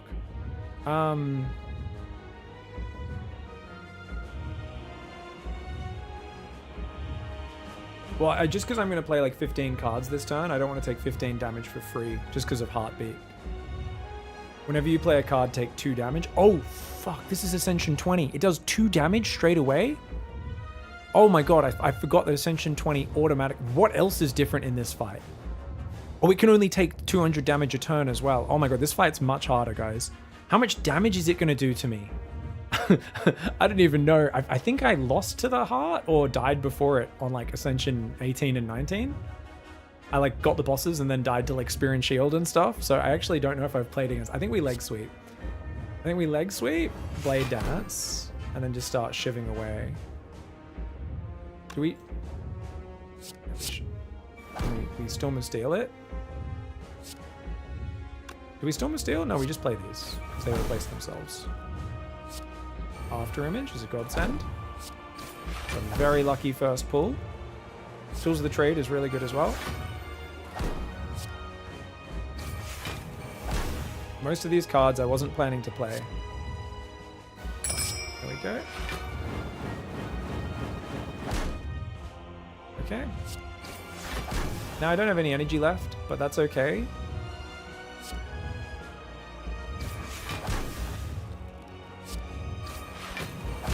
We are taking 1 damage each time, despite the after image. We are getting up to 3 strength. Remember, guys, our shuriken proccing as much as possible here is like the main... It's like the main thing. Okay. We're going to get another one. Finisher can do 140 damage, or 89 damage effectively. That's probably the best play from here.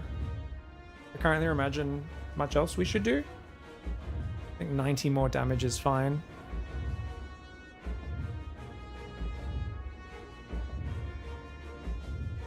Yeah, no, we've only got 1 energy, so I'm like overthinking it. Alright, we got 4 strength on the first turn, which is not bad, guys. We do the 89 damage. We end turn 1. Is 90 damage for 1 energy good? It's a good question, Carcane.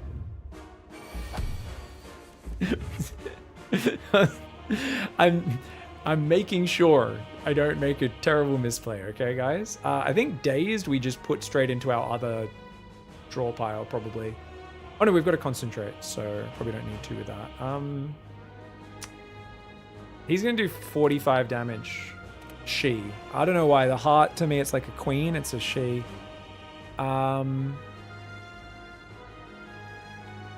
Neutralize is probably pretty low value here because there's still 2 turns a week. So I don't think Neutralize is very important. I think we can throw that away.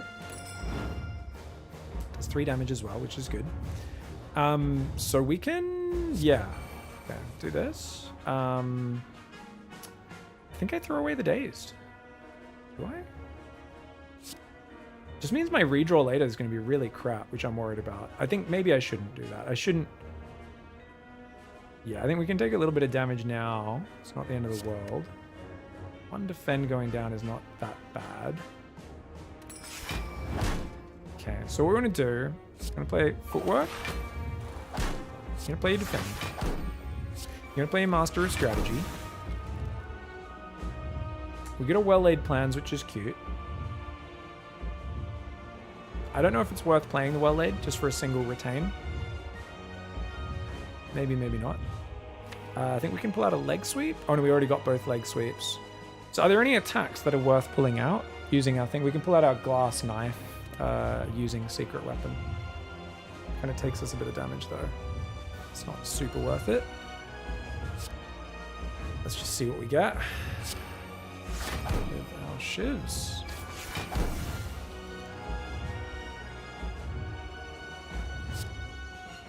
Discarding cards does do damage as well, remember, guys. But we're also kind of doing damage to myself with these. It's only 1 though. It's 1 damage each time. It's not too bad. I think a second Tools of the Trade could be really nice. Just to make sure we're drawing plenty of cards each turn. And it does damage every turn as well by discarding.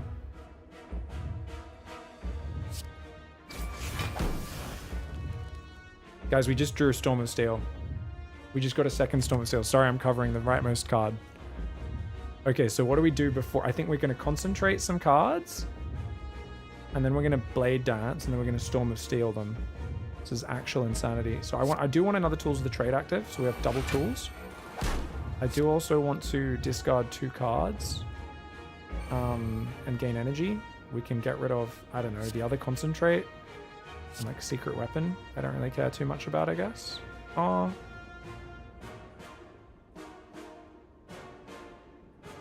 That gives me an extra card, which is what I like about it. Endless Agony.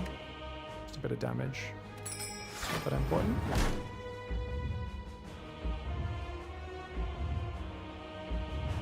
Yeah, I can throw the day. I might do the Dazed next time, or I probably should have done the Dazed. I mean, Quick Slash gives me a card draw. Doesn't really matter because we're not going to use it to attack. We're just going to use it to turn into a Shiv. Yeah, the Dazed. I should have done the Dazed. It's going to get discarded anyway. You guys are correct. Yeah, I should have used the other thing, guys. What can I say? I'm dumb. Alright. I gotta be careful about taking too much damage. We do have 2 Fairy in a bottles though, so I think it's worth ramping our strength as much as we can right now. Oh shit, I should have been using Storm of Steel on those. That was dumb. I think we Storm of Steel the whole hand now. Probably should have done it 1 Shiv earlier. Oh, actually, no, because these replace themselves, of course. What are you talking about? Oh, if only I had energy for a bullet time as well afterwards. I think we have to Storm of Steel now. And then maybe look for block cards. Alright, Tincture's going to pop off, do some damage.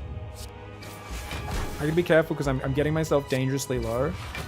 I literally didn't even mean to throw away the second Concentrate.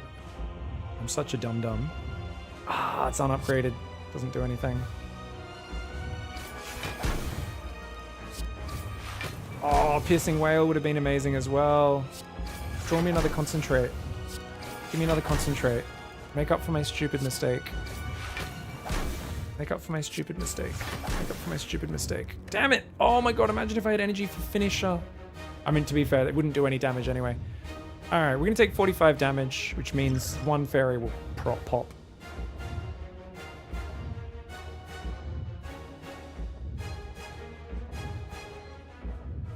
Brainless says you can't get below... It's not 45, it's 3 times 15. Oh, it's only going to do 15 damage? Because of Tori? Oh, Tori's going to knock it down to 15 damage. So we're only going to take 16 damage anyway, right? I don't know what you mean about 31 hit points maximum value. How does that change anything? Brainless. Maybe I don't understand something. Yeah, 30 or below would use both. Yeah, I forgot about Tori. We were forgetting about Tori anyway. It would have activated the second potion if I was below 31, would it? Ah, okay. I wasn't actually doing the math on that, so that is very helpful. All right, we throw away our crappy statuses. And we throw up thing. So these exhausts give me something good. Hey, that's very good.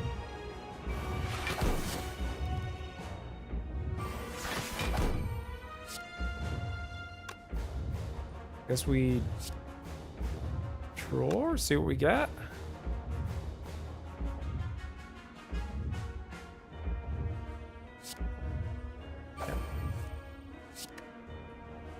Oh, fudge off. That's going to stop me from blurring.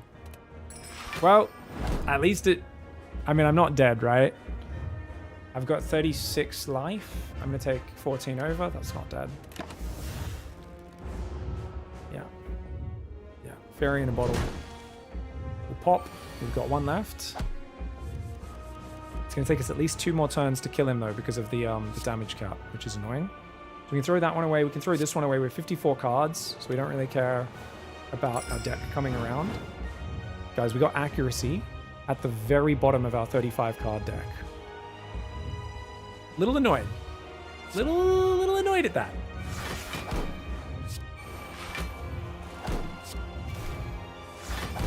Our accuracy plus was hiding this whole time. But we're going to do 200 damage with finisher this turn. So we've got 2 finishers. I think we are more than fine. Our shivs are doing 30 damage now that we've got Terra. Because both our Terra and our other thing were hiding in the bottom of the deck. But actually, I think I had a bonus Terra that I used on it anyway, so... Yeah, you're not poisoned at all, are you? Okay, we've got 12 strength. I don't have any blocks here, do I, guys? Throw that away. Quick slash, maybe. Throw away the Bane.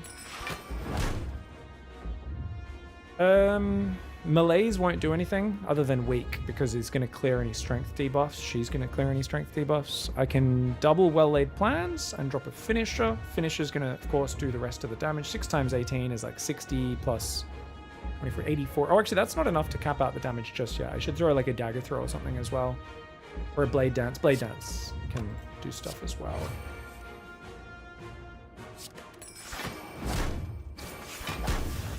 Dude, I'm taking a lot of damage. It's just kind of annoying. Just 1 damage each time. It's just chipping away at us. But I want to kill him next turn, so I don't care. So, can no longer be harmed this turn, it says. Wait. Oh, I've lost. Oh, I was reading this number. Wait. I've lost. I can't kill you. It's going to have 1 life next turn. So unless I can survive next turn, I'm dead. Okay, we're going to have to malaise next turn, potentially as well. We need to hope it's a multi-attack and get a malaise. Are we 1 hit point off? We might be. Oh, that's crazy. Alright, I'm going to save a finisher and a malaise, I think, guys. Because it's 200 per turn, right? It's my first time playing the Heart in A20. I think we save both. The potion's a fairy in a bottle, so when I'm about to die, it will automatically proc and give me back like 30% of 63 life, which is like about 20 life, 19 life, something like that. I could save Blade Dance to make sure I can draw more cards. But I just don't think I can... You should make sure you use the fairy versus the big attack, not the multi-attack. Yeah, I mean, I don't get to choose when I use it. So you guys, I think you guys are thinking of Ghost in a Jar. This is fairy in a bottle. I don't control when it pops. Obviously, I can choose to block better though. Yeah, I might want Blade Dance over Finisher here. Because it's going to reliably draw me a ton of cards. Oh my god.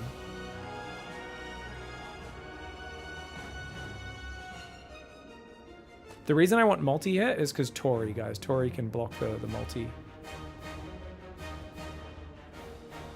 I mean, I have to save the malaise and hope it's a multi-hit. We still have Wraith Form in the deck? Yeah, we have 1 Wraith Form, and this is the first time we haven't drawn a Wraith Form from a dead branch.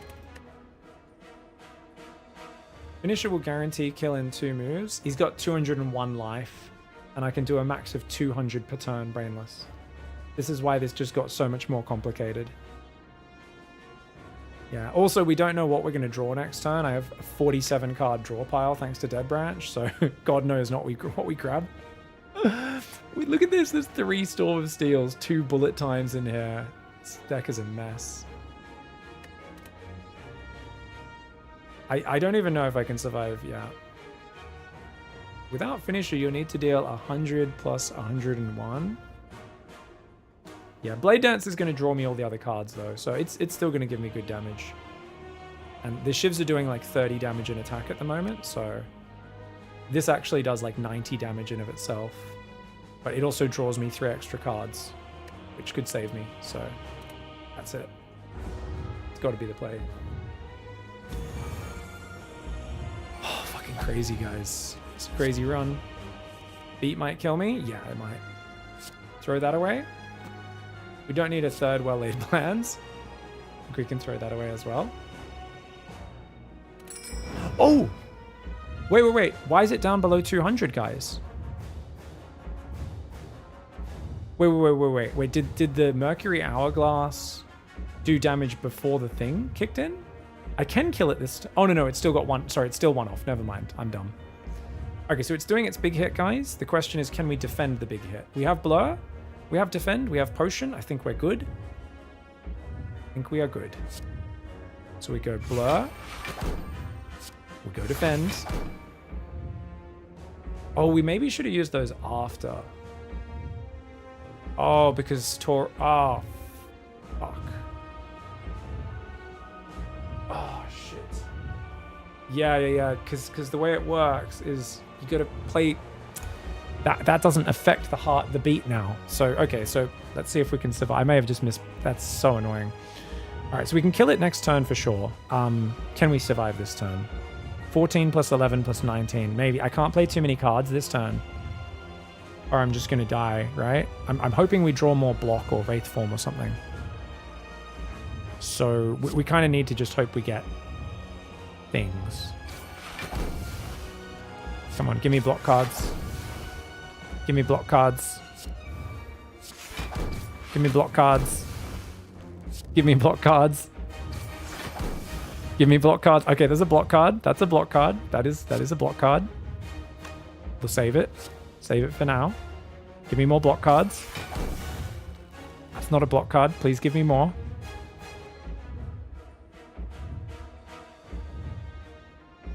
We can do poison for lethal. Oh, it goes into the next turn. Oh, that's insane. Oh, I didn't even think about that. Eat my ball sack. Eat my ball sack. Oh, you think we use stupid only 200 hit points? You think your 200 hit points a turn? You think that's good enough? It's get wrecked. Get wrecked, noob. You suck. You suck so much with your... Oh, I can only take 200 damage a turn. I can only take 200 damage. Yeah? Yeah? Wait. Oh, he has artifact. Oh, no. He had artifact still up? No. Wait, if I bouncing faster, we would have been fine?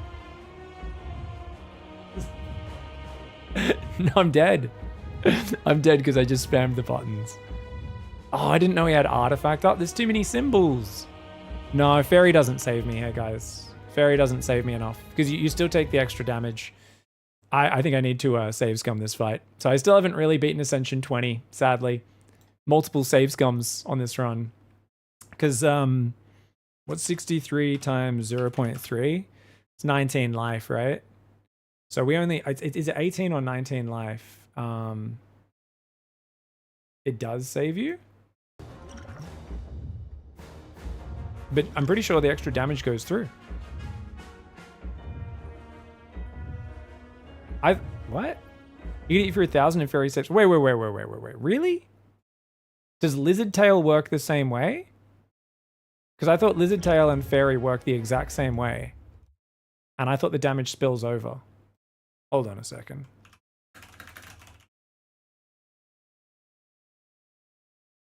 Dude, either someone lied to me in Twitch chat or I thought this was wrong.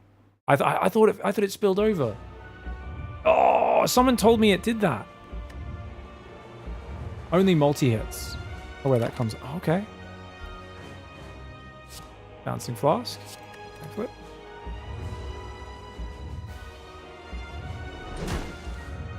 I did not know that it could hit you for 1,000. Oh!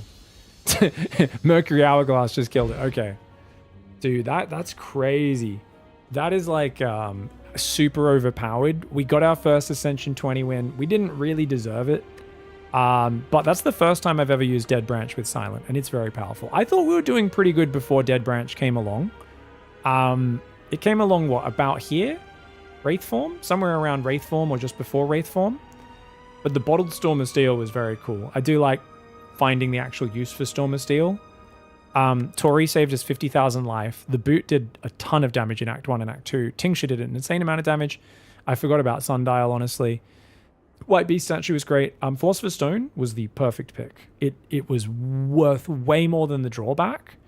So something I learned today, guys, is that if you already have a Dash Plus, a footwork plus, and a leg sweep in your deck, you don't actually give a shit about playing Philosopher's Stone. Yeah, I definitely wouldn't have. I mean, I would have needed to get like a poison solution or something to finish and have a very different deck if I didn't get Dead Branch, Joseprov, for sure. The rest of this deck is not a finishing deck by any means.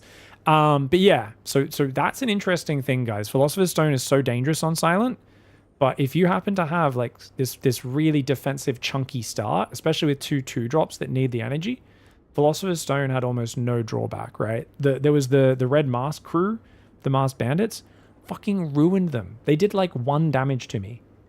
I was gonna like not fight it. Twitch chat convinced me to try and fight them.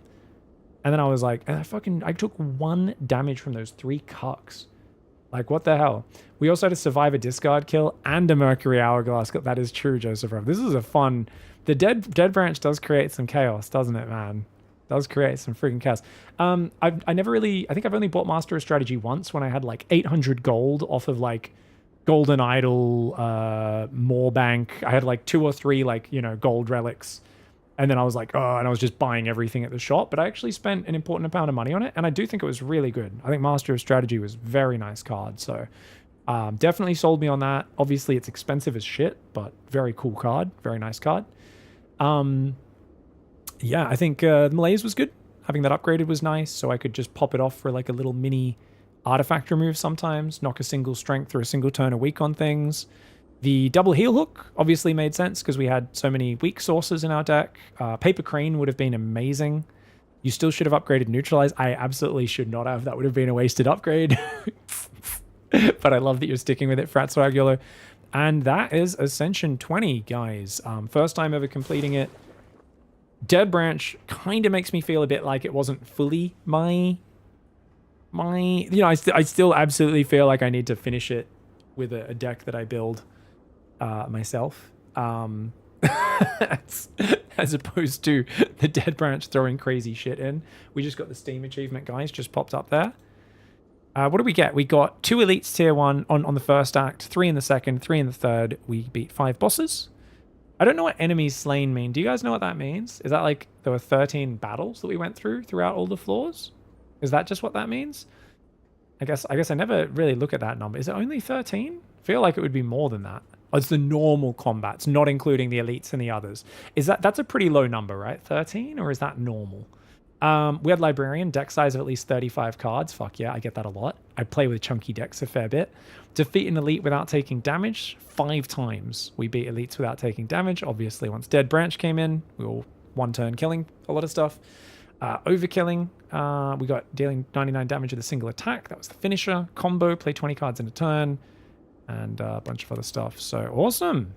GG's, guys. Is it time for me to play Slay the Spire 2? Now that I've beaten, in quotation marks. Didn't feel like a clean win by any means. A couple of save scums when I did things in a wrong order and went back to correct it. Almost save scummed at the very end there to go back thinking I was dead. But I can't believe Fairy in a Bottle and Lizard Tail work like that, guys. I thought, dude, the number of times I've played safe around that. It's only with multi-attacks that it comes up. Okay, that is so useful. Like, this is the power of streaming games like this. Otherwise, I would have just avoided that situation and never found out because I just had in my head that it worked a different way. When did I get this? So just keep in mind, people go, how'd you get good so fast? What the fuck? I've never paid past it. Yeah, number 1, not good compared to actual good card gamers. Number 2, it's not about when you got it. It's about how many hours of your life you have wasted playing it. And I've already played 200 hours. It says 197.3 hours on my Steam. If I close the game, actually, that might update to an even higher number. And that's not counting on my phone, where I've played Defect up to like Ascension 15 as well. I am simply addicted to the game, and I spend an inhuman amount of time playing it because I really enjoy it, and it tickles a lot of the boxes in my brain.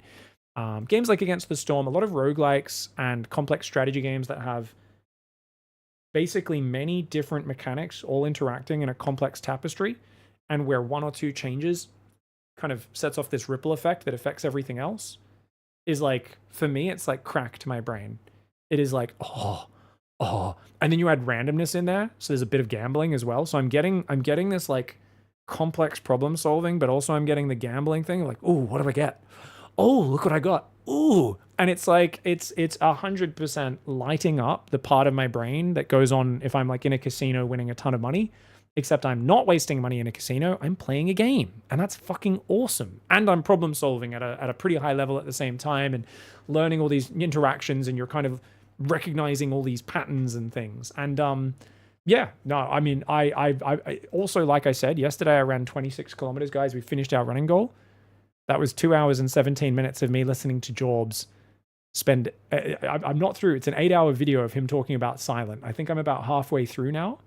But I literally listened to him talking about, like, it takes him an hour and a half, 2 hours, just to get through the whale bonuses for SIlent. Like, so if you guys ever want to really, really tap into someone who's spent an inhuman amount of time understanding card games on a deep level and is actually really good at explaining it, whilst, you know, I've really been enjoying listening to his videos. If you had the game out of 10, I'd give Slay the Spire a 10 out of 10. I just don't think there's...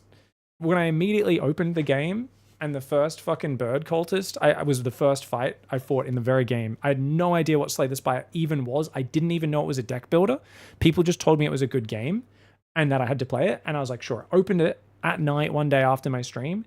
And the first fucking chosen cultist, whatever it is like, caw caw. And I was like, what the fuck? It was such a shitty sound effect. And like the animation of him attacking is just like this.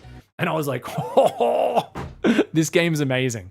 And the reason I knew in that moment is you do not get this many glowing recommendations for a game and then get into the game and like the graphics and sound effects are basic as fuck unless the game is legendary. So like I knew in that moment this was going to be something special. Like without even getting into the gameplay at all, just the kind of shitty but funny first sound effect that I came across and graphic for the guy attacking me. And I was like, oh, there's no bullshit, you know, like the people must enjoy this game specifically because it's actually good. It's not like when someone plays a Call of Duty game and they're like, I was in big plane and then we shot the men in the ground and then we had a machine gun. I was on tank. And then like, you know, like people get like wowed by nice graphics and like cinematography and things. And when a game has none of that bullshit, you go, oh, this is a good game. Thank you so much, Zephyr9. Thank you, Lilyhammer.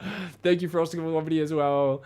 Thank you. You guys are absolute legends. What a fun run. I will definitely take Dead Branch in future. I think I usually have taken it. I mean, it seems like one of those kind of OP relics, right? But the randomness is really fun. Scum.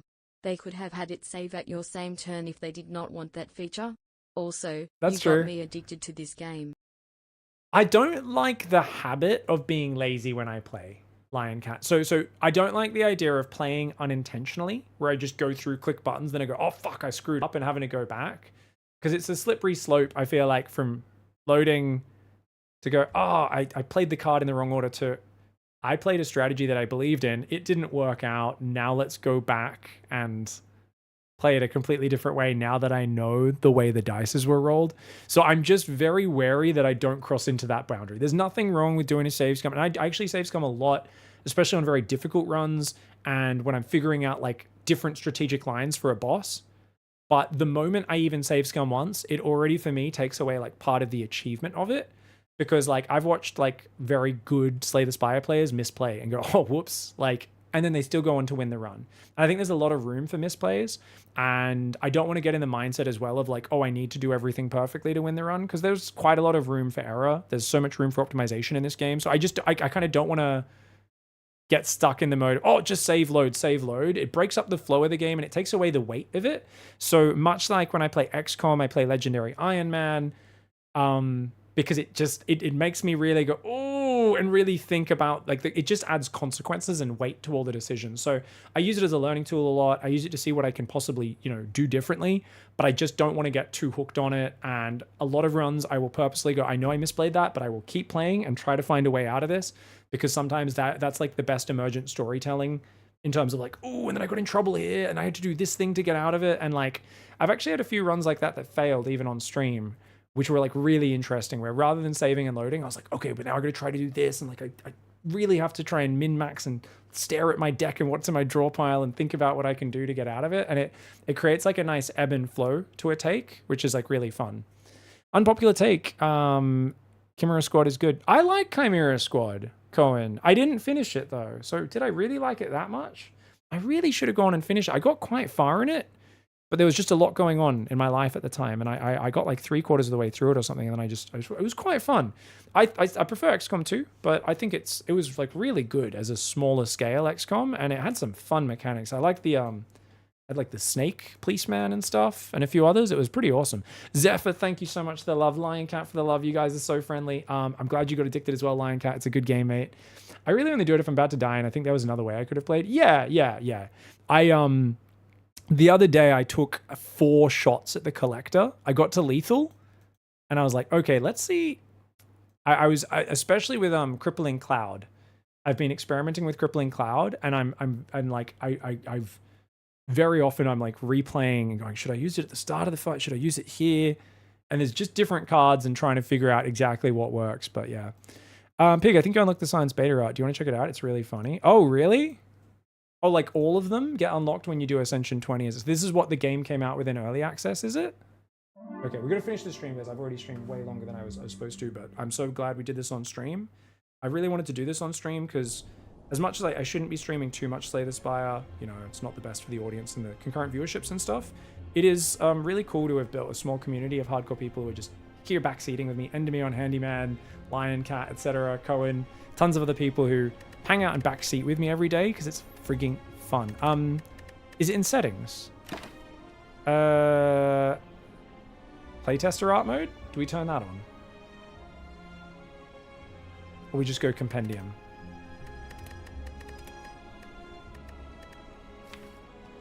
Oh, I guess you can just do it on each one, right?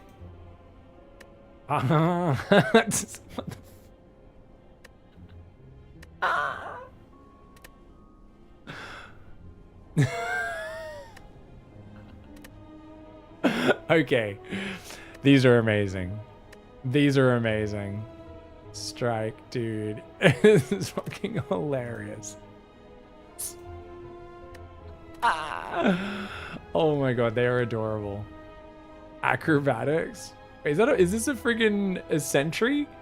Why are we playing friggin', what is this tennis? Pickleball? Are we on it? And why are we on a platform playing tennis against a sentry? What is happening here? I don't understand. Oh wait, so there's beta art and there's, okay, that's the normal art, right? Yeah, okay, there's backflip, okay. Bane, oh my lord. Blade dance, dude, okay, this is hilarious. Oh, I can't wait to play with all these. So once I've turned it on there, it'll stay on until I turn it off, right? Okay, that's awesome. Oh, that's so funny. Escape plan, there's a little portal there. I'm just turning them all on now, okay. Oh my god, I'm not gonna know what's happening next time I'm playing. So can I not turn them on and off in a run? Can I turn them on and off while I'm playing, or no? Oh, you can do it per card during the run as well? Okay, that's all good then. Choker's funny.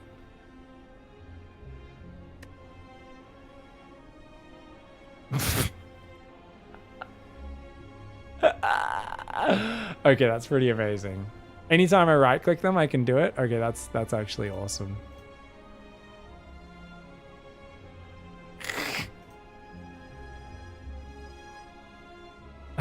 This is adorable.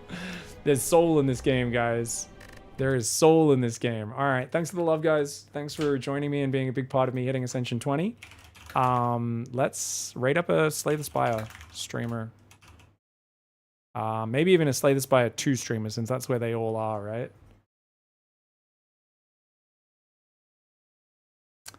Oh, there's not many people streaming it right now. Not as many as normal. Guess it's a quiet time of night. I don't know who anyone is. Who else is on my follow list? Actually, no, I haven't even watched Jorbs on Twitch yet, guys. I gotta follow and sub his channel. Follow him really quickly. I've been watching him on YouTube. I have not played any Slay the Spire 2, but let's check out. Wait, so is this co-op, guys? What's going on here? I literally haven't even opened Slay the Spire 2. Is this co-op right here? Can you play with 4 people at once? What in the world? What chaos is this? I kind of don't want to spoil myself on what goes on. I know there's co-op. I didn't realize there was 4-player co-op. Oh, this looks like absolute insanity. What am I looking at? Oh, this is crazy. Dude, I don't even know what this new character is. This like the Necromancer or whatever he's called? People, that's wild. All right, let's send you guys over here to Cizel. Looks like they're having some fun. No. Would have been like, I don't want this card anymore. Just have it. All right, have a good one, guys. Yeah, we'll get onto Slay the Spire 2 soon. Now that we it has co-op and there are multiplayer only cards. Oh, that's awesome. Yeah, and since we can we can hop over and do that once we get after it. Maybe try Slay the Spire 2 during Subathon. Maybe that's when we hop over. Still planning Subathon at the moment. It looks like I've not got COVID, so we should be good. I'll catch you guys later. Have a good night. Bye-bye.